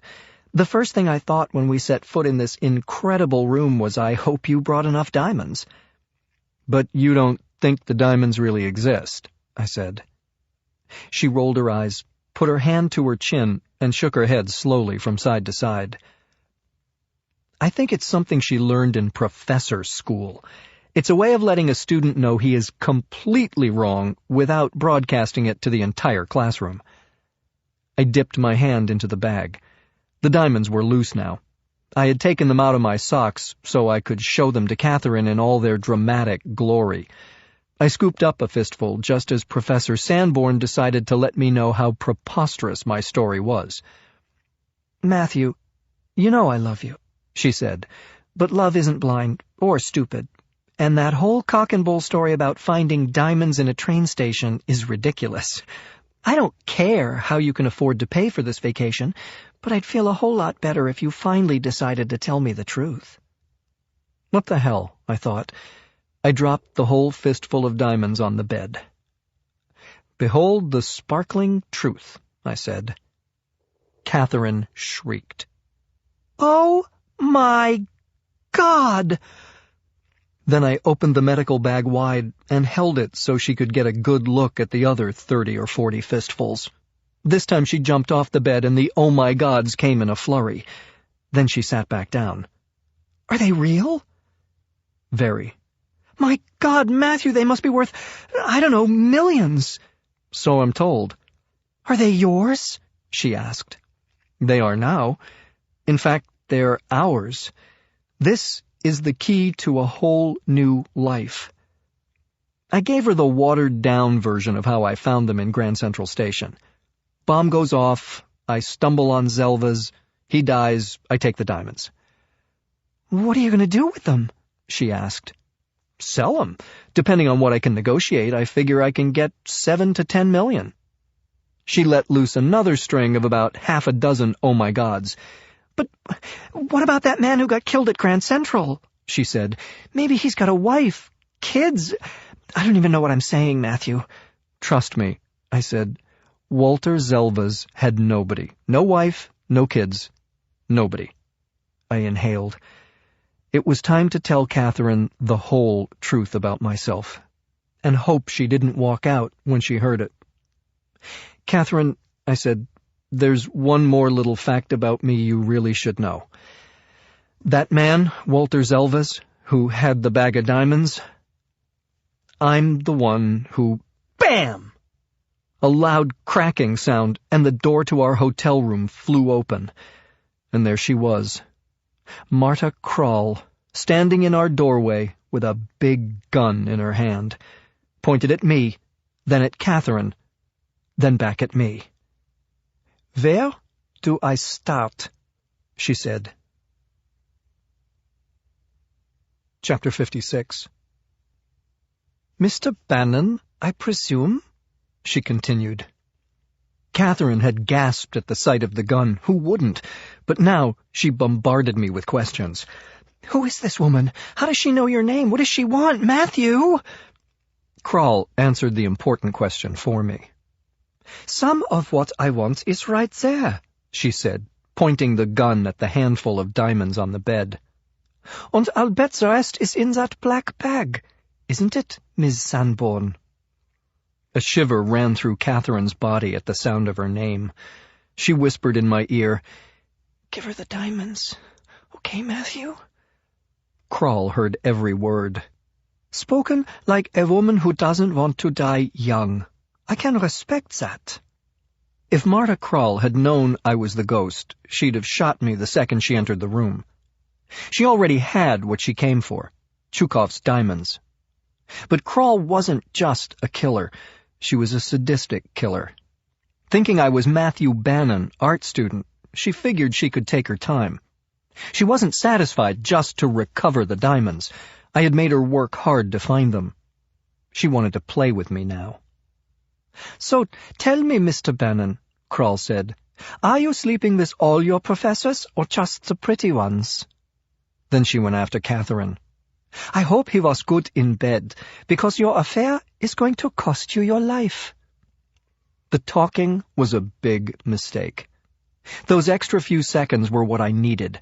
I pushed Catherine to the floor and flung the medical bag at Marta. She got off a shot, but the bullet went inches wide, and suddenly diamonds were raining all over the room. The distraction gave me a second, and I barreled into Krall. Her gun fired again, the bullet smashing into the LCD TV, glass shattering in a spectacular fashion. I threw my body at Marta Krall, and her gun went flying. I rolled, but she dived on top of me and began punching my face. She could really punch, too. I headbutted my way past a hail of fists and sharp elbows and rammed my skull into her perfect nose. She grunted like a man, toppled backward, and, still stunned, staggered to her feet. I sprang up, and the two of us were standing face to face. No guns, mano a mano, so to speak. I aimed a right jab at her beautiful Aryan face. She ducked, and I drove a left hook into her stomach. She doubled over, gasping. I charged and hit her again with my full body weight. I'm pretty sure she expected to crash into the wall behind her, but that's not what I had in mind.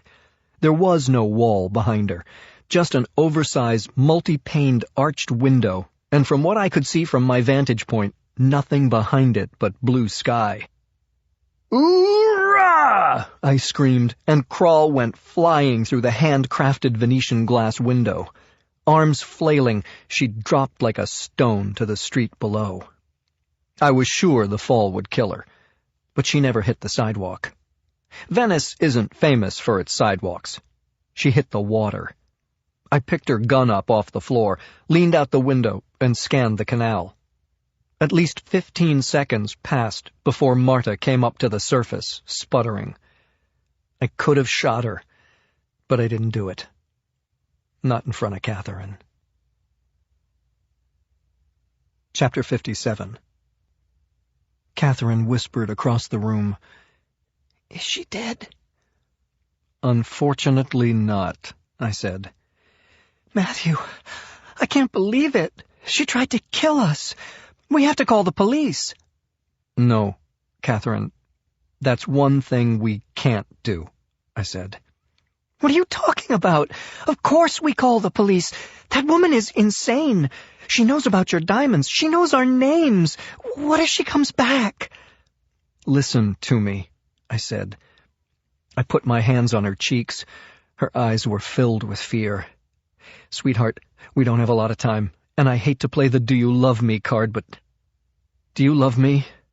"Of course. Yes, always." "Do you trust me?" She hesitated. Let me rephrase the question. I didn't ask if you understand everything that has happened in the past 3 days, but do you trust me enough to believe that whatever I ask you to do in the next few minutes will be because I love you madly and will do anything to keep you safe? "Absolutely," she said, no hesitation and with a hint of a smile. "We don't have to call the police," I said, "because in a few minutes this place will be crawling with cops. If we're still here, they'll arrest us." "Why? We're innocent." "Even if these cops speak perfect English, there's no way they're going to believe a word we say. There's a bullet hole in our TV.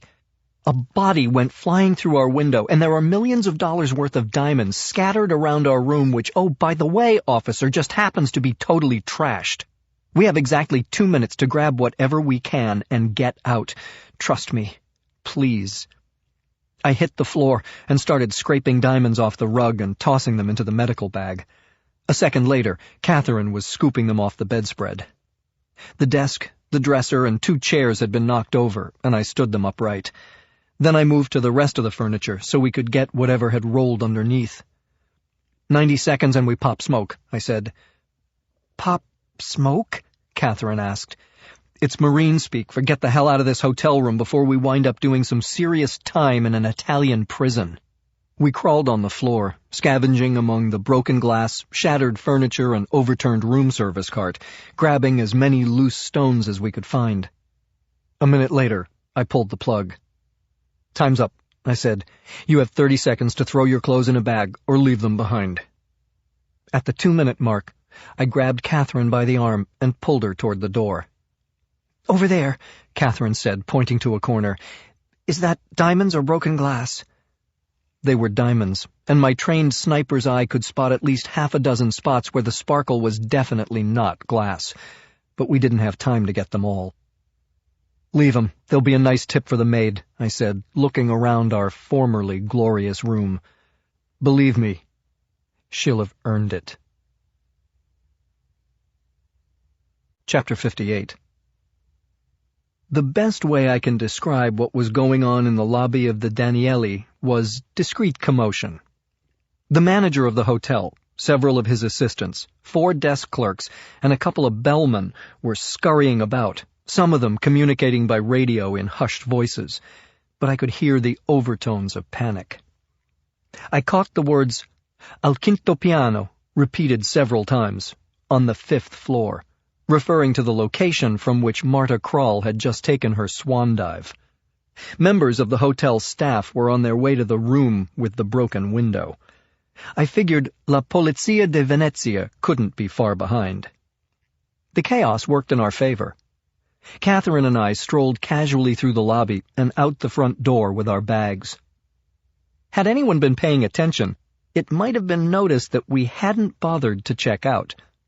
But everyone was far too busy to notice a chatty couple who were debating whether to visit the Peggy Guggenheim collection at the Museo d'Arte Moderna or spend a few hours at the Gallerie dell'Accademia. If this were New York City, we'd have jumped in a cab and tear-assed down the Grand Central Parkway straight to JFK. But there aren't a lot of high-speed getaway options in Venice. A gondola would have been romantic, but not too smart. There was a water taxi parked in front of the hotel, and we got in. It was a 10-seater. We were the only 2 passengers. "Railway station," I said. "Venezia Santa Lucia." "5 minuti," the driver said, not moving the boat. He pointed to the 8 empty seats. "What's going on?" Catherine said. "Why aren't we moving?" "He wants to wait 5 minutes till he gets more passengers." I could see cops storming into the hotel. Catherine and I had registered in our own names, so it wouldn't be long before the local police were looking for us. When they didn't find us, they'd widen the search. We had to get out of Italy before our pictures were posted at every border crossing. "Waiting is not an option," I told Catherine. She clasped her hands together and looked to the heavens. "God, my boyfriend's been a little crazy lately," she said. "Please, don't let him ask me to swim." I kissed her on the forehead and turned to the water taxi driver. "Siamo in ritardo per il nostro treno," I said. Catherine looked at me. I told him we were late for our train. The driver shrugged. "Gli americani sono sempre in ritardo," he said. "He says we're always late." "Quanto?" I said. "How much?" €95. 95 euros. "How much for tutto?" I said. "The whole damn boat." "Immediatamente." 600. I dug into my pocket and peeled off 3 200-euro notes. The engine turned over as soon as the bills left my hand. "Siete americani?" our taxi driver said as we cut through the water past the Palazzo Ducale. "No, we're not," I said. He shrugged again. He had all the money he was going to get out of me. No small talk required. Catherine leaned into my chest, and I wrapped my arm around her. "Just in case you were wondering," she said, "I'm petrified." "I'm sorry," I said. "This isn't exactly what I had planned." "Don't apologize," she said. "Paris was amazing. Venice is inspiring. Except for that blonde bitch who shot at us, it's been a heck of a vacation." I kissed her. "Where are we going now?" she asked. "Amsterdam." "What's there?" she said. "Beautiful canals, great nightlife, and incredible art. The Rijksmuseum has all the Dutch masters, Rembrandt, Van Gogh, Vermeer. You'll love it." She stared at me. Her gray eyes were steely now. "Matt, cut the travelogue bullshit. The Italian police are looking for us, and instead of racing back to New York, we're on our way to a museum in the Netherlands? What happened to trust me?" she said. "So let me repeat the question. What's in Amsterdam?" I leaned in close and whispered in her ear, "People who buy diamonds." Chapter 59. It took 15 minutes to get to the train station. I was eager to come clean to Catherine, but just in case our 600-euro captain had a better handle on English than he had let on, we just sat and enjoyed the view. The next train to Milan was leaving in 45 minutes. From there, we could catch the overnight train to Amsterdam. Flying would only take 2 hours, but that meant going through airport security, and I had decided to hang on to Marta Krall's gun. I bought 2 first-class train tickets to Milan and reserved a sleeper car for the second leg of the trip. We sat down to wait at a little coffee bar. I ordered a cappuccino. Catherine had a caffè con panna, which is basically espresso topped with sweet whipped cream. Do you remember what we were talking about in our hotel room before we were so rudely interrupted? I said. Do I remember? First, you nearly gave me a heart attack when you showed me what was inside your little doctor kit. Then you said something like, "But wait, that's not all." You were going to tell me another big secret when the door crashed in. She sipped her espresso. Are you going to tell me now? I nodded. Walter Zelvas, the guy who got killed at Grand Central, was a professional killer, I said. He worked for the Russian mob. Among other things, they run a global diamond smuggling operation, and Zelvas was taking off with a bag full of diamonds that he stole from them. They found out, and they hired another hitman to kill him.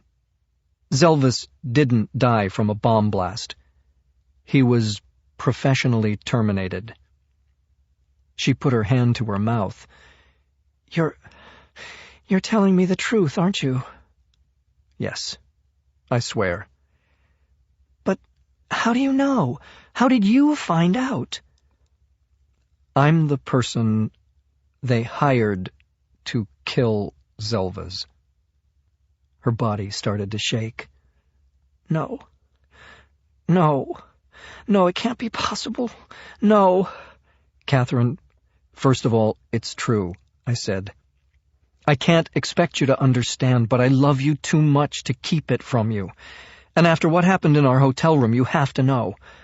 That woman's name is Marta Krall. The people who hired me to kill Zelvas hired her to kill me and get their diamonds back. This can't be happening, Catherine whispered. She was staring at the floor now, not at me. She couldn't look me in the eye. I think I know what you're going through, I said.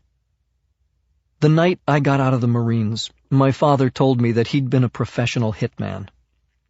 He made it sound almost all right, logical. He only killed bad people, he said. It was like being an executioner in a prison, a really well-paid executioner. He wanted me to think about doing it too. At first I wouldn't even consider it, but eventually he turned me. I kill evil men like Walter Zelvas, and the money I get paid lets me follow my dream. It lets me paint. Catherine was in shock. Her face looked tortured.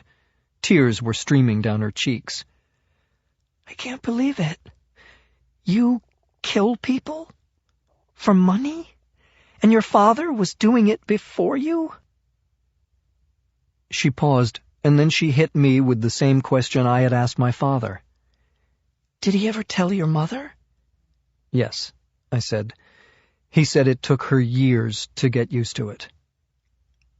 Well, I'm not your mother, she said, sobbing. Goodbye, Matthew. She stood up, grabbed her bag, and started walking. I jumped up and followed her. Where are you going? Away from you. There's a bus that goes to the Venice airport. I'm buying a ticket and flying to New York. I'm going home. Don't follow me. Don't call me. Ever. I ran after her, took her by the shoulders and spun her around. Please, Catherine, don't leave. I stared into her eyes, but the eyes that looked back at me were empty, lifeless. My mind told me to let her go. She'd be safer in New York. But my chest was heaving. My heart was breaking, and the emotions I've always managed to keep bottled up inside began spilling out. You know how much I love you, I said, my voice cracking. Please, don't leave. I'll change. I'll do whatever I have to do." "Take your hands off me," Catherine said, "or I'll scream." My hands dropped to my sides. "Catherine, what I did, it's a job, like being in the Marine Corps was a job, but it's not who I am. You know the real me. Nothing is more important to me than our relationship." "You're wrong, Matthew. I never knew the real you. And our relationship has been built on a mountain of lies. Goodbye." She turned and walked off. I stood and watched her disappear into the crowd, feeling something I can't remember ever feeling before. Abandoned. Chapter 60. The trip across the northern Italian countryside took almost 3 hours. The train stopped at Padua, Vicenza, Verona, and other cities steeped in the history of the Venetian Republic, but without Catherine to appreciate them with me, I barely looked. It was 7 p.m. when we pulled into Milan, and I had 45 minutes to stretch my legs before the 16-hour train ride to Amsterdam. Milano Centrale is one of the most beautiful railway stations in the world, but it reminded me of Grand Central Terminal, and that reminded me of the night I found the diamonds. And of course, finding the diamonds is what led to losing Catherine. I was miserable. I pulled out my cell phone and dialed the only person I knew who could understand what I was going through.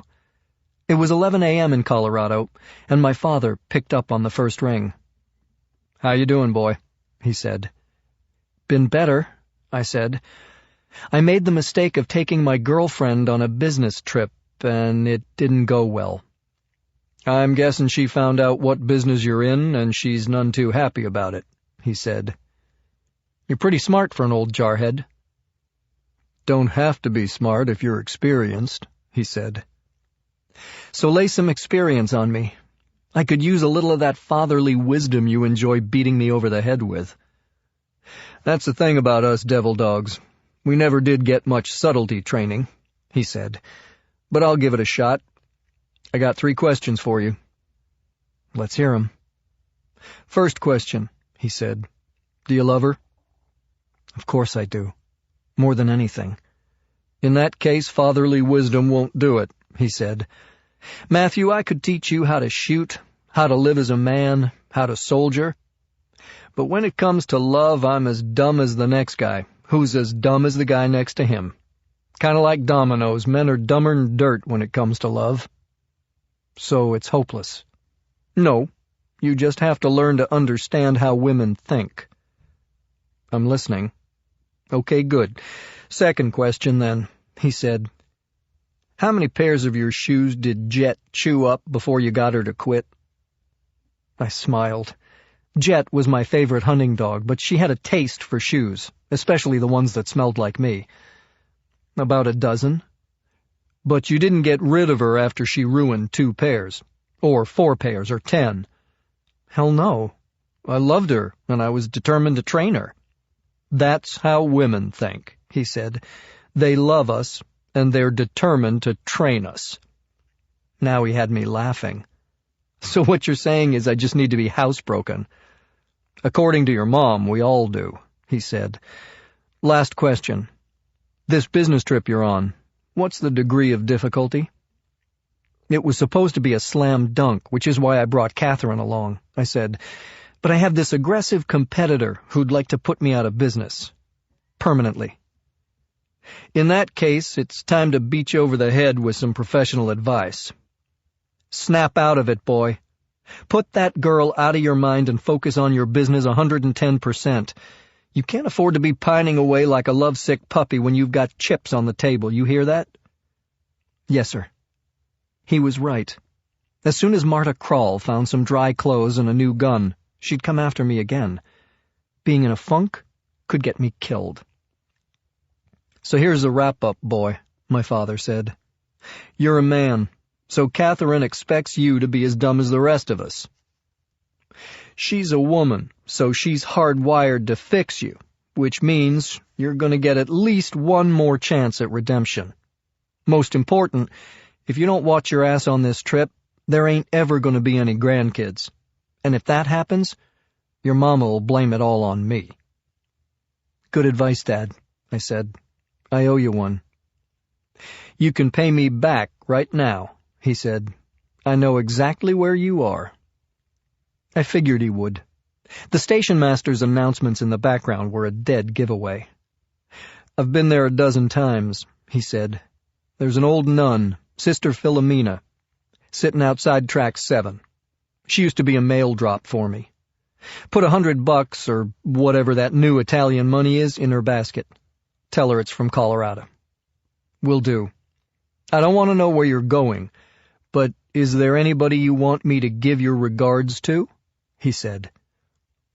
That was code for, I do want to know where you're going, but don't say it on the phone. Spell it out for me. Yeah, say hi to Adam, Mom, and Sarah, I said. AMS. Airport code for Amsterdam. Safe travels, he said. Thanks. I love you, Dad.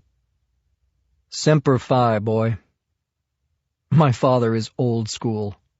That's as close as he ever gets to I love you. Chapter 61. Just as my father had said, there was an ancient nun outside track 7.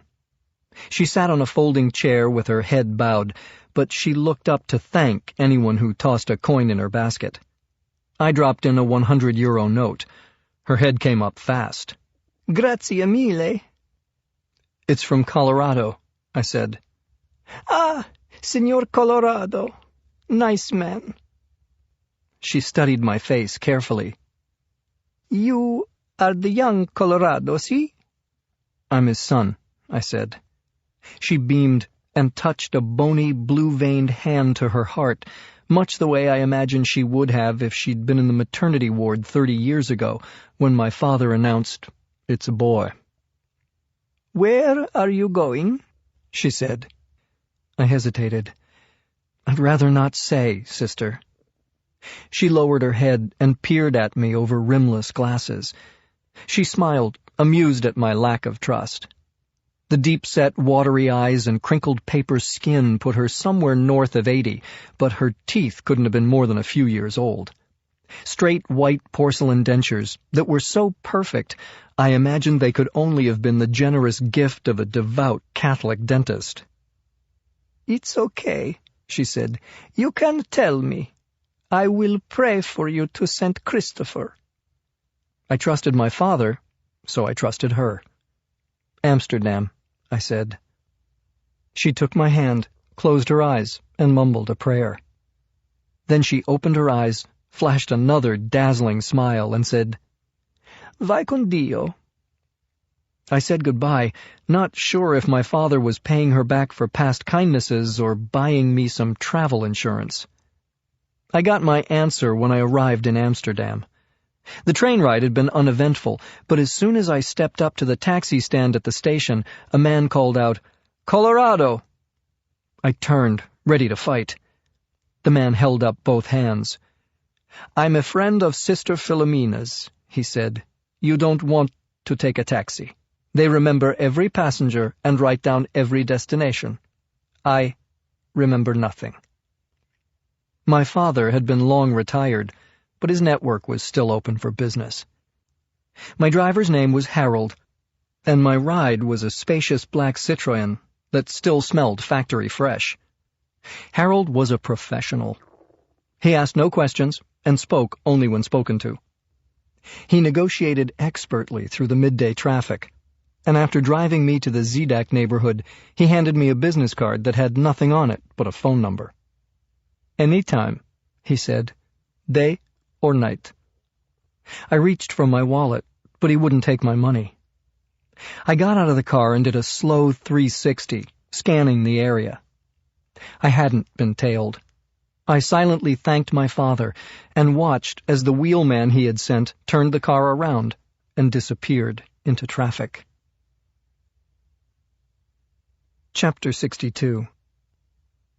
The Zedak reminded me of Times Square in New York, part trendy, part seedy. I checked into the Audiobook, a hotel on Burstraat that was also a little of both. The Audiobook should have been called the Bedbug. The elevator was out of order, the fire hose in the hall leaked, there were rat droppings in my room, and my only window looked out onto a sex shop. It was the ultimate come-down after the Danieli. But it was perfect. Hardly the kind of place you'd go if you were looking for a guy with a bag of diamonds. Now, all I had to do was sell them. Matthew Bannon might not know how to unload millions of dollars worth of blood diamonds, but the ghost did. And my main contact was right here in Amsterdam. When you think of organized crime in the European Union, the Italians overshadow everyone. But there are plenty of well-oiled smuggling operations in Holland. The Dutch play such a big role in transporting legal goods across the continent that crossing the line to smuggling is an easy step. I knew most of the players by reputation, and I decided that the best possible buyer in the country was Diederik de Smet. I had 2 reasons. 1, he had the money to handle the kind of volume I was selling, and 2, he hated the Russians. A year ago, de Smet had been running a cell phone hacking operation that was so profitable the Russian mob couldn't resist trying to move in on it. The Dutch pushed back, and it escalated into a blood feud, with a nasty body count on both sides, so I knew I didn't have to worry about de Smet ratting me out to the Diamond Syndicate. I did have to worry about him, though. His street name was de Schlang, the Snake, and word had it, he was as treacherous as a king cobra. I had a meeting scheduled with him for tomorrow afternoon, but first I needed some sleep. I locked my door, pulled down the window shade, got down on the floor, sliced open the underside of the box spring, and shoved my bag of diamonds in between the coils. Then I stretched out on the bed, not even bothering to undress first. The mattress was lumpy, and I felt good knowing that one of those lumps was going to bring me millions. I woke up at 9 p.m., showered, got dressed, and felt almost human. I went downstairs and asked the guy at the front desk where to eat. "The Grasshopper, around the corner on Audiobookstieg," he said. "They're a steak restaurant, a sports bar, and a cannabis cafe. They've got a little something for everyone." I strolled over and opted for a ribeye and a baked potato at Evita, the Grasshopper's Argentinian steakhouse on the 3rd floor. The food was good, but it triggered the memory of the night Catherine and I shared a porterhouse at Peter Luger to celebrate my getting into Parsons. Dinner was a lonely affair, and by the time I finished I was feeling pretty damn sorry for myself. I knew I should get back to my room and keep one eye on the diamonds and the other peeled for Marta Krall, but sometimes, no matter how hard trouble is beating down on you, you just don't give a shit. So, despite my better judgment, I went downstairs for coffee and some weed. Technically, selling marijuana is illegal in Amsterdam, but it's not punishable, so the law isn't enforced. Most of the coffee houses that sell it follow some basic rules, like no hard drugs and no selling to kids. The espresso was mediocre, but the weed was primo. After my first few hits, I wanted Catherine to be with me something fierce. I figured she was back in New York now, and I wondered if she missed me as much as I missed her. And then I started wondering if my father was right. Would she give me another chance? And what did I have to do to earn it? I hadn't smoked grass since I got out of the Marines, and this stuff was powerful. It sneaked up on me, and before I knew it, I was half-baked. I desperately wanted to call Catherine, but I knew I'd regret it in the morning. So I did what any lovesick, stoned-out artist would do. I took a pen out of my pocket and began sketching her face on a placemat. Chapter 63. I had roughed out the portrait of Catherine when a group of about a dozen college kids piled in. They were loud, American, and drunk. A few of them pushed tables together, while one guy, with a wispy blonde beard and a Duke University Blue Devils t-shirt, leaned over my shoulder. "What you drawing, dude?" he said. Looks like I'm drawing a crowd, I said. My cannabis-infused wit escaped him. How much to do a picture of me? He said. No charge, if you'll pose nude, I said. He gave me the finger and joined his friends. The waitress brought me another double espresso and a bottle of beer. I didn't order these, I said. They're my treat, she said. Would you like to drink them outside where you don't have to put up with these dickheads? Thanks, I said, and took a swig of the beer. It was definitely the better of the two beverages. We artists have to stick together, she said. My name is Anna. Matthew. She picked up my coffee and carried it outside. The entire 3-story building was bathed in an eerie green light.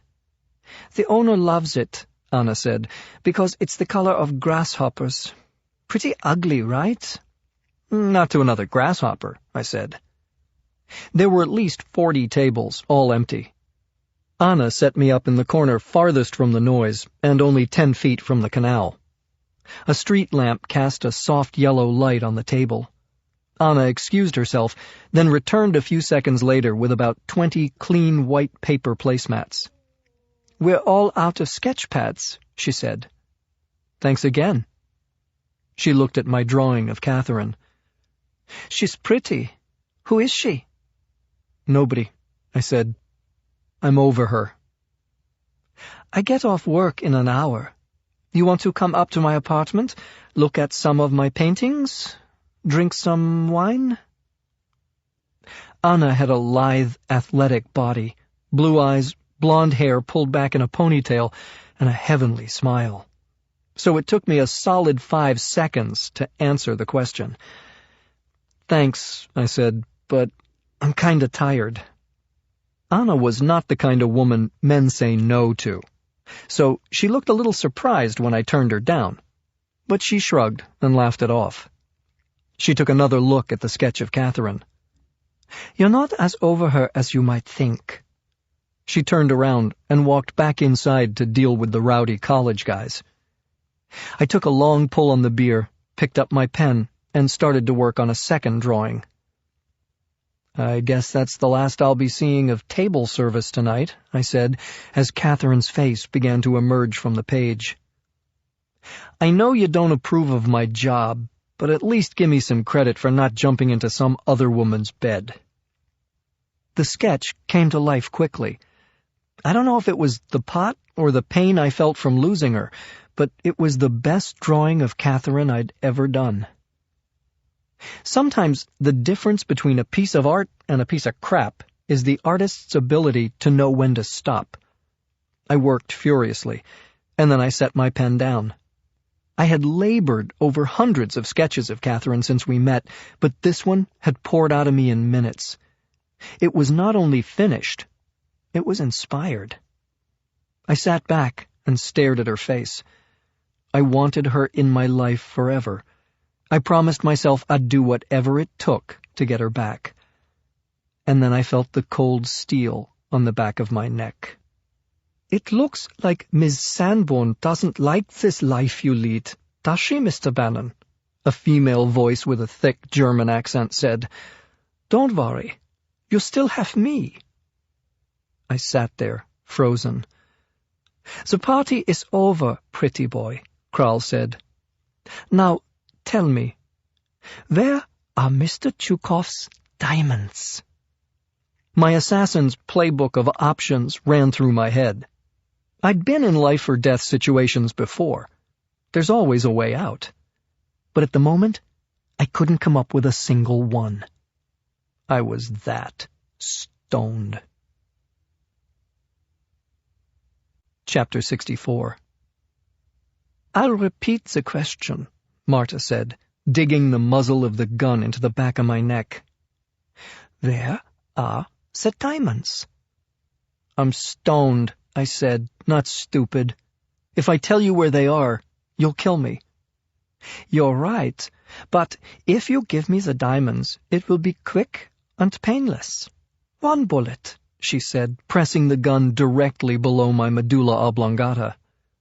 What happens if I don't give you the diamonds? "You'll still die fast," Marta said, and I could sense a note of delight creep into her cold, robotic delivery. "But Catherine Sanborn won't be so lucky." Hearing Catherine's name was a jolt to my system. "She had nothing to do with this," I said. "I took the diamonds. She didn't even know about them until 10 minutes before you showed up. Keep her out of it." "And when I say a slow death," Kral said, "I'm not talking about 10 minutes. Kral was the Marquis de Sade of assassins. For many of her targets, death was only the beginning. When their hearts stopped, she'd rip the cord out of a lamp, plug it into a wall socket, and jump-start the victims back into consciousness. Then she'd slowly torture and kill them again. She was sicker than Zelva's, and now she was threatening to kill Catherine over the course of days, maybe weeks. My mental faculties had been dulled, but my adrenal gland started firing on all cylinders.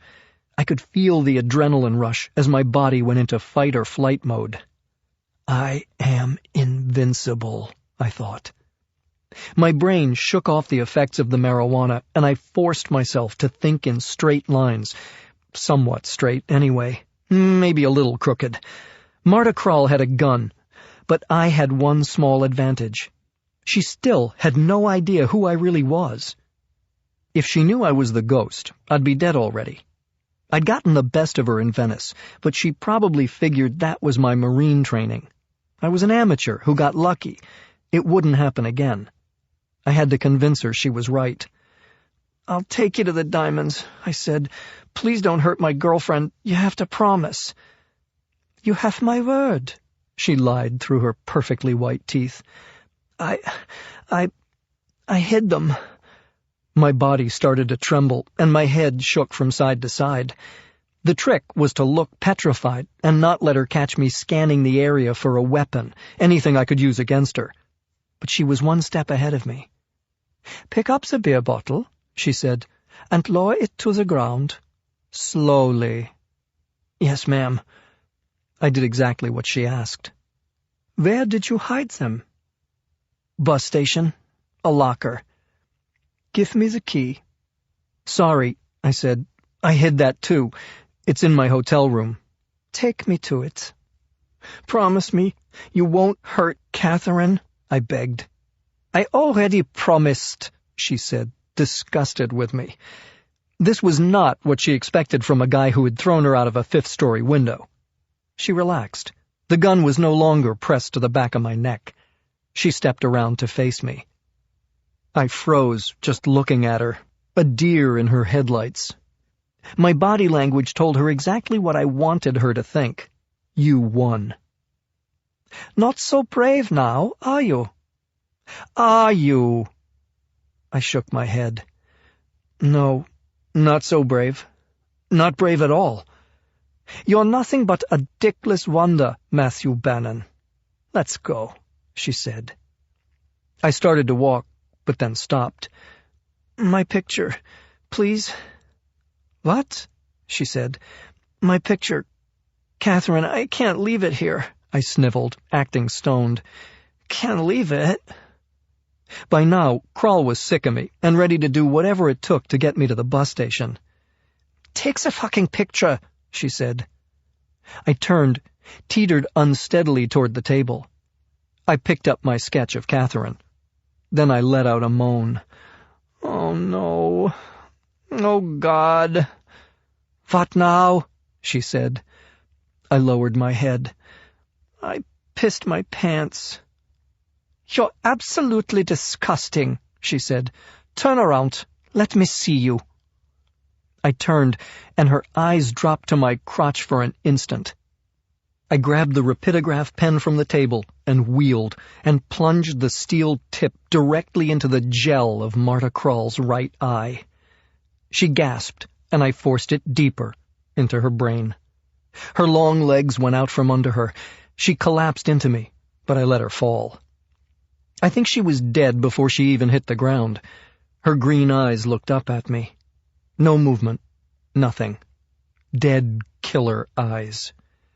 I scanned the patio quickly. It was still empty.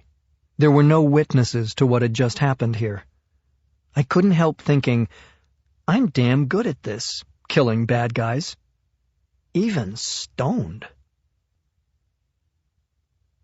Chapter 65. What happened next proved that I was definitely still stoned. I stood Marta Krall upright and put her arm around my neck. Her head drooped, and her right eye socket was still leaking blood. I wish I had one of those pirate eye patches, I muttered as I slipped my sunglasses on her. I sat her down in a chair and picked up my sketches and her gun, a J-frame Smith & Wesson snub-nose. Then I lifted her up again.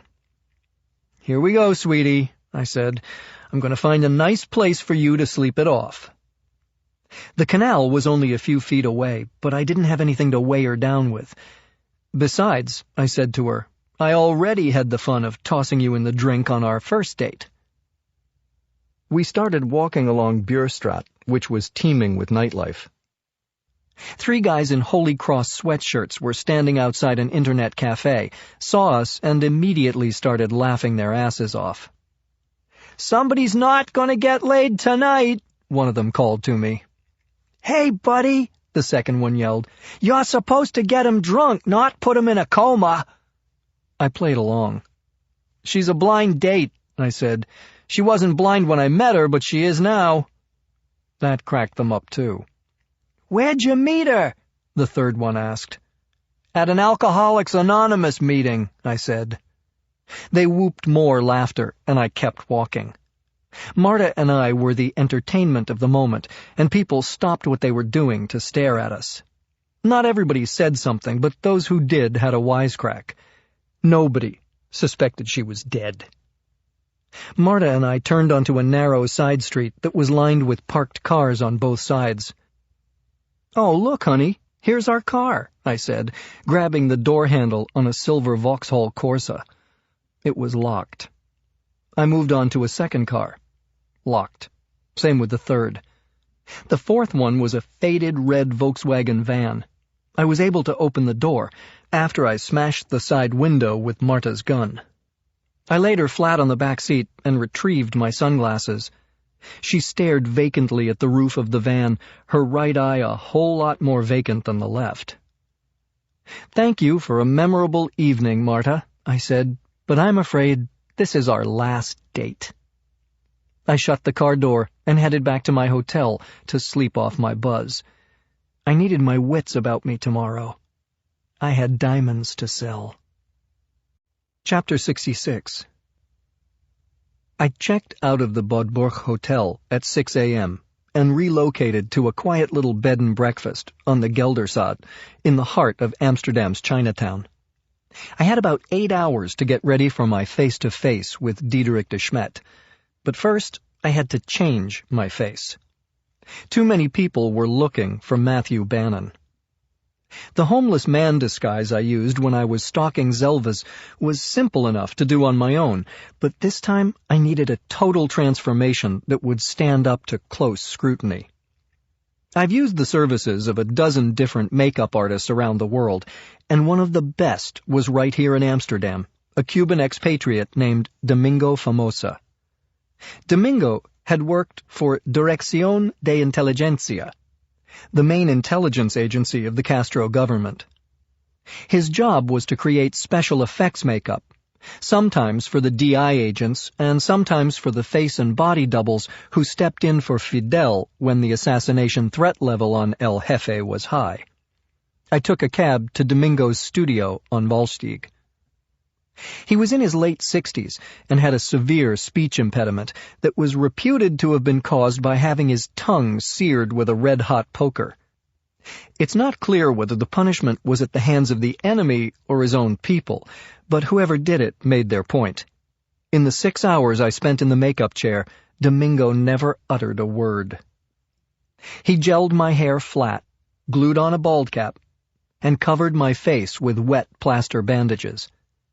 Once it hardened into a mask, he removed it from me, added plasticine, and sculpted 50 years of lines and wrinkles into the face. He made a second mold and filled it with hot gelatin, creating a flexible prosthetic that he applied to my face with surgical glue. For the next hour, he artfully applied makeup, giving me the uneven skin tone and the telltale age spots of an 80-year-old man. Finally, he added contact lenses to create old man rings around my irises and topped off the look with a gray wig. I looked in the mirror. Young Matthew Bannon was gone. I was staring at my grandfather. "That's frightening," I said. He nodded, then led me to a walk-in closet and pulled out a 3-piece charcoal gray suit. "Prosperous but conservative," I said. "I'll take it." He finished off my wardrobe with a white shirt, a conservative blue and gray striped tie, and black leather wingtips. I got dressed and stood in front of a full-length mirror, adjusting my posture by dropping my shoulders and bending my head and upper back forward. Domingo was behind me. I turned around. "I want to thank you, young fellow," I said in my new gravelly voice. "You are a true artist, and I'm grateful for your services." He grinned. I stood there for a beat and made little sucking noises through my teeth, my grandfather's trademark. "So, Senor Famosa, what do you think?" I said. The grin got wider. He raised his right hand, made a gun out of his thumb and forefinger, aimed it straight at me, and pulled the imaginary trigger. I took it as a sign of approval. Still, it was unnerving coming from someone who had spent his career disguising guys to take a bullet for Castro. Chapter 67. Diederik de Smet had been charming over the phone. "If the quality is good and you're selling at a reasonable price," he said, "I'd be happy to buy your merchandise." From what I'd heard about the snake, I knew he'd be even happier to steal my merchandise, and he had the organization to do it. De Smet set the meeting for 2 p.m. at the Café Karpersoek, the oldest bar in Amsterdam. It's directly across from Centraal Station, so it's usually crowded with tourists who are eager to drink down the Heineken and soak up the atmosphere. It's also a big draw for the locals, because the cafe has a hard and fast no-music policy, which makes it a perfect place for anyone interested in a pint, a snack, and a serious conversation. I walked through the door at exactly 2 p.m. and took a red silk pocket square from my jacket and mopped my brow. A man at a corner table stood up. I recognized him immediately. His face had been on the front page of the papers many times, but his ass had never been in jail. I walked over and shook his hand. "I'm Yitzhak Ziffer," I said, adding an Eastern European Jewish accent to my aged voice. "Diederik de Smet, a pleasure to meet you." "What a charming place," I said, scanning the room. "The dark wood, the brass fixtures, the artwork." 2 men at a far table and 2 more at the bar were watching my every move. "What a rich history this establishment must have," I continued. "It was built in 1606, he said. "Ah, it's good to find something that's older than I am," I said. We laughed and sat down, and he poured 2 beers from a pitcher on the table. "How come we've never done business before, Mr. Ziffer?" he said. "I'm from New York," I said. "I worked in the Diamond District. I retired 15 years ago, but I'm helping a friend.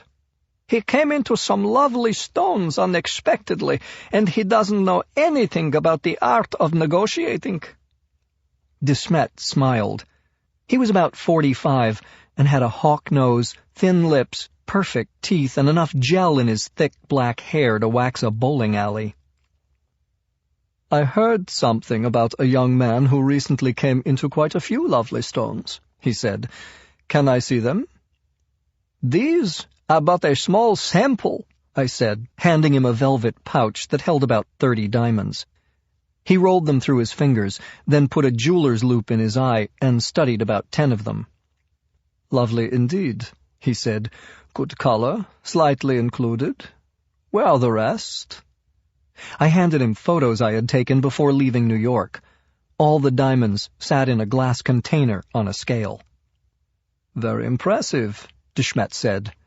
"There are rumors circulating that these might have belonged to my competitor." "They belong to my client," I said. "Would you rather I sell them to your competitor?" "You couldn't," he said, his toothy grin turning into a sneer. "And if you tried, they would kill you. Word travels, Mr. Ziffer. The Russians are looking for some stolen diamonds." I stood up. "I came to Amsterdam looking for a buyer, Mr. de Smet. Obviously you're not him." "Sit," he said. I didn't. "I've wasted enough time as it is," I said. "Please," he said. "Sit." I sat. "I didn't mean to offend you, Mr. Ziffer," he said, "but you know what they say. Let the buyer beware." "Beware of what?" I said. "Have I given you reason not to trust me?" "Mr. Ziffer, I wouldn't trust you if you were my Dutch uncle. But if all your diamonds are as good as they look, I'll take them off your hands for $5 million American. "I'm an inadequate photographer, Mr. de Smet. These diamonds are better than they look, and they're worth 13. He didn't blink. I sipped my beer. "But, in the interest of a quick sale, I will accept 10. "6, he snapped back. I shook my head. "My client won't be happy with anything less than 9. "Your client will be happy if the Russians don't find him and connect his balls to a car battery. Final offer. $7 million. "I'm at 9, you're at 7, I said.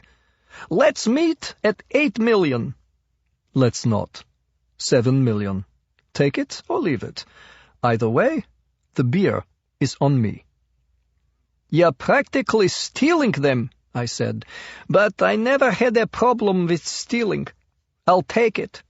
Can we do the transfer tonight? You can pay me in euro banknotes. I don't know what the equivalent of 7 million American weighs, but at my age I don't think I'll be able to lift it." Actually, I knew exactly what it weighed. 7 million in $100 bills would tip the scales at 154 pounds, too much to carry at any age. The same amount in 500 euro notes was only 26 pounds. De Smet shrugged. Dollars, euros, he didn't care. He was probably planning to hand over the money, take the diamonds, and then take the money back. "Tonight is fine with me," he said. "There's a bar on Rembrandtplein where we can do business in total privacy." I shook my head. "It's not only the buyer who must beware," I said. "I'd rather go somewhere not so private. How about the two of us take a nice romantic moonlight dinner cruise along the canal? I'll be on the boat that leaves the Prince Hendrikade dock at 7:30. Bring the money. And come alone." "Of course," he said. "You as well." "The cruise lasts 2 hours. When we get back to the dock, I will be at the front of the queue and get off first. You, my friend, will be at the very back of the line. By the time you will get off, I'll be gone, and you won't be tempted to follow me. Is that condition acceptable?" "No problem," de Smet answered. "All I want are the diamonds." Chapter 68. I stepped outside the Café Karpersuk, and the 2 men who were watching me from the bar followed. The ghost could have lost them in half a minute, but it wouldn't have been smart for old Mr. Ziffer to shake them like a pro. I'd have to make them think they lost me. I walked across the street to the cab stand at Central Station. I got into the first taxi and told the driver to take me to the Intercontinental Amstel Hotel. "Drive slowly," I said. "I want to enjoy the view." De Smet's boys caught the cab behind me and had no trouble keeping up. I knew the Amstel well. I had stayed there the last time I had a job in Amsterdam. It's a beautifully restored landmark building, a grand old palace that sits majestically in the heart of the city, overlooking the Amstel River. It's the essence of Dutch charm, elegance, and efficiency. The cab stopped at the entrance, and a burly, uniformed doorman with a handlebar mustache opened the door. I recognized him immediately. "Rutger," I said as he helped me out of the taxi. "My favorite doorman. Do you remember me from last summer? Yitzhak Ziffer. You took excellent care of me. Good to see you again." I put a €100 note in his hand, and his eyes popped. He had no idea who I was, but that didn't slow him down. "So excellent to see you again, Mr. Ziffer," he said. "Welcome back. Do you have bags?" "No, I checked in last night, but if it's not too much trouble, I need one small favor." He slipped the money deftly into his pocket as he helped me to the red-carpeted stairs. "Mr. Ziffer, whatever you need. As you know, I'm an author, and I'm here for another book signing," I said. "But some of my fans are more like stalkers. Do you see those two men who just got out of that taxi?" He looked discreetly over at de Smet's men. "Yes, sir. Are they annoying you?" "They mean well," I said, "but sometimes this famous author business can be exhausting. Could you just delay them at the door for a few seconds so I can get upstairs to my room to take a nap without being accosted by any more autograph hounds?" "You'd be surprised how long I can delay them," Rutger said. "You've always been so kind," I said, toddling slowly up the stairs. "That is why I stay here." I walked through the front door as de Smet's men were approaching the stairs. I caught a glimpse of Rutger spreading his arms wide and stopping them in their tracks. "Gentlemen," he said, "are you registered guests?" "Out of my way," the first thug said, shoving him hard. But it's not easy pushing a 250-pound doorstop out of the way. Rutger pushed back. The thug threw a punch. I darted into the lobby and looked back. Rutger was bleeding from the nose, but he wasn't down. He wrapped both his arms around the attacker and started blowing his whistle. A second doorman, 2 bellmen, and a parking valet jumped into the fray, and suddenly all the palatial grandeur and European civility of the Amstel Hotel had disintegrated into a brawl. I didn't stick around to see how it turned out. De Smet's men wouldn't be held back for long. I bolted across the marble floor of the lobby to the rear door and exited into the hotel garden. From there, I ran along the riverbank, turned right on Sarfatistrat, and caught a cab back to my little bed and breakfast in Chinatown. I looked out the rear window as the Amstel faded into the distance. Someday, I'd like to come back here, I thought. I'll bring Catherine, and a serious tip for Rutger the doorman. Chapter 69. Diedrich de Smet was more treacherous than I had expected. I knew he'd have me tailed, but the fact that his men beat up the doorman at the Amstel meant they had been ordered not to lose me. Their instructions had probably been to follow me to my room and grab the diamonds. So much for honor among thieves. I took a cab to the Prince Hendrikade dock at 5:30, 2 hours before departure. The excursion was a dinner cruise, so people were encouraged to come early and buy lots of drinks. I bought a ticket and went on board. The entire dining area was enclosed in glass. Several couples had already commandeered the primo window seat tables. I spotted a tiny table right next to the swinging kitchen door, where the clatter of pots and pans and the constant waiter traffic would take most of the romance out of a dinner cruise. It was perfect for me. In the corner, with a clear view of the dock, the gangplank, and the entire dining room. I ordered a club soda from the bar and took a stroll around the boat. Most of it was under glass, but there was some deck space for people who wanted to fill their lungs with the fresh night air. None of de Smet's men had shown up yet. I was betting that 2 of them were still hanging out at the Amstel, waiting for me to come down from my room. At 7:15, I spotted de Smet on the dock. He was wearing black jeans and a black leather jacket, and had a black duffel bag slung over his shoulder. I had no doubt that he'd show me the money, but I was pretty sure he didn't plan for me to get off the boat with it. He bought a ticket, but didn't board yet.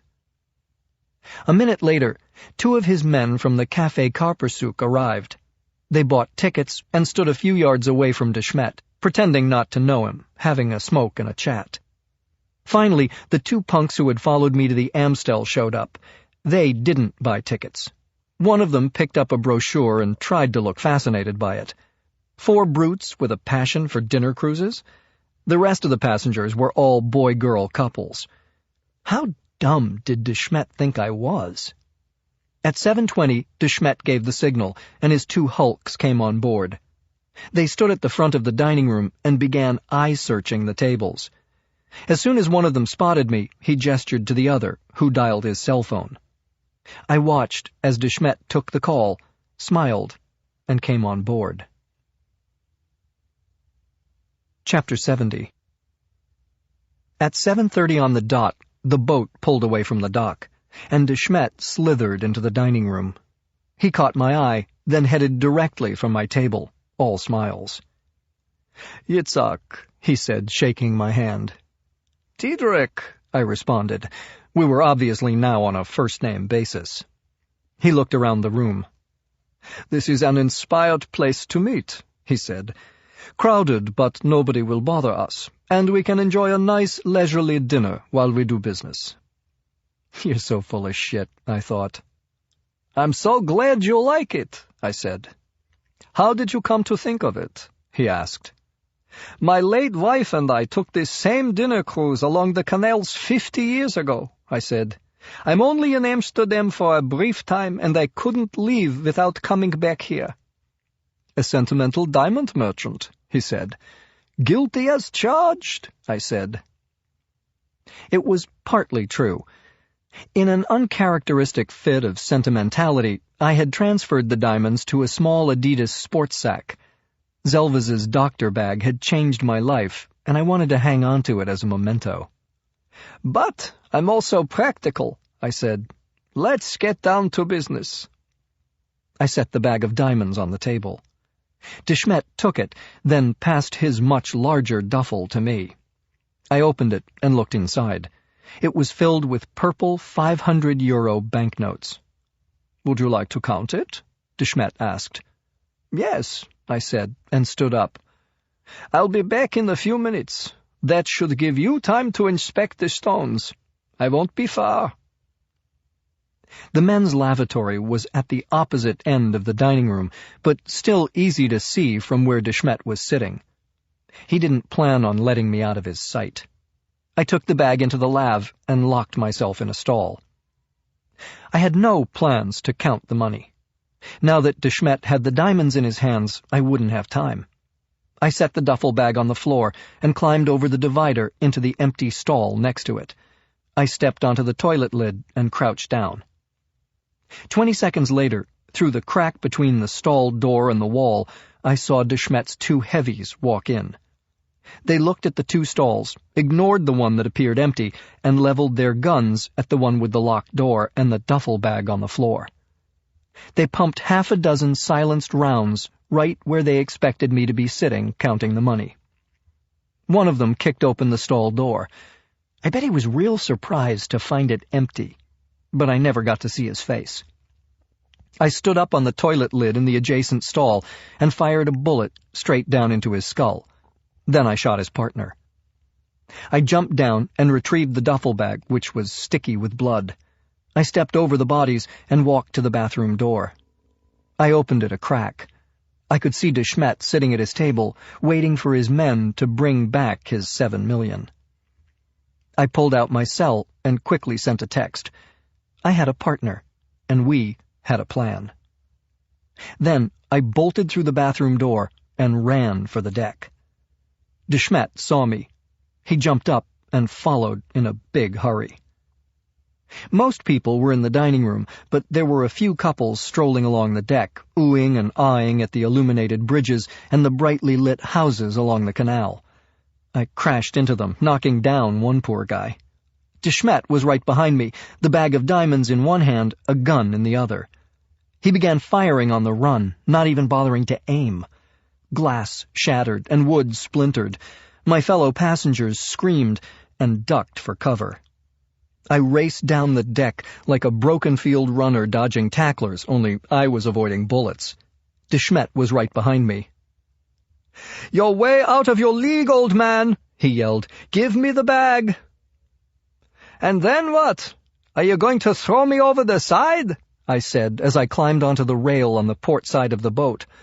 "Why don't I save you the trouble?" And I jumped overboard. I landed on a pile of rafts that a friend of mine named Kino had tied together to break my fall. I had just texted him from the bathroom. He was my partner for this getaway. "Well, look who dropped in," he said as he gunned the engine, and a sleek Stingray Cuddy cruiser barreled down the canal.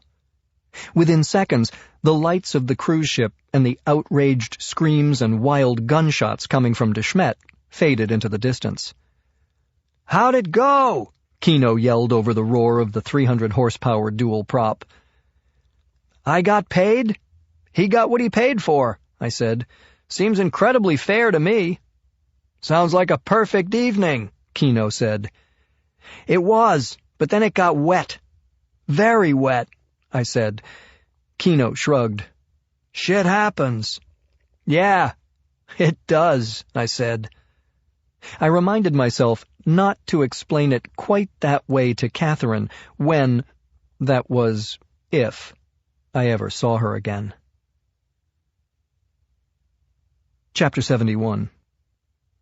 What can I say about Kino? My buddy is an ex-Marine who left the service with a chest full of medals, got engaged to the daughter of a millionaire real estate developer in Hong Kong, and could have spent the rest of his life in Fat City. But he missed getting shot at. So Kino went back into combat, and over the next 8 years got wounded 5 times, each one for a different foreign government. I've never met anyone happier about his work. He's 5'4" and 150 pounds of solid muscle, though he swears that at least 5 pounds of it is shrapnel. "You won't have to bury me when I die," he always says. "Just take me to a salvage yard." He's worked in dozens of hotspots around the world, but decided to live in Holland because it's the most tolerant damn country on the whole damn planet. As soon as the cruise ship was out of sight, he slowed the Stingray down to a safe, respectable canal speed. There was a compact little sleeping cabin below the deck where I shucked my clothes, peeled off my old man face, and washed up. My red Ox Skytrain bag with my clothes was waiting for me, and I put on jeans, a clean shirt, sneakers, and a windbreaker. I went back up on deck. Kino had pulled into a dock and was tying the boat down. "Abandoned ship," he said. I grabbed my red Ox and the duffel bag, and we walked to his car. "Where to?" he asked. "There's a bank on Vegelstraat. I have a deposit to make." "It's almost 9 p.m. Good time to avoid the crowd," he said, laughing, as we headed out. "So, how's your old man?" "I spoke to him the other day," I said. "He said something about wanting grandkids." "Did you explain that's not something you can do on your own?" He made small talk as we drove, never asking me what went down on the cruise boat or what was in my duffel bag. It's something you learn in the Corps. Respect the other guy's personal boundaries. The bank was next door to an Indonesian restaurant on a wide, busy street. Kino parked directly in front. "I'll wait here till you're inside," he said. "You don't need to do that," I said. I thanked him for his help, unzipped the duffel, and pulled out a stack of bills. He waved me off. "What do I look like, a mercenary?" "I came into some serious money," I said. "I want to spread it around." "Put it in a college fund for those grandkids," he said. "Thanks." I opened the car door and got out. "Semper Fi, bro," he said. "Right back at you," I said. The lobby of the bank was well lit, and I walked up to the double-glass doors and rang the after-hours bell. A young man in khakis and an open-collar shirt unlocked the door. "I'm Matthew Bannon," I said. "We've been expecting you, Mr. Bannon," he said. "I'm Jan Schonig. Come on in." The bank was 21st-century techno-architecture, mostly steel and glass, and completely devoid of old-world charm. But they still adhered to that old-world banking tradition that states, "We're always open late for a guy who shows up with a shitload of cash." I expected Schoenig to escort me to a private office, where I'd meet some venerable old guy in an expensive suit, but I guess these days it's the young bankers who get to stay late and service the late-night clientele. There was a cashier waiting to count the money. "This is Katja," Schoenig said. Katja was blonde, with a knockout smile and a no-nonsense approach to handling $7 million. She dumped the money on a table, unbanded the packets, and ran the bills through a machine. Then she ran them through a second time. The total came to $7,024,362.18. The exchange rate had shifted a few tenths of a point in my favor. I guess you'd say I was rich. Mr. Schoenig didn't seem overly impressed, though. "Do you want to deposit the entire amount?" he asked. "Everything but 80,000 euros. Katja counted out the money and put it in a pale yellow bank envelope for me. We spent another 20 minutes filling out papers, and then Schoenig escorted me to the front door. Kino was still parked outside. He rolled down the window and called out to me, "Hey, Matthew, you need a ride to the airport?" You didn't have to wait. I could have caught a cab. "Cabs are expensive," he said. "Get in, kiddo. I'm damn happy to do it." And he was. I think the only thing that would have made Kino happier was if Marta Krall had still been around, taking shots at us. Chapter 72. The next available flight to New York wasn't until 2 o'clock the next afternoon. That left me with 17 hours to cool my jets at the airport. But life changes when you have money. Maybe it can't buy happiness, but it sure as hell can get you where you want to go in a hurry. Kino dropped me at the General Aviation Center. 2 minutes later, I was walking across the tarmac with Captain Dan Fennessy, pilot of the Falcon 900EX jet I had chartered. By the time we got to the plane, I knew everything I needed to know about him. He'd been a pilot for 30 years, got laid off by Delta 2 years ago, and was happy to give me a bargain rate of only $7,000 an hour, so he wouldn't have to deadhead back to the States. I paid cash. The co-pilot was in the cockpit. "Where would you like to land?" he asked. "JFK, Newark, or Teterboro?" "For $49,000 I'd like to land on the corner of Bleecker and Perry in the West Village," I said. The two flyboys laughed, and I opted for Teterboro, a small general aviation airport in New Jersey, used mostly by corporate jets and small private planes. "Good choice," Fennessy said. "Much less hassle with customs." He gave me a short tour of the aircraft, pointing out the amenities and explaining emergency procedures. "You have 14 seats to choose from, Mr. Bannon," he said. "Too bad there's only one of you." I'm sure it was his standard icebreaker. I didn't correct him, but as far as I was concerned, he had 2 passengers, Matthew Bannon and the ghost. And Vadim Chukov was determined to kill us both. I sat down in a window seat and buckled up. 5 minutes later, we were wheels up. If the ghost had been calling the shots, we'd have been heading anywhere but New York. The ghost was hardwired to be as emotionally detached as humanly possible. With the Russian mob after him and $7 million in the bank, he'd gladly disappear and start a new life elsewhere. On the other hand, there was Matthew Bannon, the passionate, caring, wannabe artist, whose mission would be to fly home, win back Catherine's heart, and live happily ever after. But there was a third choice, and after a lot of soul-searching, that's the one I finally made. I was going back because I had screwed up the best relationship I'd ever had, and I needed to apologize. I was going back because, even though Chukov would be gunning for Matthew Bannon, I had put Catherine's life in danger, and I had to make sure that she was okay, and that she stayed that way. The old me never would have been on that plane. I was always so careful, so self-involved. But something had changed me. Actually, someone had changed me. Catherine. I loved her desperately. I didn't want to lose her. I wanted to set things right and then maybe, just maybe, start my life over again. Was that too much to ask? Probably, yeah. Chapter 73. The Falcon touched down at Teterboro at a few minutes after 10 p.m. The customs and immigration agent who met our plane checked my passport and asked me why I went to Paris, Venice, and Amsterdam. I'm an artist on tour, I said.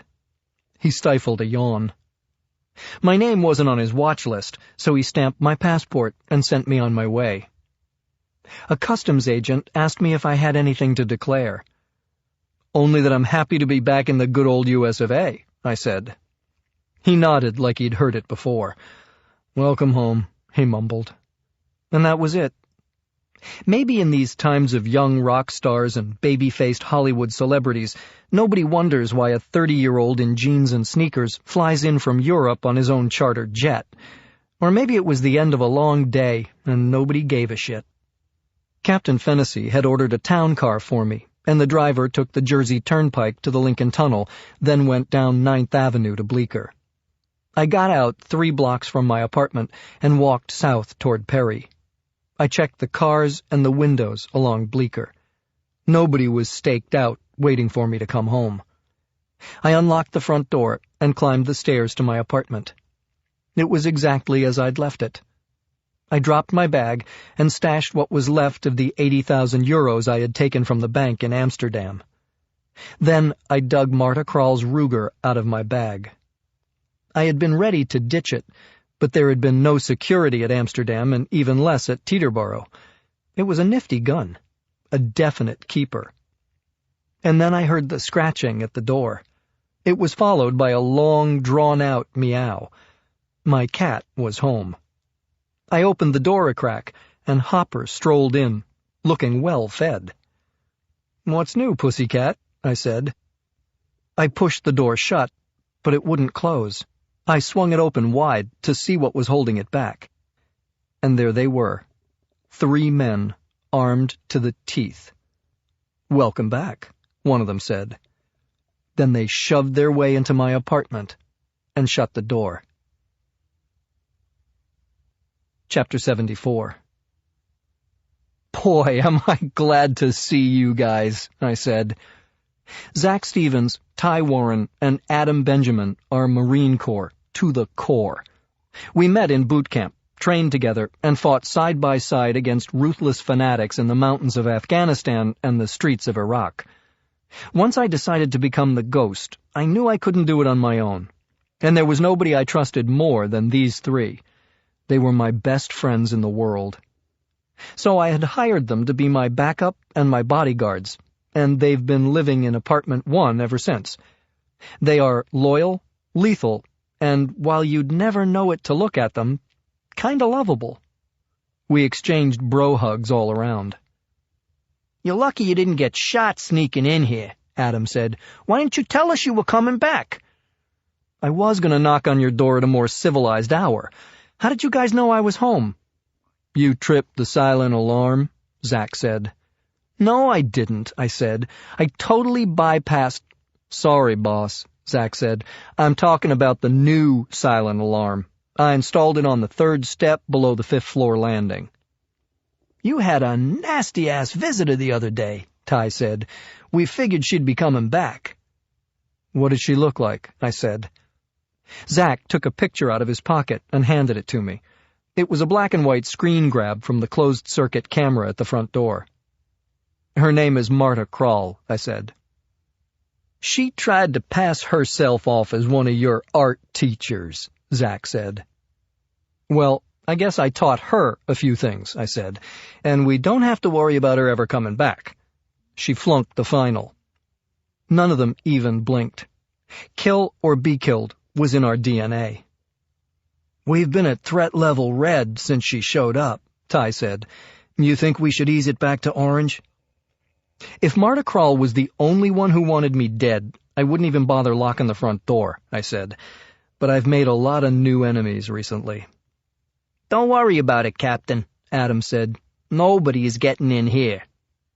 "What are we looking for?" Zack asked. I told them the whole story. Zelva's, Chukov, the diamonds, Paris, Venice, Amsterdam, Marta, and, of course, Catherine. "Where's Catherine now?" Adam asked. "New York," I said. "At least I think she flew back to New York after she left me in Venice. I phoned her, texted her, but no response. She probably thinks I just want her back, so she's avoiding me." "Knowing the Russian mob," Ty said, "if they can't find you, they'll go after her." "You're right," I said. "That's why I came back here. I want them to find me. Fast." I pulled my cell phone out of my pocket. 4 rings later, a voice that was laced with sleep and booze picked up. "Chukov." "This is the ghost," I said. Chukov woke up in a hurry. "Where the hell are you? Where are my diamonds?" "I'm still in Amsterdam," I said. "Your diamonds are back in New York." "Where? Who has them?" "Matthew Bannon," I said. "He couldn't unload them. The kid's an amateur. He couldn't sell a fire extinguisher in hell. By the time I tracked him down, he chickened out and skipped town." "Where's Bannon now?" Chukov said. "He flew back home. He's holed up in his apartment trying to figure out how to get rid of those stones," I said. "He's in New York?" Chukov said. "That son of a bitch." "Relax, Vadim. I'm catching a flight out of Schiphol in a few hours. I should be in New York by tonight to wrap things up. I'll call you then." "I'll be waiting for you," Chukov said. I hung up and turned to my 3 bodyguards. "Let's ramp up, boys. The Russians are coming." Chapter 75. Chukov's phone rang. He clenched his teeth and picked it up. "Hello, Nathaniel. I was just going to call." "They sent for me," Prince screamed. "Who sent for you?" Chukov said. "Who do you think? The heads of the syndicate. You've made so much goddamn noise trying to find my diamonds that they found out Zelvas was stealing, and now they want answers." "But Zelvas was only stealing from us," Chukov said. "That's not the way they will see it. Now where the hell are my diamonds?" Prince screamed. "We're working on it," Chukov said. "We had a little setback." "What? What kind of setback?" "Marta Krall is dead," Chukov said. "From what I can put together, she tracked Bannon to Amsterdam and he killed her." Chukov had to hold the phone away from his ear as Prince let out a torrent of insults aimed at Krall, Bannon, Chukov, and the mothers who spawned all 3 from their respective wombs. "Nathaniel, I know it sounds bad, but it's under control," Chukov said. "I just heard from the ghost. Bannon couldn't sell the diamonds, so he brought them back to New York. I swear, I'll have them in another few hours." "Natalia and I are at the airport now," Nathaniel shouted. "In another few hours, I'll be in Nassau, and the syndicate will have my balls in a vice. I want those diamonds back, and if Bannon already sold them, I want the money." "I'll take care of it," Chukov said. "That's what you told me when you hired Krall, may she rot in hell," Prince said. "And unless you get the diamonds now, you'll be joining her." "Nathaniel, I promise you I'll—" Chukov stopped. Prince had hung up. He grabbed a bottle of vodka from the bar, unscrewed the cap, and took a long swig. He had seen Prince go off the deep end before, but this was the worst. He needed to put together a team. He called the top 5 professionals on his list. 3 were out of the country on assignment, but both the Sicilian and the Jamaican were in New York and available. Then he called Nick Benzetti. "Bannon is back in New York," Chukov said. "He still has the diamonds, and my boss is going batshit." "What happened to your sweet little German girlfriend who shoved the Ruger Red Hawk in my face?" Benzetti said. "I thought she was handling the whole mess." "She's dead," Chukov said. "Oh, poor thing," Benzetti said. "Is she really dead, or are you just saying that to make me feel good?" "I'm putting together a team," Chukov said. I want the diamonds back and Bannon at the bottom of the East River. I have 2 men already. Do you and your partner want in? Yeah, but we're not working for chump change, Benzetti said. Whatever you're paying the other 2 guys, we get the same. I can't afford to. No problem, Benzetti said. There are plenty of cops who work cheap. Just dial 911. Nice talking to you. Wait. Don't hang up. Chukov could feel his chest tightening. He grabbed his inhaler. Okay, he wheezed. But it has to be now. We're running out of time. Relax, Benzetti said. The guy is a dipshit art student. How long can it take? Chapter 76. Nathaniel and Natalia caught the early morning JetBlue flight to Nassau in the Bahamas. The syndicate had rented a block of suites at the Atlantis, a sprawling, ocean-themed resort, with water slides, river rides, 100-million-gallon aquarium, and almost as many slot machines. It was Disneyland, SeaWorld, and Las Vegas, all rolled into one. The princes despised it. A limo picked them up at the airport and took them to the one and only Ocean Club on the eastern end of Paradise Island. Once a private estate, it was now a gated community of oceanfront guest rooms, garden cottages, and luxurious villas. "You've hardly spoken a word since we left New York," Nathaniel said, as soon as they were alone in their room. "What is there to say?" Natalia said. "We're here for an inquisition, not a vacation." "The inquisition doesn't start for 5 hours. Till then, let us enjoy life." By noon, Natalia was swimming laps in the pool, ignoring the stares of strangers who were trying to figure out the relationship between the voluptuous woman in the white bikini and the silver-haired man who looked old enough to be her father. She toweled off and slipped on a pair of sandals. "I'm tired of giving those mudoks something to gawk at," she said. "Let's walk in the garden."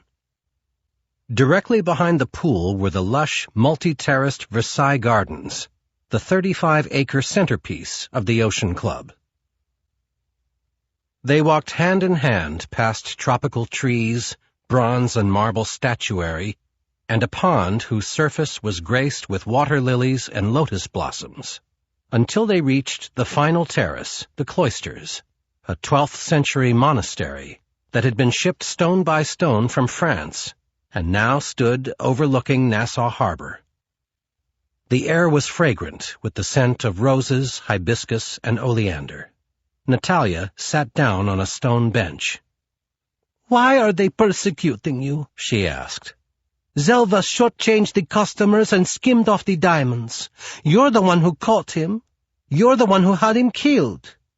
But they both knew that was only a half-truth. When Nathaniel found out that Zelvis was stealing, he knew he should report the violation to the syndicate immediately and return the stolen diamonds to them. "I have a better idea," he had told Natalia. "Let Zelvis take the fall, but we'll take the money."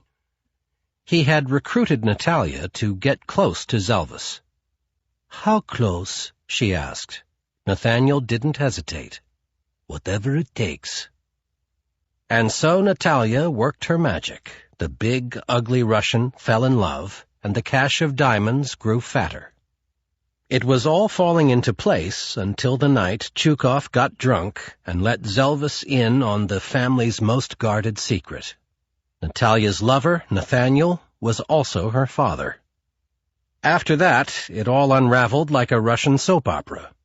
Zelvis's love for Natalia turned into sheer disgust, and he made plans to leave the country. Now it had come to this. Zelvis dead, the diamonds missing, the syndicate ready to cut off Nathaniel's hands for stealing, and put a bullet through his heart for betraying them. "I'll be all right," Nathaniel said. It was a hollow promise. And then he heard it, a soulful moan, like an animal in pain. It took several seconds before he realized the sound was coming from Natalia. She buried her face in her hands and began weeping. He sat by her side and wrapped his arm around her. What? What is wrong? You swore, Natalia said through her sobs. Night after night. You held my hand in the hospital and swore you would never leave me. And I haven't. All these years, I have always been here for you. But I know them, Papa. They'll kill you. All they want is money. The man who stole our diamonds has it, and Chukov will find him. And if he doesn't? It may take everything I have, Nathaniel said, but I'll pay it back, and the syndicate will be happy. She shook her head. No, they're evil. They will still want their pound of flesh. They'll kill you. Please, please, don't go to the meeting. Let's pack our bags and run. We can't run. Zelva's tried to run. It doesn't work. But I need you, she wailed. Now more than ever. No, Lubimaya Maya. You are no longer a little girl in a hospital bed. You're a grown woman. Smart, strong, brave. I'm proud of you. You need me less than ever.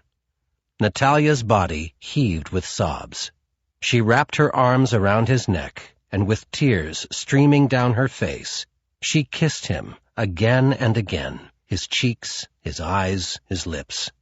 Papa, she moaned. You can't leave me alone. Not now. I'm pregnant. Chapter 77. There are 1,201 rooms in the Royal Towers at the Atlantis Resort. 1,200 of them are just what you'd expect from a luxury hotel, but the 1,201st is beyond imagination. The Bridge Suite is an expanse of 10 rooms on top of the bridge that connects the two Royal Towers buildings. It overlooks the entire resort and marina, and at $25,000 a night, it's the most expensive hotel suite in the world. It's where the Diamond Syndicate held their meeting. 2 men in dark suits picked up Nathaniel and Natalia at their hotel, drove them to the Atlantis, and escorted them to the Bridge Suite by private elevator. Nathaniel was patted down, then both of them were body scanned, first with a metal detector, then with an EMF meter looking for bugs. So much for trusting me, Nathaniel thought. You'll wait in the other room, one of the guards told Natalia. He escorted her down a hallway while the other guard unlocked the front door of the suite and led Nathaniel into a lavish living room, decorated in red, black, and lots of gold. 6 men sat on sofas upholstered in muted shades of silk damask. Nathaniel recognized the 5 syndicate heads. The 6th man was a mystery. Arnoff, the senior-ranking member of the syndicate, spoke. There were no pleasantries, no foreplay, no invitation to sit. Did you know Zelvas was stealing from us? Arnoff asked. No, Nathaniel said. When he delivered merchandise to our customers, he would always come back with the exact amount of money I expected. My ledgers were balanced to the penny. You saw them every week. It was months before I finally found out he was shortchanging the diamond merchants a few stones on every shipment. Those merchants are our loyal customers, Arnoff said. Without them, we would be out of business. Every time he extorted a little bit from each client, he was doing damage to our reputation and goodwill. Nathaniel was still standing. Absolutely, he said. That's why I had him killed. And what happened to the diamonds? Arnoff asked. Unfortunately, they were stolen from Zelvas before I could retrieve them, Nathaniel said. But I have my people looking for them. I'm confident we'll have them back soon. That's good to hear, Arnoff said. Very reassuring. Have a seat, Nathaniel. Make yourself comfortable. Prince lowered himself into a soft golden-white Queen Anne chair. There was a brass samovar on the table in front of Arnoff, and he leaned across, turned the spigot and filled a china cup with steaming aromatic coffee. "Smells like home, yes?" he smiled. "It's imported from Leningrad. Can I offer you some?" "Thank you," Nathaniel said. "Liar!" Arnoff roared, and lifted the samovar by the base, dumping the entire pot of scalding coffee on Nathaniel's lap. Prince screamed. He leaped up from the chair, grappled frantically with his belt, and dropped his pants to the floor. His thighs were already burned red, and he shoved both hands into his underwear and cupped himself, but nothing could relieve the scorching pain. "Zelvas was stupid," Arnoff bellowed. "We are not. He stole. You helped him." "No, I swear on my mother's grave," Nathaniel said, blinded by the searing pain. "I run the North American operation. Why would I steal from myself?" "Because you'd be stealing from all of us." Arnoff gestured to the other men in the room, all of whom nodded, corroborating the fact that they had been grievously wronged. "Zelvas was the one who was disloyal," Nathaniel said, sobbing. "As soon as I found out, I had him killed. You must believe me." Arnoff turned to the sixth man, the stranger in the room. "Do you believe this Svoloch, Gutov?" Gutov looked at Prince in disgust and spit out a single word. "Niet." Arnoff stood up. He was tall and muscular, with a perpetual tan and thick white hair that was combed perfectly in place. "Anton Antonovich Gutov is your replacement. He doesn't believe you. I don't believe you. No one believes you." Nathaniel stood there, his pants around his ankles, his legs and genitals burning hot, his dignity and his dreams gone. "You were the golden boy, Nathaniel," Arnoff said, a hint of regret in his voice. "Another 5 years, and you would have been seated among us. But now, the gold is tarnished. The price of your mistake is $10 million. If you pay it, you can return to Russia and live out your days without threat from us. Your prior service has earned you that." Nathaniel dropped to his knees, more overcome by the blessed reprieve than the intense pain. "Thank you," he said, weeping. "Thank you." Chapter 78. I was desperate to find Catherine before Chukov did. I phoned, emailed, and texted. No whining, no pining, no please come back, I need you messages, even though that's how I felt. I made it clear that the people who were after me could come after her, and that I had to get her out of harm's way immediately. By mid-morning, I still had no idea where she was. But the fortress was battle-ready. Ty had set up a surveillance post on the roof that gave him clear visuals of all points of access to the building. Zach was on the first floor, waiting in his apartment to flank the enemy and trap them inside when they charged up the stairs. Adam and I were in my apartment, tactical harnesses strapped on, magazines checked, going over our points of cover one more time. "Deja vu," he said. "Takes me back to Phantom Fury." "Not a place I want to go back to," I said. And yet I go back there in my head all the time. Operation Phantom Fury had been part of the Second Battle of Fallujah. A year after Saddam fell, the insurgents had turned the city into a rat's nest of booby traps, IEDs, and snipers. Adam, Zach, Ty, and I were attached to 3rd Battalion, 1st Marines, the Thundering 3rd. Our mission was to take Fallujah back, one block at a time. I was leading a squad of 9 men when we took on enemy fire from the top floor of the Gway Hotel. We ducked into an abandoned apartment building and raced up the stairs to get a better shot at the Hotel Hajis. As soon as we made it to the roof, 2 of our guys were hit. The rest of us scrambled for cover, but it was only a matter of time before they'd either pick us off or hit the roof with mortar fire. I was about to give the order to head back down the stairs when the insurgents stormed through the front door and started heading up. Pinned down by fire from above, and with the enemy blocking our retreat below, we radioed for an evac team. Tank support was still 6 blocks away, trying to navigate through a maze of IEDs. We were carrying 2 wounded, running low on ammo, and didn't have enough cover to wait for air support. There was only one way out, down the stairs through a shitstorm of enemy bullets. I figured half of us would make it out alive. I was ready to go first. I'd be dead if it hadn't been for Middleson. Jody Middleson was 19, a kid from rural Kentucky, who spent most of his free time thumbing through a dog-eared Bible, playing the harmonica, and writing home to his mother, father, and his 4 sisters. I'd never seen him drunk, never heard him curse, and rumor had it he was still a virgin. "No, sir," Jody said. "The squad needs you. I'll go first." "Thanks, but it's not your call, Private Middleson," I said. The kid had never disobeyed an order until that day. He didn't argue. He just pulled the pins on 2 grenades and ran for the rooftop entrance to the hotel. I screamed at him to stop, but he kept running, miraculously making it to the doorway without being hit. But as soon as he opened the door, 5 insurgents riddled him with bullets. He dived forward, letting the armed grenades fall from his lifeless hands.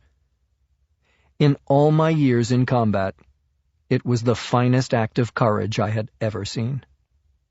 The explosions rocked the building, and the insurgents were either killed or stunned enough for the rest of the squad to finish the job. An hour later, the tanks got through and cleaned up the sniper's nest. Jody Middleson was awarded the Medal of Valor. I learned a hard lesson that day, one that neither the ghost nor I ever forget. Consider every possible angle. Think the unthinkable. Adam was right. It was déjà vu. But this time I was on my home turf, and I had no excuse for being trapped in a desperate situation. I made a promise that afternoon in Fallujah never to lose another man to poor planning. The Russians were coming, and we'd be ready for them. We knew we had one big advantage. No matter what Chukov threw at us, we still had the element of surprise. "I'm not going to second-guess you," Adam said, "but do you think this is the best idea?" "What do you mean?" "You let Chukov know where you are. We'll win this battle, but these guys are like cockroaches. You squash one and the next day 10 more crawl out of the woodwork. These maniacs will keep after you until they get their money or kill you, or most likely both." "I have no choice," I said. "I need to get their focus off Catherine." Adam shook his head. "All these years you've managed to keep the ghost off everybody's radar, but the way this is shaping up, the Russian mafia will be chasing Matthew Bannon. You'll be running for the rest of your life." "I'm not running anywhere. Not until I can convince the woman I love to run with me." "And if she says yes?" I smiled at the thought. "They'll never catch me. I've got plenty of money and the 3 best bodyguards on the planet." Adam put both hands to his heart and fluttered his eyes at me. "And the woman you love." I punched him in the shoulder. It was like hitting granite. I'm sure I felt it more than he did. "Are you making fun of the guy who signs your paycheck?" I said. "No, sir. Just let me and the guys know if you decide to change your handle from the ghost to the hopeless romantic." My cell phone rang. I checked the caller ID.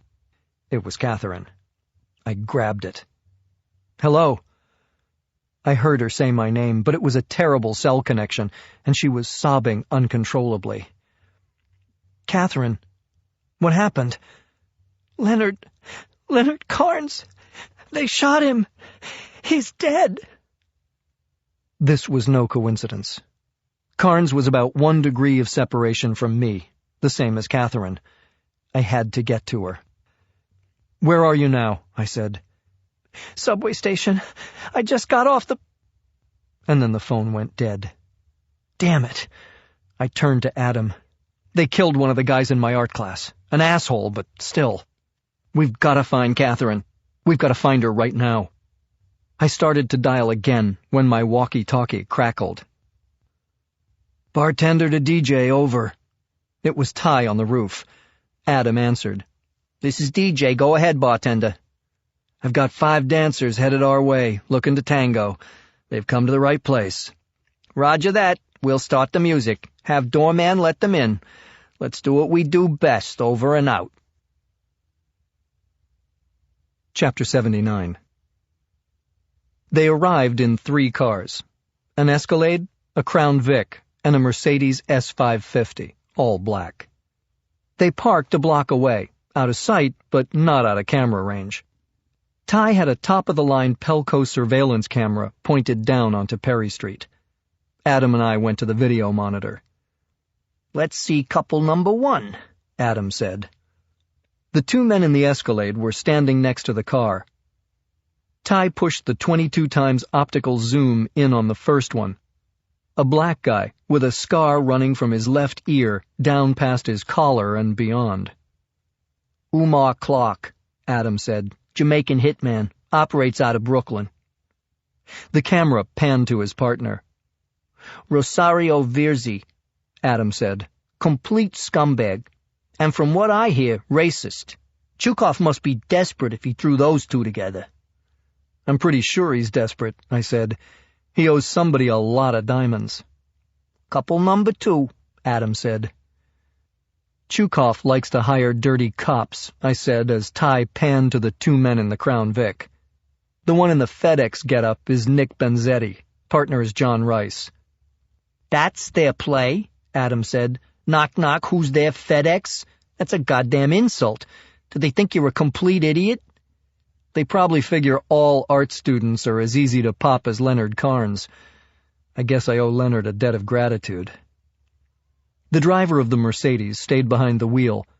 The camera zoomed through the windshield, and I saw a familiar face. "Chukov," I said. "He must have the entire Russian mob up his ass to show up, but he's not going to storm the castle. He'll just sit there and watch."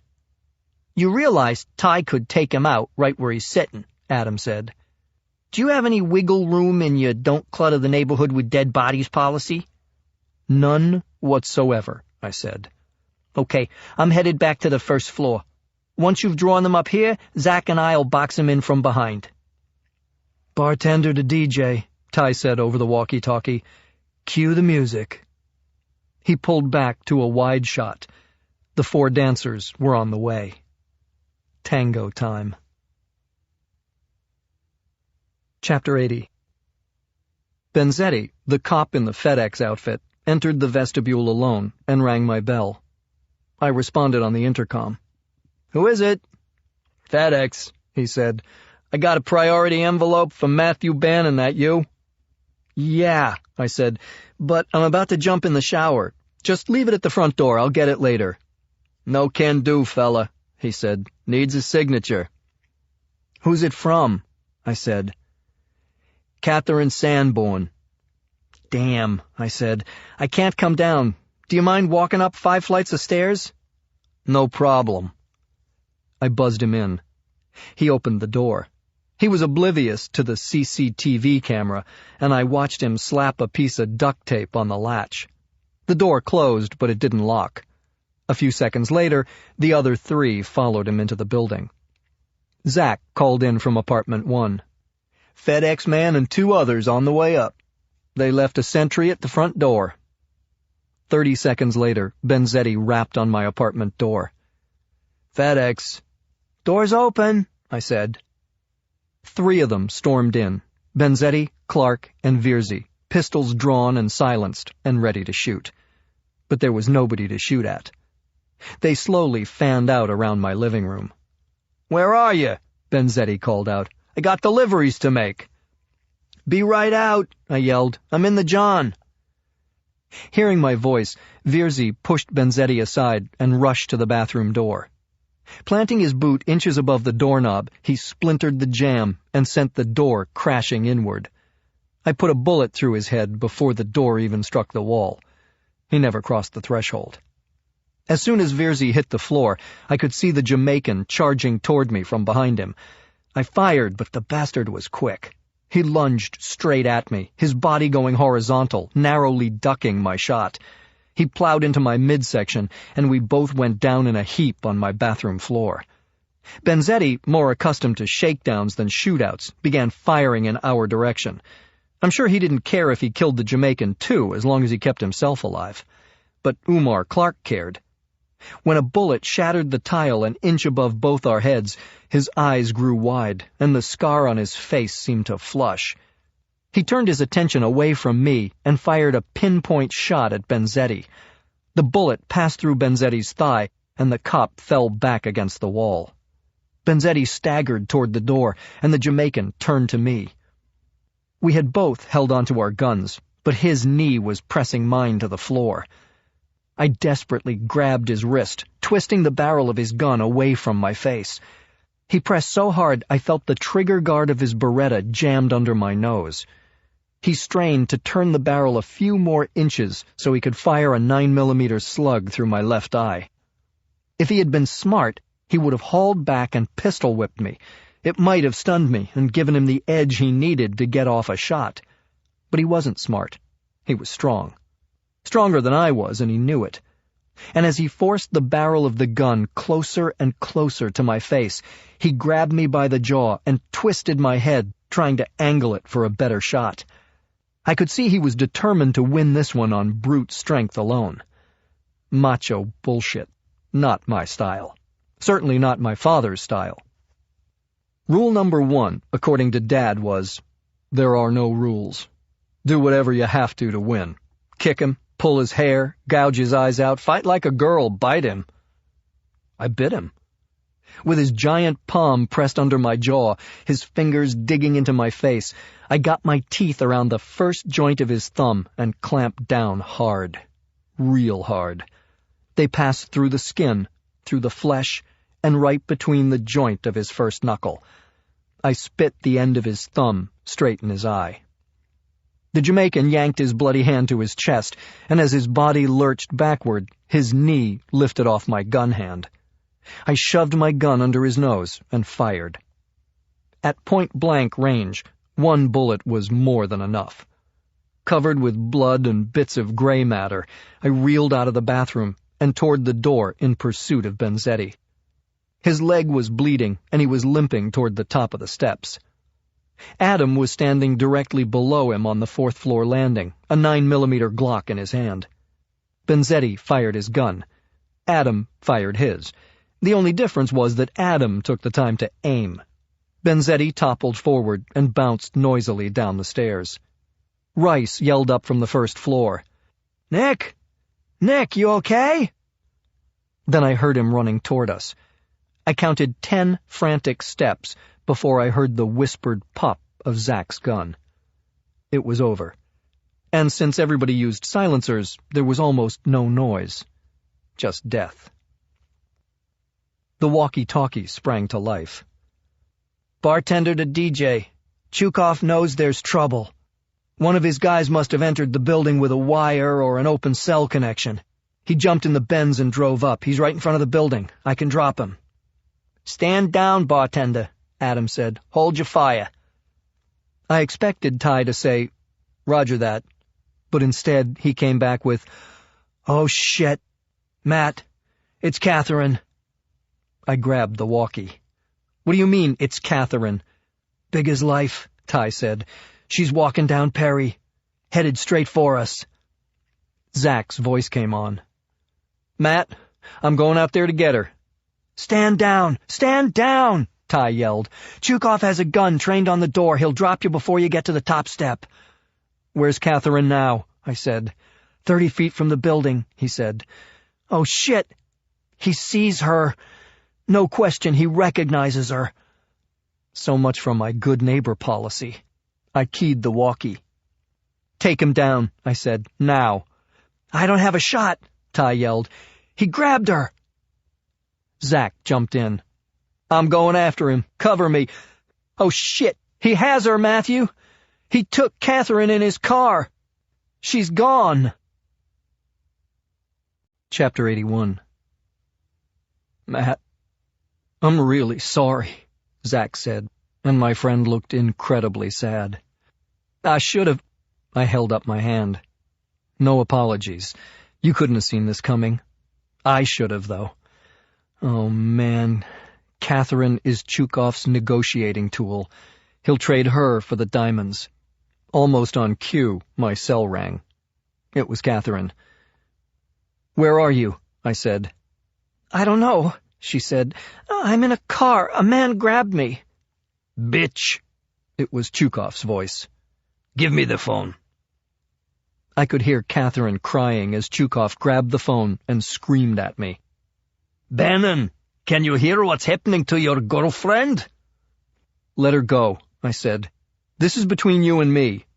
"You and me?" he bellowed. "I don't even know who the fuck you are. But I'll bet you know who I am.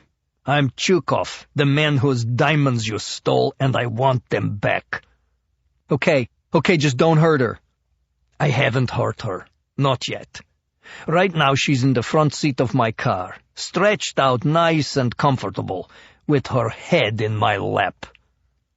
"You touch her, and I swear to God, I'll hunt you down and there'll be nothing left of your lap but a bloody stump." "Tough guy," Chukov said. "You're not just some art student, are you, Mr. Bannon?" "I would be if you assholes would leave me alone. I want my girlfriend back." "And I want my diamonds," Chukov said. "I have 'em right here," I lied. "I'll trade you. You can have your goddamn diamonds. Just give Catherine back to me. Untouched, unharmed."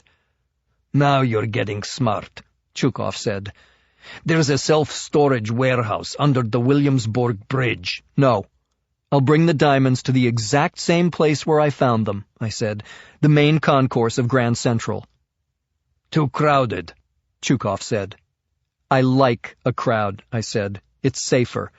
We'll do it after rush hour, 10 p.m. It'll be quiet, but there'll still be people around. If we both behave, this can be a civilized exchange. Nobody gets hurt, everybody's happy."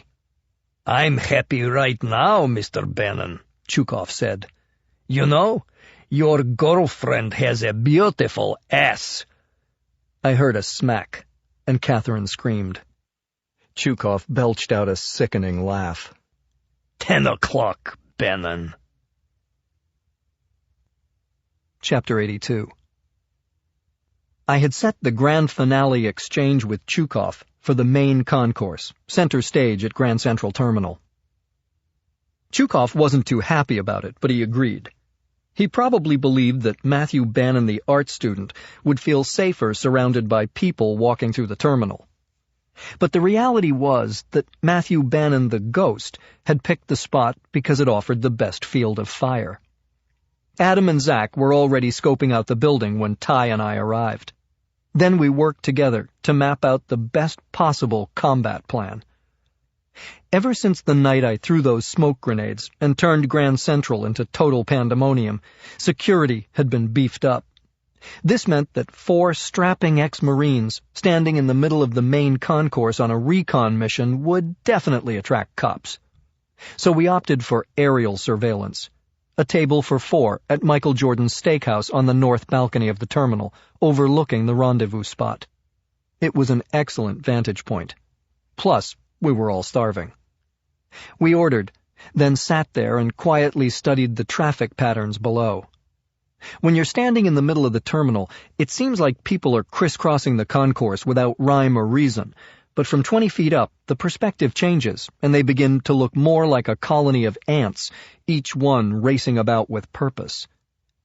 Very few people come to Grand Central to stroll through it aimlessly.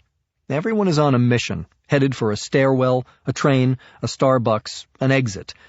If the concourse floor were a giant lawn instead of a vast expanse of polished marble, you'd be able to see where the steady stream of travelers had trampled the grass and created distinct pathways.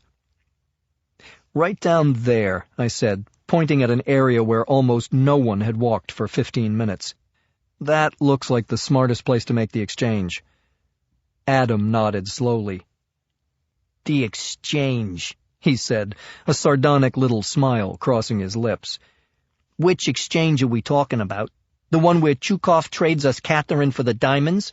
Or the exchange of bullets that'll start flying as soon as he realizes that he just gave up his ace in the hole for a bag full of worthless glass?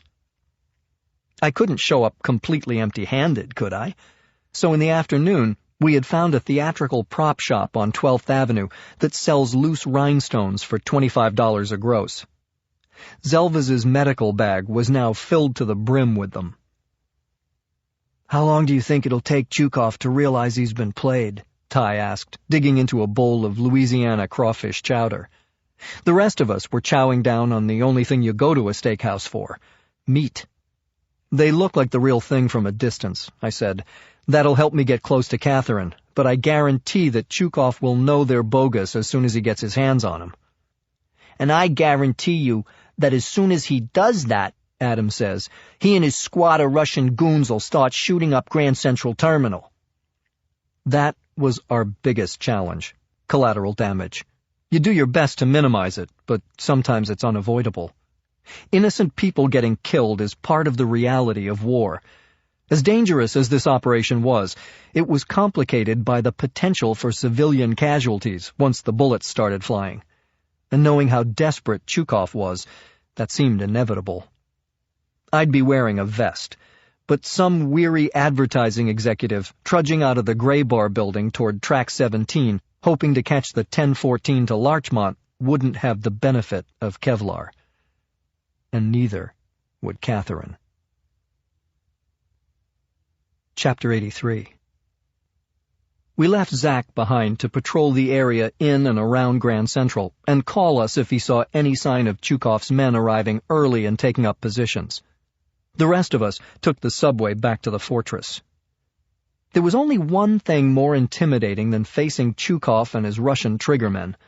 That was facing my father. He knew what I did to earn a living. Hell, he had gotten me into the business. I think he naturally expected that I'd be as good and as lucky as he had been. But this time was different. Going into Grand Central to trade diamonds for my kidnapped girlfriend was a suicide mission. And the fact that I didn't even have the diamonds made it all the more impossible. If somebody had tried to hire me to do it, I'd have said no thanks and walked away. I don't care how much money they would have paid me. But this wasn't about money. This was about Catherine's life. I didn't care if I took a bullet. I just had to save her. I called my father. It was midday in Colorado. My mother picked up. I spent 5 minutes answering all her excited questions about my trip to Paris. "It sounds so romantic," she said. "I wish your father would take me." "I'll tell him," I said. "Is he around?" "He's in his workshop with his harem," she said, using her favorite expression for Dad's gun collection. "I'll buzz him on the intercom and tell him to pick up." I could picture my father in his shop, with a gun-cleaning kit and a bottle of Hoppy's solvent, carefully going through the same ritual he taught me and his father taught him. "A clean gun is a mean gun," he always said. It's a philosophy I had lived by, at least so far. "Hey, boy," Dad said, answering the phone. "How you doing?" I told him the whole story, from the night I found the diamonds to the last phone call from Chukov, everything I hadn't told him when I called from Milan. As usual, he listened without saying a word. When I was done, he simply said, "Anything I can do?" I gave him all the information he'd need to get the money out of the Dutch bank. Then I told him how to divide it. Half gets split up evenly among Adam, Zach, Ty, and Catherine. The other half goes to you and Mom. He laughed. "What's so funny?" I said. "I'll never see a penny of that money," he said. "Why do you say that?" "Because if anything happens to you, your mom will kill me faster than look at me," he said. "So listen up and listen good, boy. You're going to get through this. You're going to get through this because you know that not only is your life and Catherine's life on the line, but so's your old man's. Oorah." "Thanks," I said. "I love you, Dad." "Love you too, boy." Chapter 84. At 5:30, Zach called in. This was it. 2 guys showed up 15 minutes ago, early 20s, dark suits, dark turtlenecks, gold jewelry, Russian accents. They scoped out the drop zone. They're probably trying to figure out choke points, I said. Choke points would require some military intelligence, Zach said. These guys are thugs, not tacticians. They're counting cops and checking out security cameras. It's like they're planning to stick up a 7-Eleven. I'm insulted, I said. They still don't seem to think I'm even a threat. Try not to take it personally, Zach said. As far as they know, you're some fey art student. They're worried about the cops. So am I said. What else did you get? I can give you the 3 spots where Chukov's going to position his men. How'd you get close enough to hear that? I asked. Matt, I didn't have to get close. These idiots were broadcasting. They were pointing there, and there. Adam leaned into the speakerphone. Tell us where, and where. I had sketched a map of the main concourse while I was wolfing down my ribeye at Michael Jordan's. Zach rattled off 3 locations, and Adam marked them on the map. Where are they now? I asked. The Oyster Bar, getting primed for the showdown with a few vodkas. You want me to follow them when they leave? Zach is tough and confident, sometimes too confident, sometimes too tough. Even if he could follow Chukov's men without getting caught, I didn't want him to even think about rescuing Catherine on his own. No, I said. Let's just stick to the plan. Did you find a good spot for the rabbit? Best place is across the street from the Vanderbilt Avenue entrance, Zach said. I counted 6 uniforms who circulate between the main concourse and the lower level. When they're not on patrol, they cluster upstairs near the Vanderbilt door on the north balcony. 1 rabbit ought to take care of most of the cops. What about K-9? I asked. Oh, they got dogs. I haven't seen any so far, but I chatted up the counter guy at Starbucks, and he told me there are cops with bomb-sniffing dogs who patrol the main concourse randomly. Seems like another reason why the rabbit is better outside the terminal. Good job, I said. Call us if anything pops. Otherwise, we'll meet you at 1900 hours. I hung up. The feeling I had in the pit of my stomach was all too familiar. Pre-combat butterflies. Anyone who tells you it doesn't happen to him is lying to you. Or to himself. It sounds like we took out Chukov's best men, and he called in a bunch of amateurs, Adam said. I think that works against us, I said. Amateurs tend to panic and go trigger-happy. I don't want civilian casualties. Matt's right, Ty said. We signed up for this. The people who'll be walking through Grand Central tonight didn't. Catherine didn't. Our job is to make sure none of them gets hurt. Oh, they won't get hurt, Adam said. But when those T-471s go off, they'll wish they'd never gotten out of bed this morning. You only have a narrow window before the Russians shake off the T-471s and start shooting, I said. As soon as Catherine is out of the field of fire, take them out, every one of them, fast. Don't worry, Matt, Ty said. We're going to kill the bastards who took Catherine, and we're going to bring her home safe. We had gone into battle before, but this time I swore to myself would be different. No matter what the outcome, this battle would be my last. Chapter 85. By 7 p.m., the 4 of us were in position Alpha. We had 3 hours to wait for Chukov to arrive, which in our line of work we could do standing on one leg with a full bladder. Waiting in complete silence, barely breathing for hours, even days at a stretch, is what we're trained to do. Ty was on East 43rd, outside the entrance to the Lexington Avenue subway. Adam was on 42nd, covering the south side of the terminal. Zach was at 45th and Vanderbilt, with the rabbit.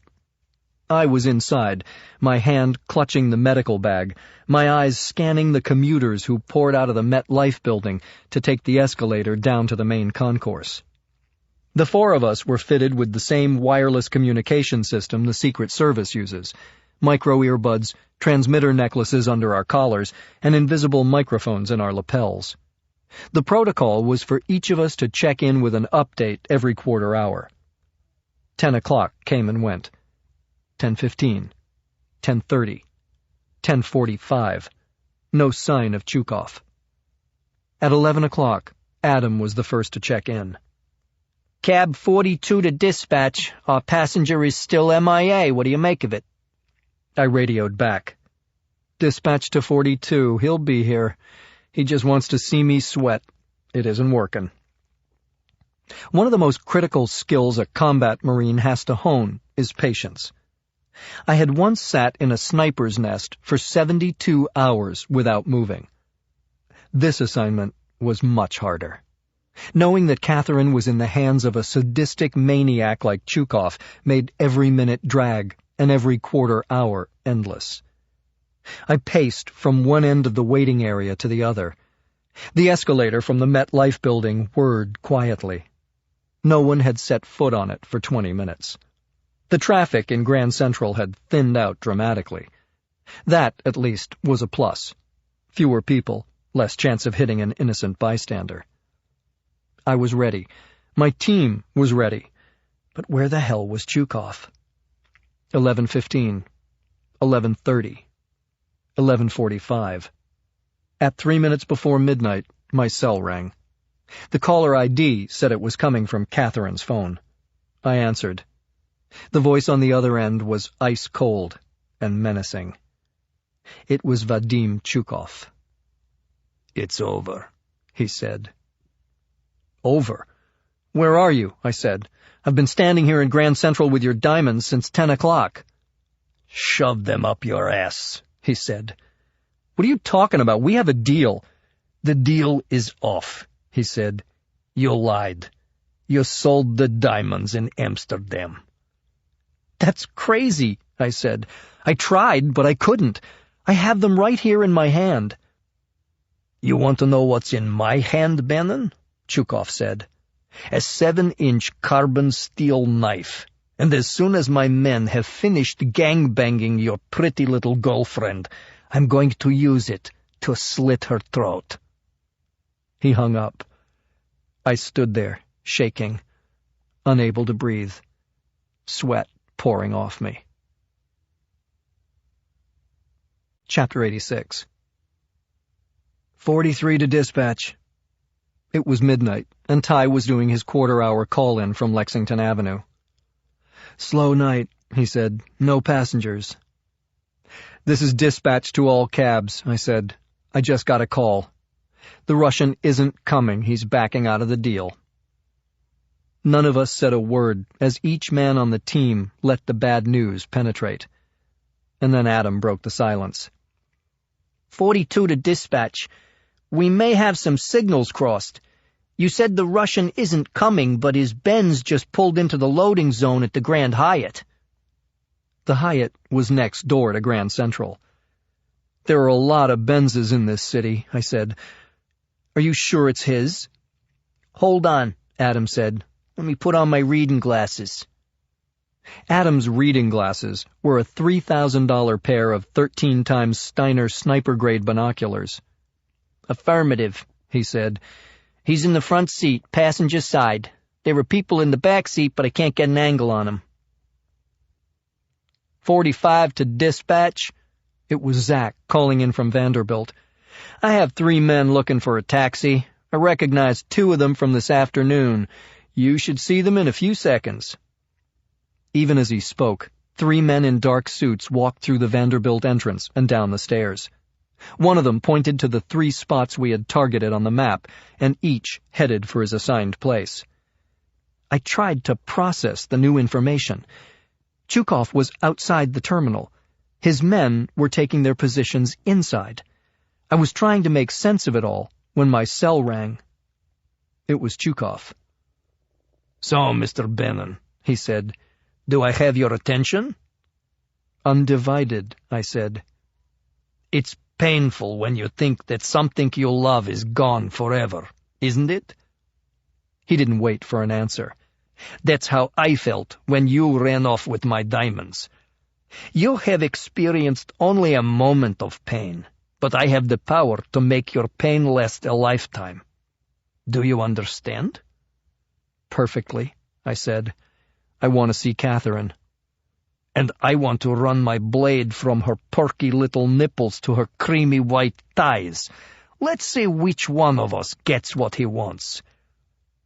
Where are my diamonds? Right here in my hand, I said. I didn't sell them. I didn't think you did, Chukov said. I don't think you could.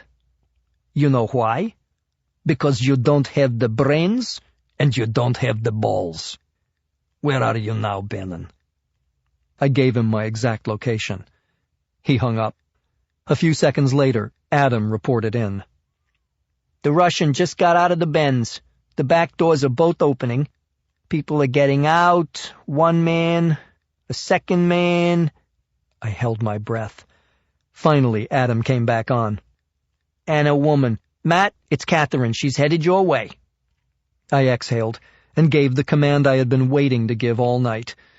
Dispatch to all cabs. Go to position Bravo right now. Let's do this. Chapter 87. The next thing I saw made me want to throw up. Vadim Chukov, the short, fat, tattooed, asthmatic turd who had sat naked, sweating, and in total fear for his life that morning in the Russian and Turkish baths, was walking down the wide marble passageway from 42nd Street. He was brimming with confidence, and he was arm in arm with Catherine. I'd always told her that it was impossible for her to look anything but beautiful. Even when she wakes up with bedhead and no makeup, she exudes a beauty that comes from her soul. But now that soul was badly damaged. I wanted to blame it all on the fat bastard at her side, but I knew the truth. It had started with me. First, I brought Catherine into my life. Then, I dragged her into my world. Chukov and Catherine stopped at the foot of the passageway. 2 more Russian punks stood behind them. High above them was Old Glory, the giant American flag that had been suspended from the ceiling in those dark hours following the terrorist attacks on September 11, 2001. Chukov spotted me instantly. Then he looked up at the vast expanse of stars and stripes, the flag I had fought for, the colors so many of my fellow Americans had laid down their lives for, and the Russian son of a bitch slowly extended his middle finger. He looked back across the vast cavern of Grand Central and threw me a mock salute. He took his phone from his pocket and dialed. Seconds later, my cell rang. "I'm ready to do business," he said. "Bring the diamonds here." "Send Catherine over here," I said. "I'll put the diamonds down, and we'll leave quietly." "Niet. She's not going anywhere until I see them," Chukov said. "Start walking toward me. Nice and easy. I've got 3 guns pointed at you and 3 on her." I muted my cell. "Ready to tango, boys?" I said softly.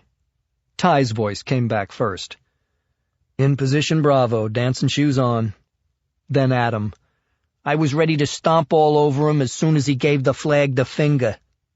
Then Zach. "The rabbit and I are hopping mad. Let's kick some Russian ass." There were about 200 feet between Chukov and me. I started walking toward him. Operation Nighthawks was underway.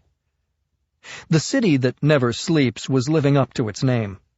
Even though the crowds had thinned, there were still hundreds of people all around us, some chattering away upstairs in the restaurant, some waiting for a late-night Metro North commuter train, and a steady stream of strap-hangers on their way to catch a Lexington Avenue subway or the shuttle to Times Square. "Lots of foot traffic," Adam said. "We've got a pair of eyes on the Vanderbilt balcony checking out the main floor," Zach said. "A cop. Can't tell if he's focused on you or just staring into space."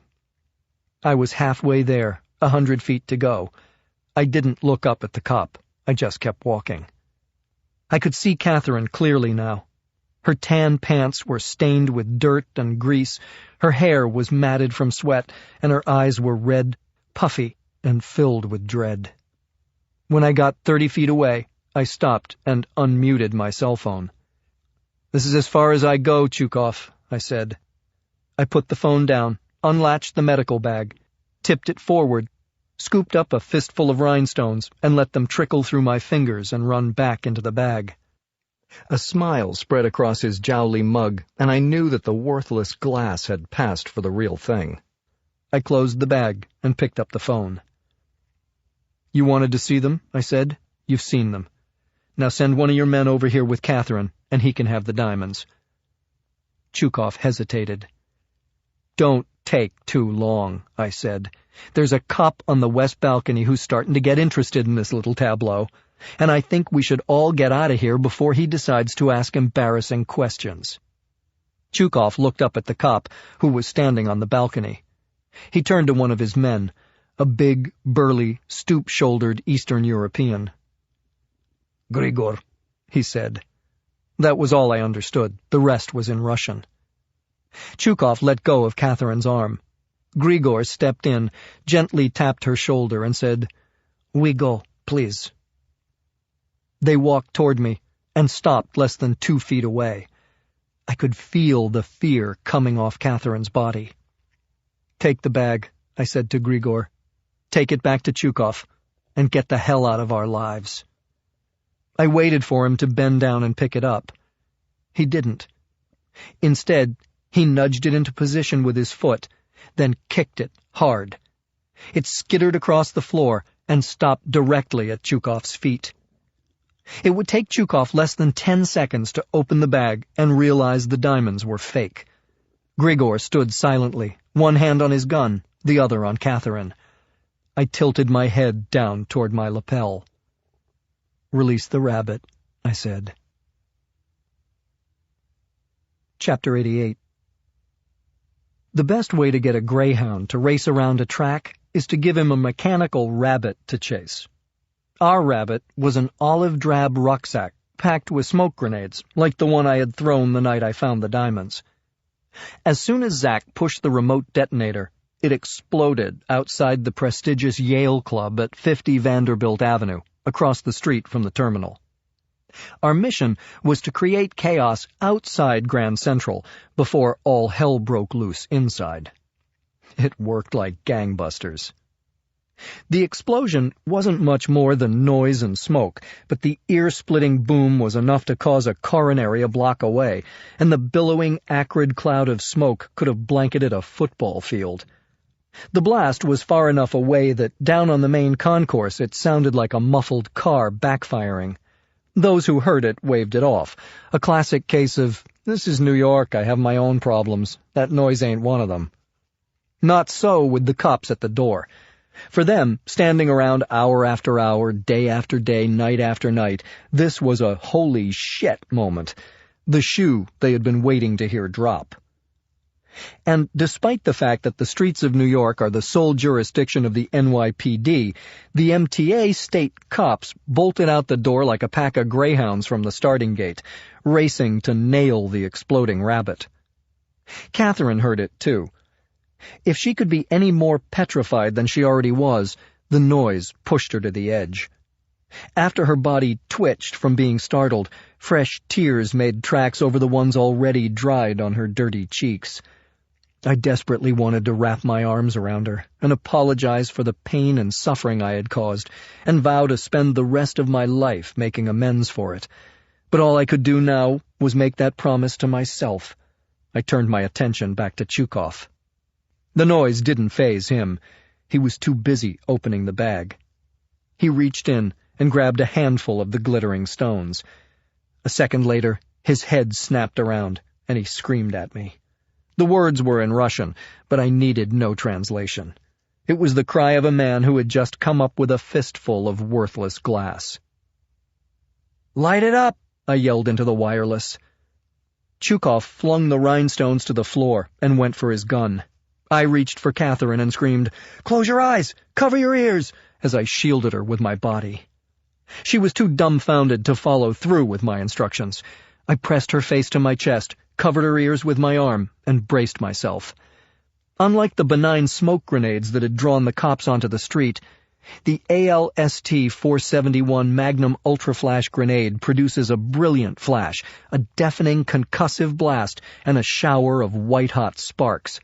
It's the military's non-lethal version of shock and awe, developed as a stun device for a variety of tactical operations, including hostage rescue. Launch one into a crowd, and it leaves everyone temporarily blinded, deaf, and totally disoriented. Adam and Ty launched 2.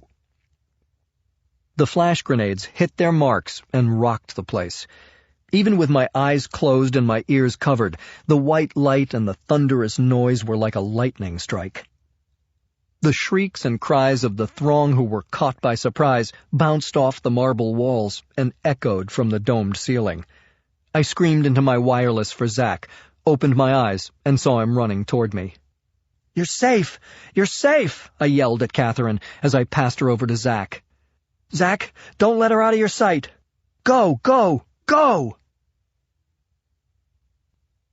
Chapter 89. Zach put his arm around Catherine and half-dragged, half-carried her toward the stairway to the north balcony, our designated safe zone.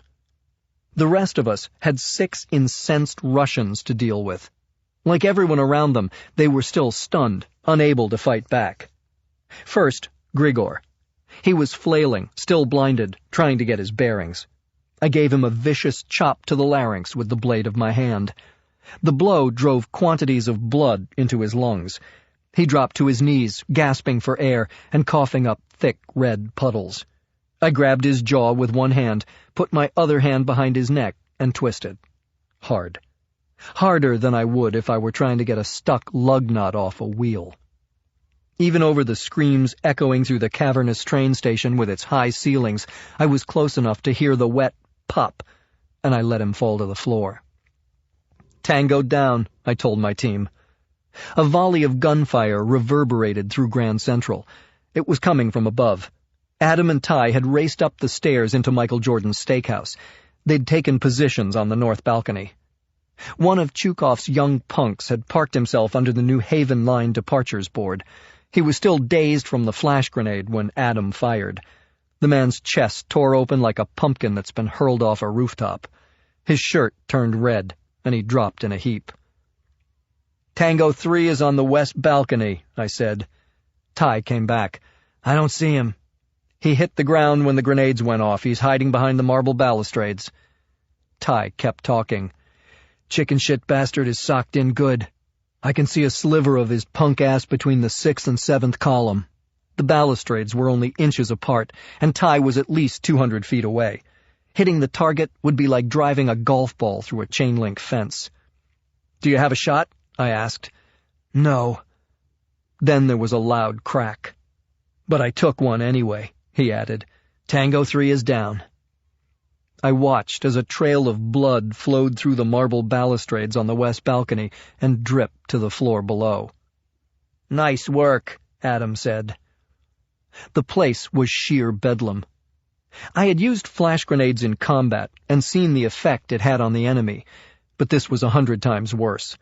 The people around us had no training. Many of them were suddenly blind, deaf, or both. It was temporary, but they didn't know that. And now bullets were flying too. Random screams filled the air. People calling out to God. People cursing out the unseen enemy. People proclaiming their love for parents, spouses, and children they thought they would never see again. I could smell the fear. In the midst of all the insanity, the Russians were reeling and unable to find a target. Ty and Adam had excellent vantage points, but they had to be careful not to shoot innocent bystanders, helplessly stumbling through the mob. One of Chukov's men, who still didn't have his vision completely back, began firing wildly up toward Adam and Ty, riddling the marble railing, shattering glassware, and popping the overhead lights. "We've got a loose cannon down there," Adam yelled. Ty stood away from his cover. Just for a second. One of the Russians spotted him and fired. The round caught Ty square in the chest. He went down hard, and I moaned. "Son of a bitch, that smarts," he said, pulling his 6'6" frame off the floor. He tapped the body armor that had stopped the bullet. "God bless you, Mr. Kevlar." He got back in position and opened fire on the shooter. Not just one shot, 3. A double tap to the chest, 1 through the forehead. A perfect Mozambique drill. Tango 4 is down and out, I said. Talk about overkill. Yeah, well, that's what happens to people who piss me off. You okay? I asked. Fine. Vest is a little torn up. For the record, I said, there's no Mr. Kevlar. You should be thanking Mr. DuPont. Noted, Ty said. There were 2 shooters left, Chukov and his number 2. They were coming out of their daze, and Chukov, his gun now in his hand, screamed, "Shoot the bitch! Kill her!" Then Chukov turned his gun on me. I dived as bullets chewed up chunks of marble behind me. I rolled and pulled my own gun. The Russian going after Catherine was already 30 feet away from her, moving fast. I had 1 shot, maybe. I drew a quick bead, exhaled, squeezed the trigger lightly. The bullet drilled straight through the back of his neck. He pitched forward, driving his face into the marble staircase. "Matt! Behind you!" I spun around, and Chukov's first bullet caught me in the chest. The second one ripped a hole in my left shoulder. The pain was immediate and excruciating. I hit the floor hard. Truth was, I'd never been shot before. Chapter 90. Even over the mayhem, I could hear Catherine scream when I got shot. Then I heard Adam's voice in my earpiece. "Junkyard 6 is down!" That was me. I hadn't been Junkyard 6 since we left Iraq, but in the heat of battle, Adam reverted to familiar territory. "Cover him! Cover him!" Adam yelled. There was a hailstorm of bullets. My guys were laying down suppressive fire at Chukov, forcing him to take cover and stop shooting at me. I was in pain, but I was grateful. The bullet that Chukov fired at my chest was lodged in my body armor and not in my body. But the force of the concussion had knocked the wind out of me, and I felt like I had a couple of cracked ribs. The bullet in my shoulder was what the medics casually refer to as a flesh wound, but it's impossible to be casual when it's your flesh that's wounded. I struggled to get up. Matt, are you okay?" Ty said. "Where's Catherine?" I yelled. Zach jumped in. "Shaken, but safe. Are you okay?" "No, and I won't be okay until we get Chukov." I stood and looked around. "Where is he?" "Running up the south ramp," Adam said. "I don't have a clean shot from the balcony. Matt, how bad were you hit?" "Enough to really piss me off. I'm going after him." I could see Chukov barreling his way up the ramp, through the frenzied crowd toward the 42nd Street exit. My shoulder was burning as I headed toward the ramp. Chukov looked back and saw me. Then he looked at the bottleneck in front of him. Hundreds of people were screaming in terror as they fought to squeeze through doorways that were designed to handle 1 person at a time. 10 more seconds, and I'd have him. There was a second ramp, one that went down into the subway. It was wide open because nobody wanted to go down there. The lessons of 9/11 were still fresh in people's minds. Grand Central was under attack. Get out of the building. Don't risk being trapped underground.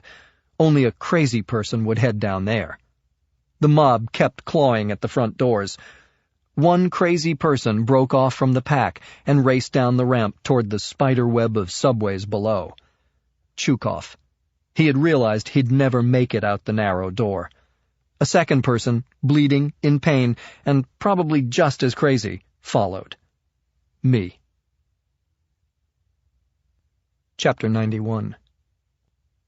The Grand Central subway station is a labyrinth of uptown, downtown, and crosstown options. Along with its sister station under the Port Authority bus terminal in Times Square, it's one of the busiest stations in the entire system, so it's easy to get lost in the subterranean maze, even if you don't want to. Chukov definitely wanted to. By the time I made it down the ramp, he was out of sight. There were dozens of subway riders who had just gotten off a train and were walking through the passageways, oblivious to the chaos going on above them. I stopped the first man I saw. "Did you see a short, fat guy? He was probably running." "Whoa, man," he said. "You're bleeding real bad." I hadn't realized what I looked like. "I'm okay," I said. "Did you see—" He held his hands up and backed away. "Didn't see anyone. You better get to a hospital, dude." There were 6 staircases, and at least that many passageways that Chukov could have taken. I tried to weigh the pluses and minuses, using the same logic he would have used. The passageways would eventually lead him to a street exit, but the streets would be clogged with cops responding to the bomb blasts and the gunfire. The stairs would take him to a subway. He could be miles away in minutes. That was the best option. But which subway? Uptown? Downtown? Local Express? Flushing Line? Times Square Shuttle? I was headed for the downtown staircase when I heard the scream. A woman came running up the opposite stairwell shouting, "Run! There's a man down there with a gun!" I charged back to the Lexington Avenue Uptown and took the steps 3 at a time. The platform was deserted. No passengers, no cops, no Chukov. He had just been here, but the screaming woman had sent him running again. The tracks. Chukov was a madman. Would he be crazy enough to try to escape through the tunnel? I stepped to the edge of the platform and looked into the semi-darkness. There was enough light to navigate the tunnel, and I realized that if he was smart and careful, he could make his way uptown to 51st Street this way. "Turn around." I froze. The madman was behind me. My gun was tucked in my belt. Even without looking, I knew where his gun was, aimed right at my back. I turned slowly, and there he was, pointing a semi-automatic Marikov PM at my chest. His eyes were on fire, and I could hear the asthmatic rattle in his lungs as he breathed. I knew what was coming next.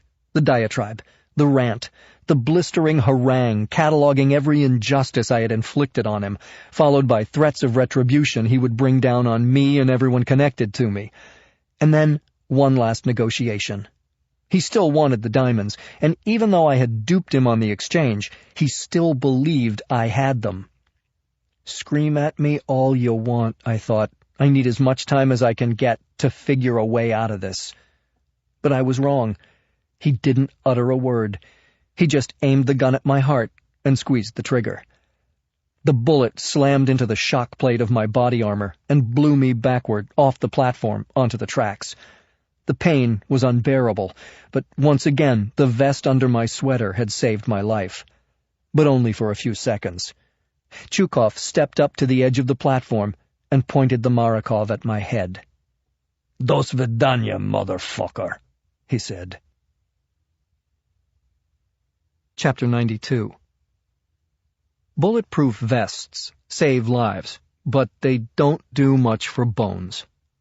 I have 24 ribs, and it felt like every one of them was broken. Chukov aimed at my head. Every ounce of my training told me to roll before he pulled the trigger, but I could barely breathe, much less dodge a bullet. I was a dead man. I heard the gunshot and saw the muzzle flash, but I wasn't dead. The tile wall behind me shattered, and a mighty bellow from Chukov echoed through the tunnel as his body flew off the platform. Someone had hurtled down the stairs and slammed into Chukov from behind, sending the bullet wide and pitching his fat Russian ass onto the tracks. It wasn't a miracle. God bless Adam, Zach, and Ty, I thought. I sat up to see which one had saved my skin, but it wasn't any of them. "Matthew, get his gun! Get his gun!" It was Catherine. Chukov's gun had skittered along one of the rails when he landed. My adrenaline surged. I managed to get to my knees and dig for my own gun. Chukov was already up. He swung his foot into my jaw. That hurt. Plus it raised hell with the hole in my shoulder. I went sprawling, and Chukov grabbed for the gun in my hand. He dug his fingers into my face with one hand and yanked at the weapon with the other. The pain was blinding. I almost lost consciousness. I did lose the gun. "You stupid piece of shit!" he screamed, pointing the muzzle at my face. I was out of strength, and I knew that as soon as Chukov finished me off, he'd shoot Catherine. I had to get her to run. I looked up at the platform. And there she was, hoisting a New York City Transit Authority trash can high over her head with a strength that must have been born of fear and red-hot anger. She hurled it at Chukov. It hit him square in the face and knocked him off balance. The wire mesh left a bloody grid on his cheek. Totally enraged, he pressed his palm into my shoulder, pushing himself up and once again sending waves of agony through my body. And then I heard it. The number 6 train. Chukov heard it too. After a darting glance between me and the platform, he decided to save his own ass and let the train take care of me. With my gun still in his hand, he leaped toward the platform like an overweight mountain lion. Catherine screamed. Chukov threw his right leg onto the platform and screamed back at her. "I'll kill you, you goddamn bitch!" I lunged and clawed at his left foot. I jerked hard, and we both toppled backward onto the tracks. I rolled as we fell, so that by the time we got our bearings, I was straddling his chest. I grabbed his head and whacked it against the rail. I leaned forward to pry the gun from his grasp, but Chukov slammed his oversized forehead into my face. I felt my nose break. Down the track, the headlights of the Bronx-bound subway were bearing down on us fast. The whistle screamed. I bet the motorman screamed too. He, of all people, would know that no matter how hard he applied his brakes, he wouldn't be able to stop in time. I heard the squeal of metal on metal as the train's wheels skidded along the track. Chukov and I had been engaged in a battle to the death. In a matter of seconds, the battle would be over. Chapter 93. Chukov and I had our hands wrapped around the gun. The way we were going, there could only be one winner, the number 6 train. I knew I was out of time, so I let go of the gun. I threw my good shoulder back and drove my right elbow into his left eye. I think I heard bone crack as I drilled down into the socket. Then I jumped up, kicked the gun out of his hand, planted the other foot on his throat. Catherine leaned over the platform. She peered down the tunnel at the oncoming train. "Matthew," she yelled, "get off the tracks now!" I looked into the darkness. The train's headlights, which had been pin dots only seconds ago, were brighter and looming larger.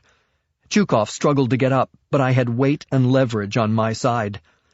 "Matthew, please, he's not worth it," she begged. "Please, please run!" I couldn't.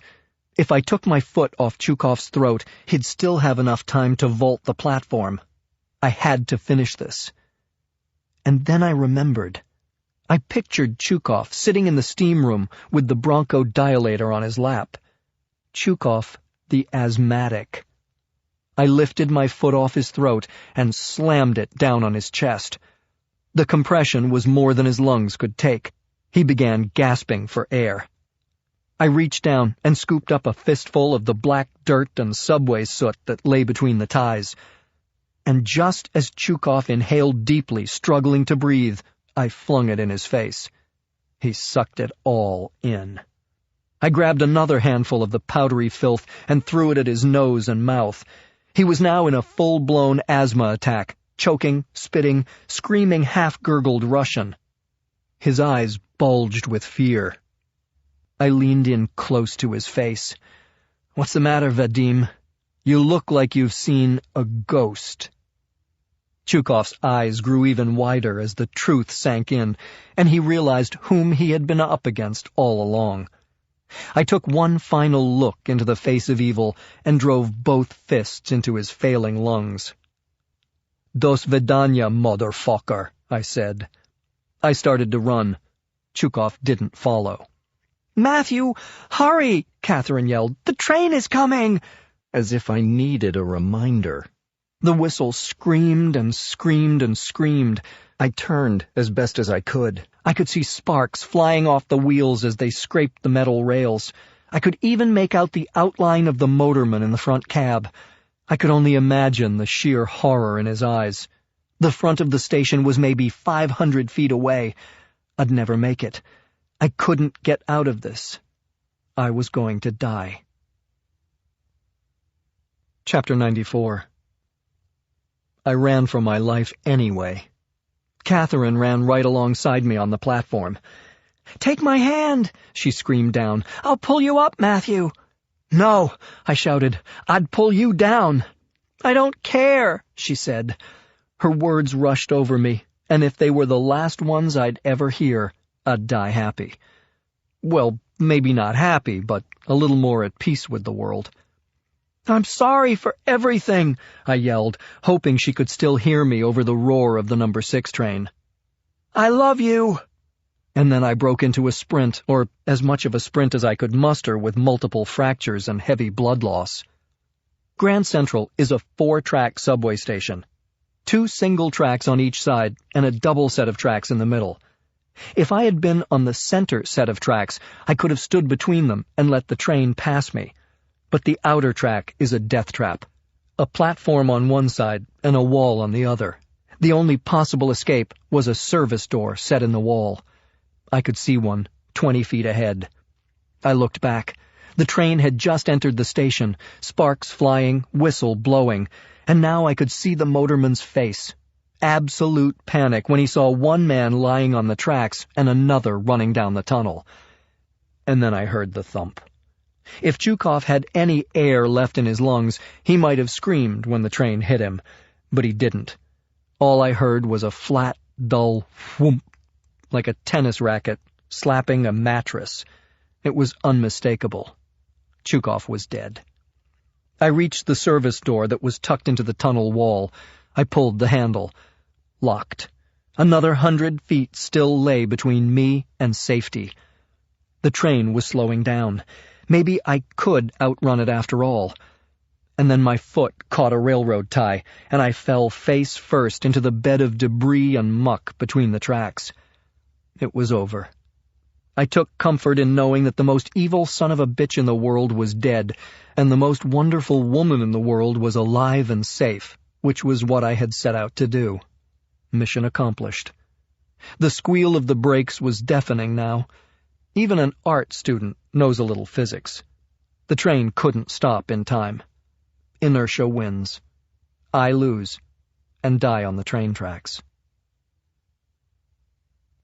Chapter 95.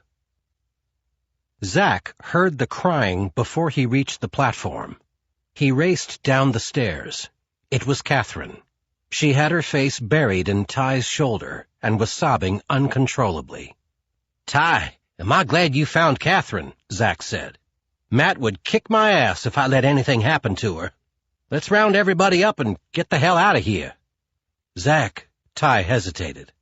"What?" Zack snapped back. "What's going on?" "Matt's dead," Catherine said. "Matt and Chukov went head-to-head down on the tracks," Ty said. "The train took them both out."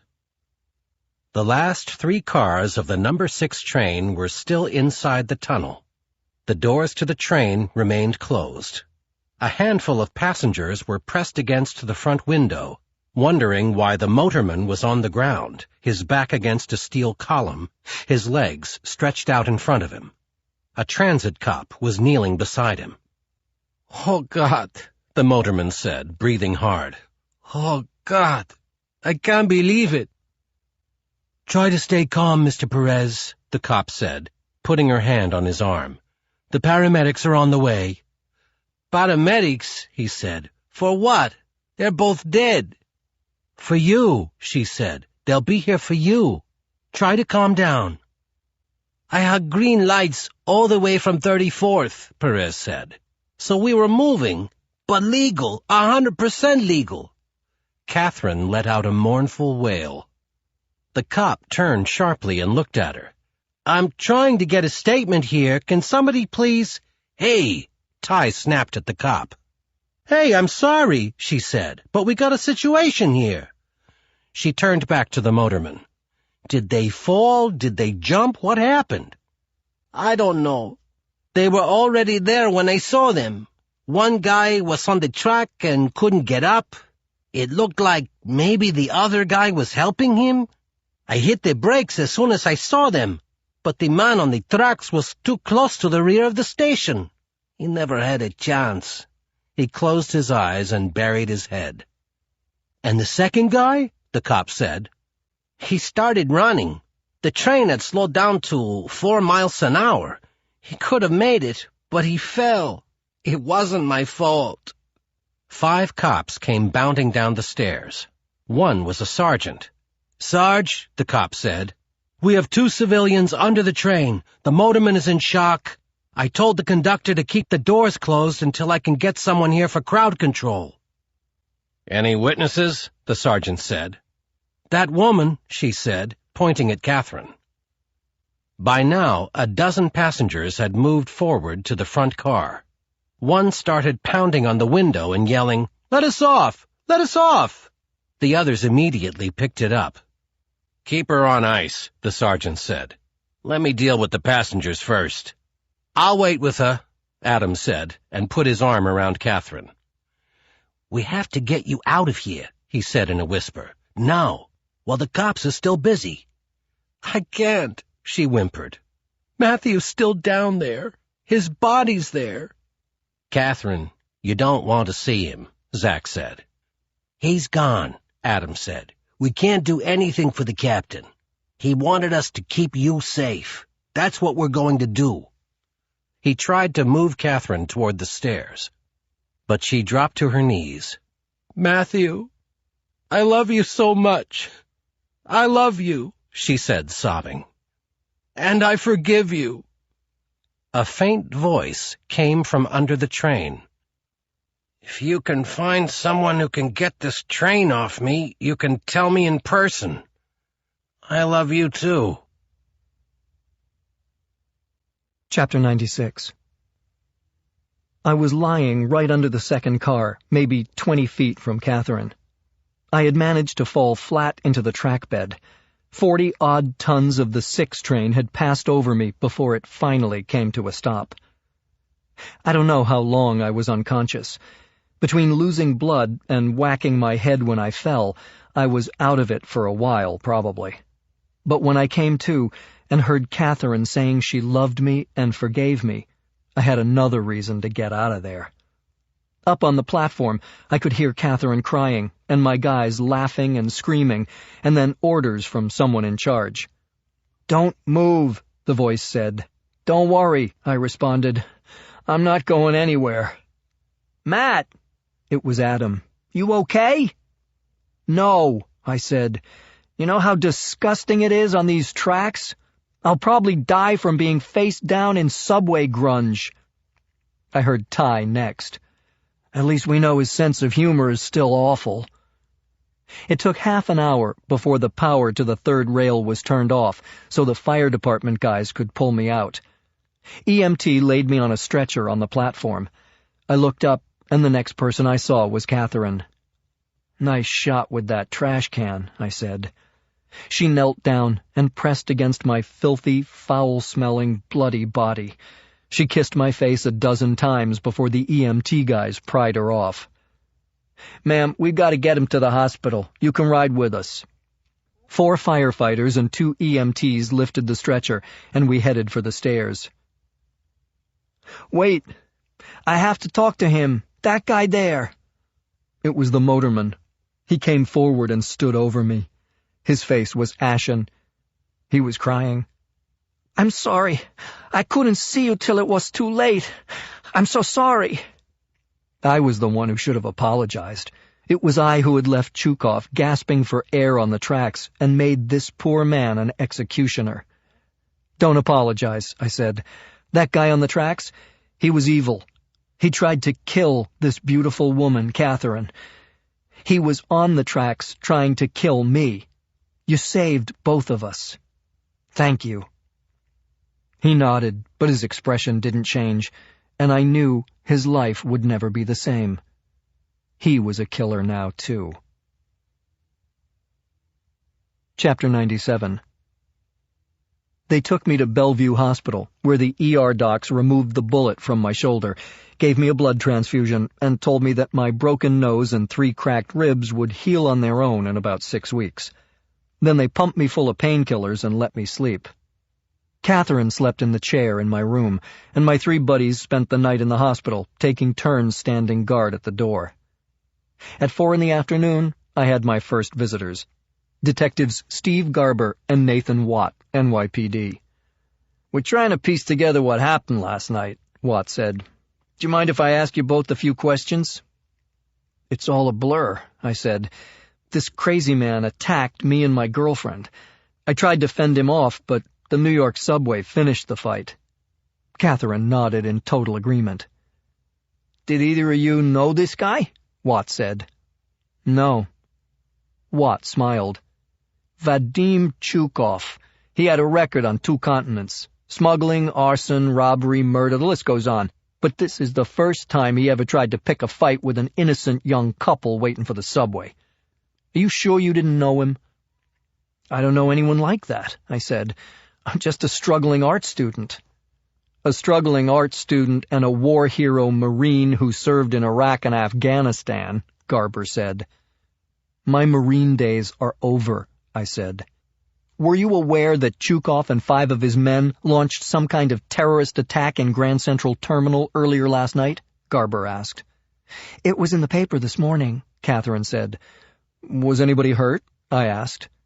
"Counting Chukov, there are 6 dead, all bad guys. It seems like somebody knew they were coming and cleaned up the mess without any help from the cops." "Good Samaritans, I guess," I said. "But you weren't there," Watt said. "No," I said. "It's easy enough to check," Watt said. "They have the whole incident on video." Catherine's eyes opened wide, and she squeezed my hand. "Oh, crap, I just remembered," Garber said. "The terminal is not our jurisdiction. That's MTA, the state cops." "Then I guess there's no sense in looking at the tapes," Watt said. "We're just here to ask questions about the incident down in the subway. Does either of you have anything else to add?" "No, sir," I said. "Then I think we've got it all," Watt said. "Detective Garber, why don't we let this young war hero and his girlfriend get some rest?" They headed to the door. Watt stopped and turned around. "Mr. Bannon, I have to take issue with just one thing you told us." "What's that?" "You said your Marine days were over," Watt said. "Yes, sir." "They're never over. My partner and I both served in Desert Storm." He grinned. "Semper Fi, bro." He threw me a wink and a salute, and the 2 of them walked out the door and never came back. Chapter 98. We flew to Paris and rented a funky studio on the 4th floor of an Art Deco building in the Quartier Saint-Germain-des-Prés. The mattress was too soft and the toilet was temperamental, but the northern light that streamed through the floor-to-ceiling windows made it an artist's dream. My broken nose healed. My cracked ribs healed. And 3 months after that night in the subway tunnel, my relationship with Catherine was also mending rather nicely. She had told me she loved me in the heat of the moment, but I wanted to make sure that she could forgive me for the life I had led and for dragging her into it. It was a Sunday morning in September. I woke to the aroma of fresh-brewed French roast, the sounds of Coldplay on the stereo, and the sight of Catherine in jeans and a paint-spattered tank top sitting on the sofa. There was sunlight on her bare shoulders, and my cat, Hopper, was curled on her lap, purring gratefully. "Hold that pose," I said. "I'll get some coffee and a paintbrush." "You don't do portraits," she said. "I do nudes," I said with a smile. "You know where I can find one?" "I just happen to have one under here," she said. Then she peeled off the tank top. She scrambled out of her jeans. Lord, she was good at undressing. "The coffee can wait," I said. Morning sex for us was usually fast, urgent, kind of like an asteroid is heading for the planet and we only have a few minutes left fast. That morning, we took the better part of an hour. "I hate to be practical, especially at a time like this, but we should shower and get dressed," Catherine finally said. We were lying in a heap of tangled sheets, skin to skin, soaked in sweat. I was still inside her. More or less. She put her lips on mine, kissed me gently, and found my tongue with hers. That's all it took to reboot my libido. "We need to go, Matthew," Catherine said. "We have to get up." "As you may have noticed, I'm pretty much up," I said. "Give me 2 good reasons why we should leave this bed. Ever." "Your mother and your father," she said. "We're meeting them for brunch at 10 o'clock. "We'll be late," I said. "They'll understand." Chapter 99. An hour later, we were sitting at a sidewalk cafe, eating duck eggs Benedict and buttery petite brioche, while my mother, giddy on half a mimosa, extolled the joys of Paris. She was like a Colorado schoolgirl on her first holiday. Even my father was smiling some. It was our au revoir brunch. My folks had spent a week in Paris, and now they were moving on to Rome, Florence, and Venice. They were capping it all off with a 2-week Mediterranean cruise. It was outrageously expensive, but it only put a small dent in the 7-figure account I'd opened for them at my Dutch bank. We drove them to the airport and went back to the apartment, where I painted for 6 hours straight, breaking only for coffee and a few words of inspiration. At 7, Catherine and I sat on our tiny terrace, sipping a light white burgundy, while watching the steel-gray western sky slowly turn spectacular shades of red, orange, and indigo. The doorbell rang. "Poor man," Catherine said. "I hate to put him through this." "It's good for him," I said. We were expecting company, but old habits die hard, so before buzzing our visitor in, I checked the tiny security camera I had installed at the front door. He tromped noisily up the steps, stopping often to catch his breath or complain. "My darlings," Newton gushed as he finally made it to our front door, "you're coming down in the world." "Meaning what?" Catherine said. "The first time we met, Matthew was a starving artist living on the top floor of a 5-story walk-up. Today, you're on the 4th floor.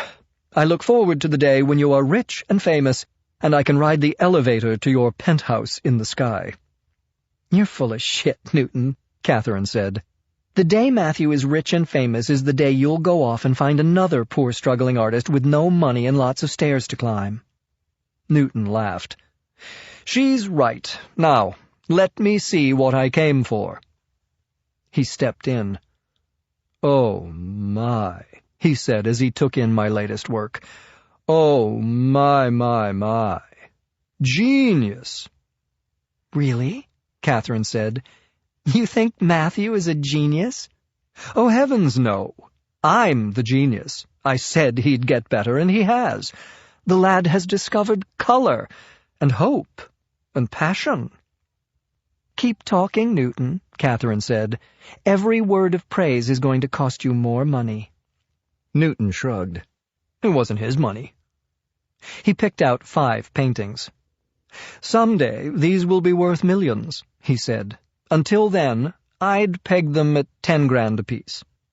He wrote me a check for $50,000. I couldn't believe it. "There's one catch," he said, waving the check in my face. "You must let me buy you dinner." "Shouldn't I be buying?" I said. "I mean, that check will cover a year's worth of dinners." He laughed. "Not where we'll be dining, my boy. Have you ever heard of La Tour d'Argent?" "I have," Catherine said, gently plucking the check from his hand. "We accept your generous offer." "Excellent. I'll pick you up at 8:45. As soon as Newton left, Catherine started rummaging through her closet. "I have nothing to wear," she said. "Rien, nothing." "You look fabulous in nothing. It's my favorite look for you." "You're not helping," she said. "Hurry up and get dressed." "One question," I said. "Why is he taking us to dinner?" "Because he loves to eat. He has a big fat expense account, and he wants to be seen in public with a handsome artiste américain and his ugly professor who doesn't have a thing to wear. Why else would he take us to dinner?" I didn't know, and that made me nervous. Chapter 100. La Tour d'Argent has been a Paris institution since the 16th century. Perched on the river Seine, in the heart of old Paris, it's a mecca for people who live to eat. Not exactly the kind of place where you pop in and ask for a table for 3. And not just any table. Ours had a sweeping view of the river and Notre Dame Cathedral. How'd you manage to get such a good table at the last minute? I asked. All it takes is charm and money, Newton said. I supply the former, and my employer has oodles of the latter. Voila, we're in. The sommelier handed him a wine list. This is the manageable version, Newton said, handing it to me. They have 500,000 bottles of wine in their cellar, and the complete wine list is 400 pages. He ordered a bottle of 1990 Louis Roederer Champagne Crystal Brut that cost more than my first car. A toast, Newton said once our glasses were filled, to our blossoming young artist, Matthew Bannon. And to the beautiful woman who made it all possible, I said, Catherine Sanborn. And to Matthew's generous new patron, Catherine said. She looked innocently at Newton. What's his name, anyway? I'm afraid I can't say, Newton said. He's a lovely man, but rather secretive. He smiled at me. I'm sure you understand, don't you, Matthew? We all have our little secrets. But we're toasting him, Catherine said. He has to have a name. Newton grinned. In that case, feel free to give him one. Copernicus, Catherine said. Newton and Copernicus, both drawn to the stars. We all drank to Copernicus. So, Newton, I said, are you as secretive as your boss, or can you tell us a little bit about yourself? Secretive? Moi? Heavens no! My life is an open book. In fact, I plan to write one someday. I already have the title, Confessions of an Art Whore. I can't wait for the book, Catherine said. Tell us some of the good parts. Actually, my dear, they were all good parts. When I was 20 years old, I fell in love with Andy Warhol. Some people dismiss him, but he was the bellwether of the art market, Newton said. Notice I said art market. Andy was the rare artist who mastered the delicate balance between art and commerce. Are you familiar with one of his early works, 8 Elvises? It recently sold for $100 million. And you knew him personally? Catherine asked. Intimately, Newton said. Andy introduced me to Timothy Leary, who, of course, introduced me to LSD. You took LSD? Catherine said. Newton shrugged. It was just a phase. But who among us didn't experiment in the 80s? I know what you mean, I said. I was hooked on breast milk back in 1980, but it was just a phase. Newton let out a guffaw, and we spent the next few hours swapping stories of our lives. Mine were carefully edited. His were delightfully entertaining, but I'd be willing to bet they were more bullshit than substance. By 1 o'clock, I felt like I had learned very little about this man whom I knew only by a single name. Hopefully, he knew even less about me. On the ride home, he had the driver open the moonroof. The three of us rode in silence and gazed at the sky. For my part, I know nothing with any certainty, but the sight of the stars makes me dream, Newton said when we arrived at our apartment. That's beautiful, Catherine said. Vincent van Gogh said it first. Off to bed with you now, he said with a wink, which is exactly where we went. That night, we undressed each other slowly, gently touching, exploring, caressing. There were no threatening asteroids hurtling toward us.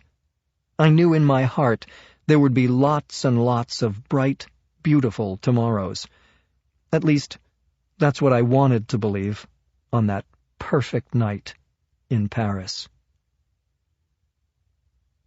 Chapter 101. It was a warm September evening when Nathaniel Prince set out on his 5-mile jog through the streets of Moscow. A half-hour into his run, the fine mist that had been in the air turned into a pelting rain. 2 minutes later, it stopped as suddenly as it started, but Nathaniel was already soaked to the skin. He laughed. He didn't care. Soon he'd be home, and Natalia would draw him a hot bath, and then they would sit down to their traditional Sunday night meal, borscht, golubtsi smothered in sour cream, and his favorite, sweetbriar berry kissel. A jog, a bath, a home-cooked dinner, and then a few hours of mindless Russian television before bed. Life was simpler now. Nathaniel found it impossible to comprehend. But for the first time since he was a boy, he was happy. More than happy. He was at peace. It had come at great expense. His power, his home, and his wealth were all gone. In exchange, he and Natalia had been allowed to live. That night, at the Atlantis Hotel in Nassau, he still held out hope that Chukov would recover the diamonds, and he could humble himself to Arnov and the other members of the syndicate. But within hours of the meeting, Chukov and 5 of his men were dead, and the diamonds were lost forever. Nathaniel sold the house in Park Slope, raped his bank accounts, and with Arnov's guarantee of amnesty without forgiveness, he and Natalia moved back to Moscow. Even after forking over the 10 million, they were far from poor, and Natalia had found a beautiful apartment in a vintage Stalin-era building on the Frunzenskaya embankment. 6 spacious rooms, high ceilings, and a wide terrace with sweeping views of the Moskva River. It was a family neighborhood, and in another 3 months, he and Natalia would be pushing a baby pram through the tree-lined streets, over the pedestrian bridge to Gorky Park, and the Neskuchny Gardens on the opposite riverbank. A father again, at the age of 60. 3 months ago, he thought the syndicate would have him killed. Now he had everything to live for. Who knows, he thought, as he reached the front door of his apartment building. Maybe that bastard Zelvas did us all a favor. He stretched his calves and his hamstrings and took the elevator to the 10th floor. Even before he opened the door, the heady aroma of meat and onions wrapped in cabbage and simmering in a pot of creamy tomato sauce welcomed him home. He entered the apartment and saw the intruders.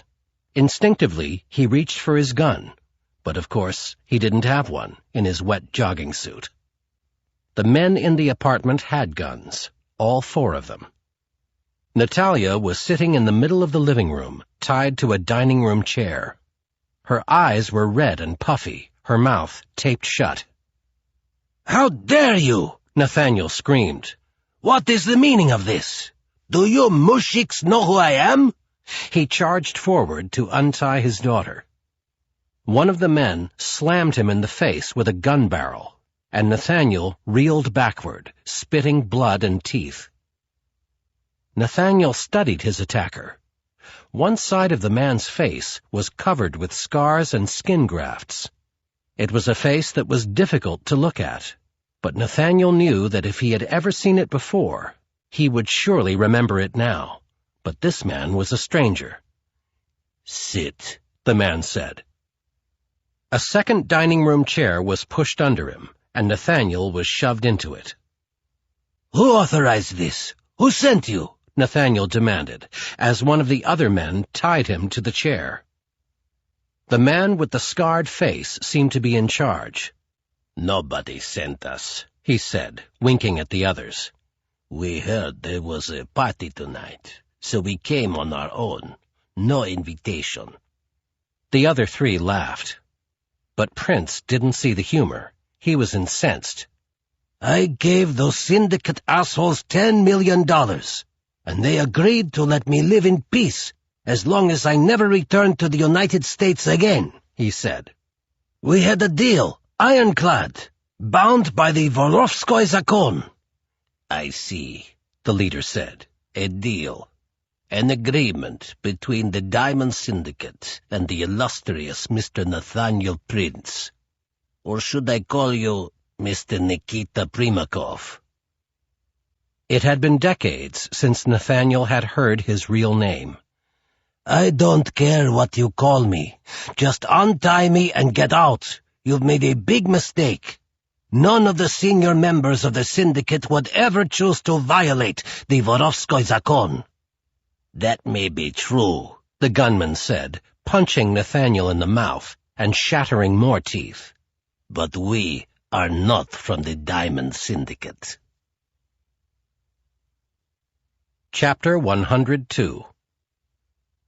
As soon as Natalia's father took the blow, muffled screams erupted from under the duct tape that covered her mouth.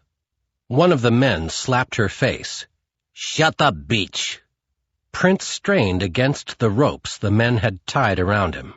"I'll kill you!" he screamed. "Your killing days are over," the leader said, driving a fist into Prince's left ear. Nathaniel could feel the vital, tiny bones in his ear splinter. But he couldn't hear them break. His left ear could no longer hear anything. The punch perforated his eardrum. Fluid leaked from his inner ear, and he became dizzy and nauseous. He tried to focus. "Not from the Diamond Syndicate?" For a moment he felt a flash of justified anger. His gut feeling had been right. The Syndicate would never do this to him. But who would? "Who are you?" he asked, the bloody shards of his 2 front teeth flying out as he spoke. The leader pointed to his men, and each one answered in turn. Fyodor Dmitriov. Kostya Dmitriov. Leonid Dmitriov.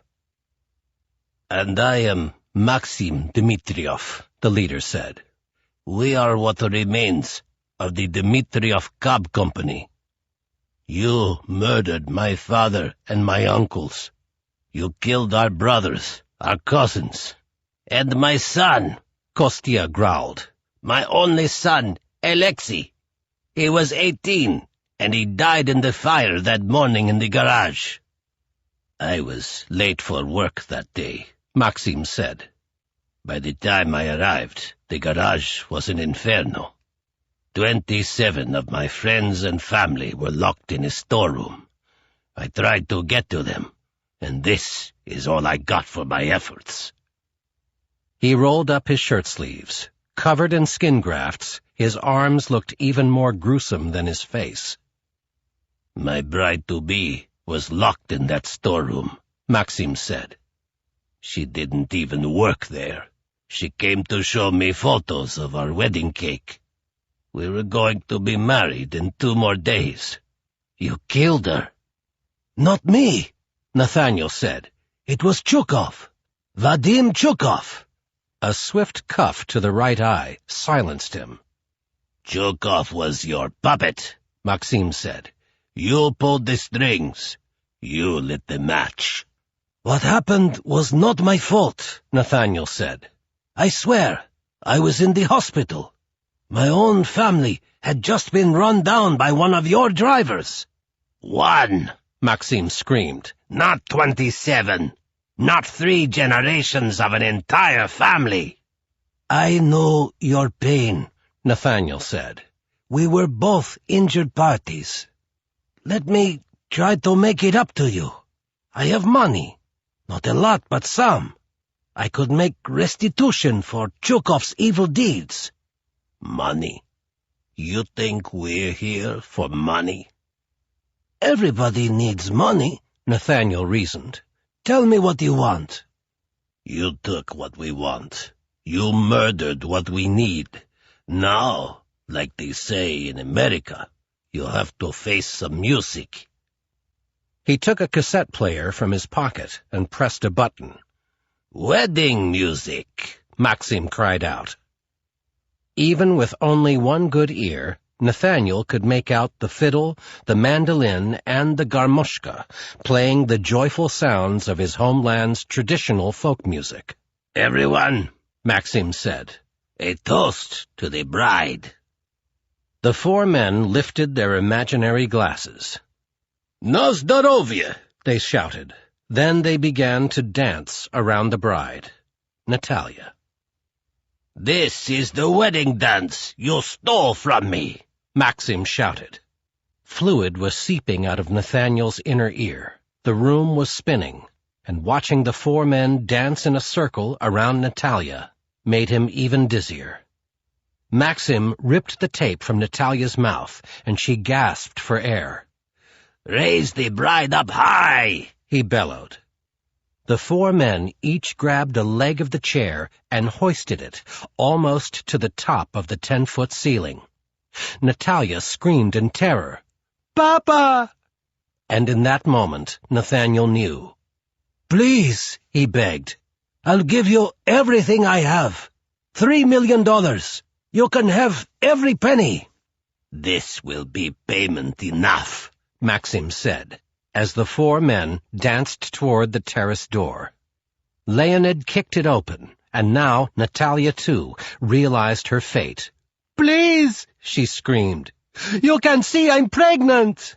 "I hope," Kostya Dmitriev said, "with a son." "Death to the whore!" Maxim yelled, and they heaved the chair, the woman, and her unborn child over the balcony rail. Natalia's screams were loud and piercing, but Nathaniel couldn't hear them. He was vomiting. He was still gagging on his own puke when he realized the chair underneath him was being lifted up. He closed his eyes and felt the cool September air as it penetrated his wet jogging suit. The last thing he heard was the voice of the scar-faced man. "Feed this incestuous pig to the pigeons." Epilogue. Payback. Chapter 103. A few weeks after our dinner with Newton, Catherine flew back to New York to attend the annual College Art Association conference. I went with her. I had some unfinished business that I couldn't do by fax, phone, or email. I met Ty, Zach, and Adam at one of our favorite hangouts, the White Horse Tavern. It's on Hudson Street at 11th Street, a few blocks from the Fortress, but its reputation has spread across continents. Urban lore has it that the White Horse is where Dylan Thomas drank himself to death. He pounded down 18 whiskeys, went home to his room at the Chelsea Hotel, and croaked. The restaurant has perpetrated the legend by turning one of their rooms into a shrine for the Welsh writer. The uppies and tourists go there to soak up history, and possibly even plop their asses on the very same bar stools that Thomas and other artsy boozers fell off. The guys and I go there because they have excellent burgers at reasonable prices and 7 different kinds of beer on tap. We found a quiet foretop under a red and white umbrella on the Hudson Street side. Guys, especially Marines, don't get all gushy about reunions, but after 10 minutes and 1 beer, we were into that "bro, it's so good to see you" shit you see in lame beer commercials. But damn, it was so good to see them. The burgers came, and after a few more minutes of "How's Paris" and "What's up with you," Adam got down to the nitty-gritty. "What's next?" he said. "Yeah," Zach said. "We're just sitting around getting old and fat. We're itching for a job." "That's why I'm here," I said. "I've got one for you guys. A big one." "Lay it on us," Ty said. "We have to eliminate someone," I said. "Who?" Adam asked. "First, let's do this," I said. I had 3 envelopes and handed one to each of them. "I'm paying you up front." They each took an envelope and started to stuff it into a pocket. "No, you gotta open it," I said. "Hey, Matt," Zach said. "Whatever it is, we're in." "Open it." I got a couple of eye rolls. Then, one by one, they opened the envelopes, and one by one, they reacted. Ty just sat there with his mouth open. Zach responded with, "Holy shit!" Adam looked at me dumbfounded and finally said, "Who do we have to kill? The president?" "No," I said. "The ghost." "Matt, you're not making any sense," Adam said. "I think somebody slipped something funny in your souffle while you were in France." He passed his check over to Ty and Zach. "Is this what you guys got?" They nodded. $1 million apiece? For what?" he said. "To kill the ghost?" "Since I'm the ghost, I don't want you to actually kill him. But I've decided to eliminate him," I said. "It's over, guys. This is the ghost's retirement party, and all my loyal employees are getting bonus checks." "Matt, this is $1 million, Ty said. "This is like Wall Street money." "Hey, I made a killing in the diamond market. I believe in sharing the wealth," Why? Zach said. Why quit? Because I'm happy with the life I'm living now, and I don't miss the life I had. You're gonna miss us, Zach said. You're not going anywhere. You're my buds. We can fish, we can hunt, we can play poker. Shit, now that you got money, I'm gonna take you for every dime. Matt, I understand you want to give up the life, but 100%? Why not just do a few jobs a year? You know me, Zach. Everything I do is whole hog. From now on, my 100% is going toward building a life with Catherine. A busboy came over and cleared our dishes. The four of us just sat there in stony silence. Finally, we were alone again. Adam raised his beer. To Matthew and Catherine, a long, happy, and healthy life. And to the ghost, I said, may he rest in peace. Chapter 104.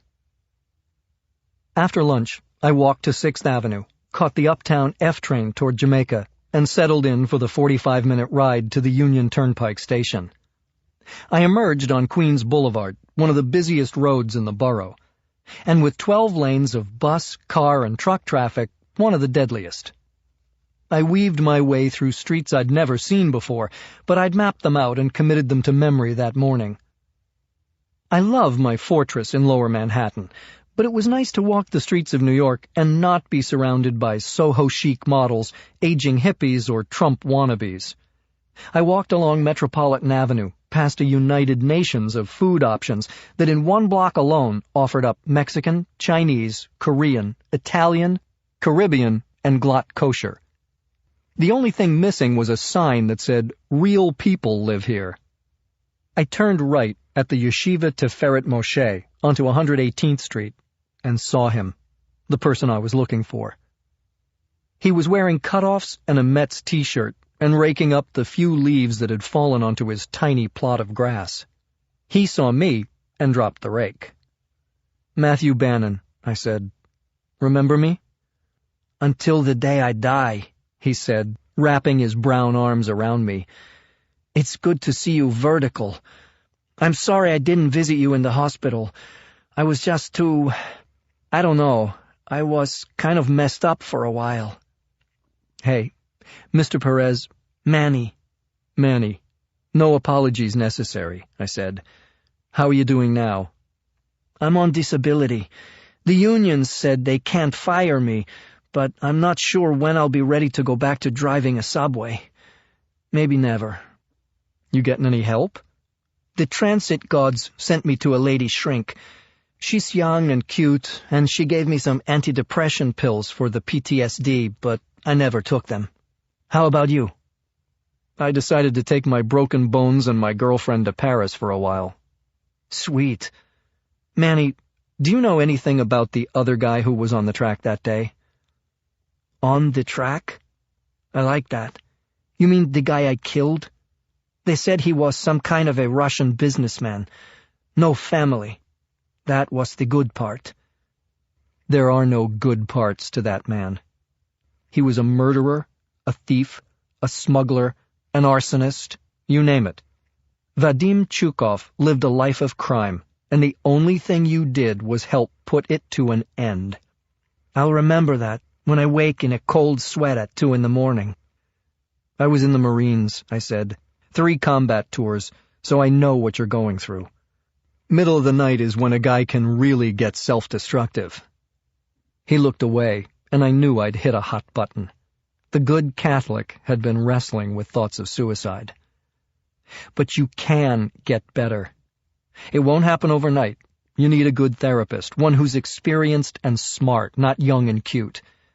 You need to stop standing on your front lawn in the middle of September waiting for leaves that won't fall off the tree till October." "You sound like my wife. She thinks I'll feel better if we take a vacation." "She's right," I said. "Not so easy when you're living off disability checks." "Then live off this for a while." I handed him an envelope exactly like the one I had given Adam, Zach, and Ty. He opened it, put one hand to his mouth, and lowered himself to the ground. I sat down next to him. "Is this a joke?" he said. "No, it's real." "Where does a kid like you get $1 million?" Chukov owed me some money. I settled with his estate. I figured you deserve a piece. "A piece?" He took another look at the check. "Why are you doing this?" "You got kids?" I asked. 2 daughters, a son, and 4 grandkids. "I'm doing it because your wife and your family need you. I'm partly responsible for taking you away from them. I want to be responsible for helping you get back." He waved the check at me. "If this can't do it, I don't know what will." His brown eyes glistened. "Matthew, you're changing my life." "It's a two-way street, Manny," I said, finally standing up. He stood up next to me. "You tired of French food? Stay for dinner. My wife Nilda makes a mean arroz con pollo." "That'd be great," I said. My cell phone rang. "Excuse me," I said. "Probably Catherine, my girlfriend." "She's invited too," he said. I answered the phone. "Matthew?" It wasn't Catherine. It was somebody I didn't expect. "This is Newton. Matthew, I'm calling to tell you my employer is very impressed with your work." "Your employer? You mean the guy we call Copernicus?" He laughed. "Yes, Copernicus is a big fan. Actually, he wants to hire you." "You're kidding," I said. "He wants to commission a painting?" "No," Newton said. "He has a job for you, though. You and your 3 Marine buddies, Zach Stevens, Ty Warren, and Adam Benjamin. Are you interested?" I was standing right there on the lawn, but my legs were feeling unreal. So was the rest of me. Manny Perez had moved away to give me some privacy. He was up on the front steps, waiting for me to come in. His face was radiant. I knew he couldn't wait to go inside and tell his wife the unbelievable news. Newton repeated the question. "Are you interested? At least, just to talk about it?" I hesitated a few more seconds. "No," I said. "Not today." This has been an Hachette audio production of Kill Me If You Can. Written by James Patterson and Marshall Karp. Read by Jeff Woodman and Jason Culp. Executive producer Michelle McGonigal. Produced and directed by Cheryl Smith. Original music by Cheryl Smith. Kill Me If You Can is also available in print and as an e-book from Little Brown and Company, a division of Hachette Book Group. Text copyright 2011 by James Patterson. Audio production copyright 2011 Hachette Audio. All rights reserved. Except as permitted under the U.S. Copyright Act of 1976, no part of this publication may be reproduced, distributed, or transmitted in any form or by any means, or stored in a database or retrieval system without the written permission of the publisher. This audiobook is a work of fiction. Names, characters, places, and incidents are either the product of the author's imagination or are used fictitiously, and any resemblance to actual persons, living or dead, events, or locales is entirely coincidental.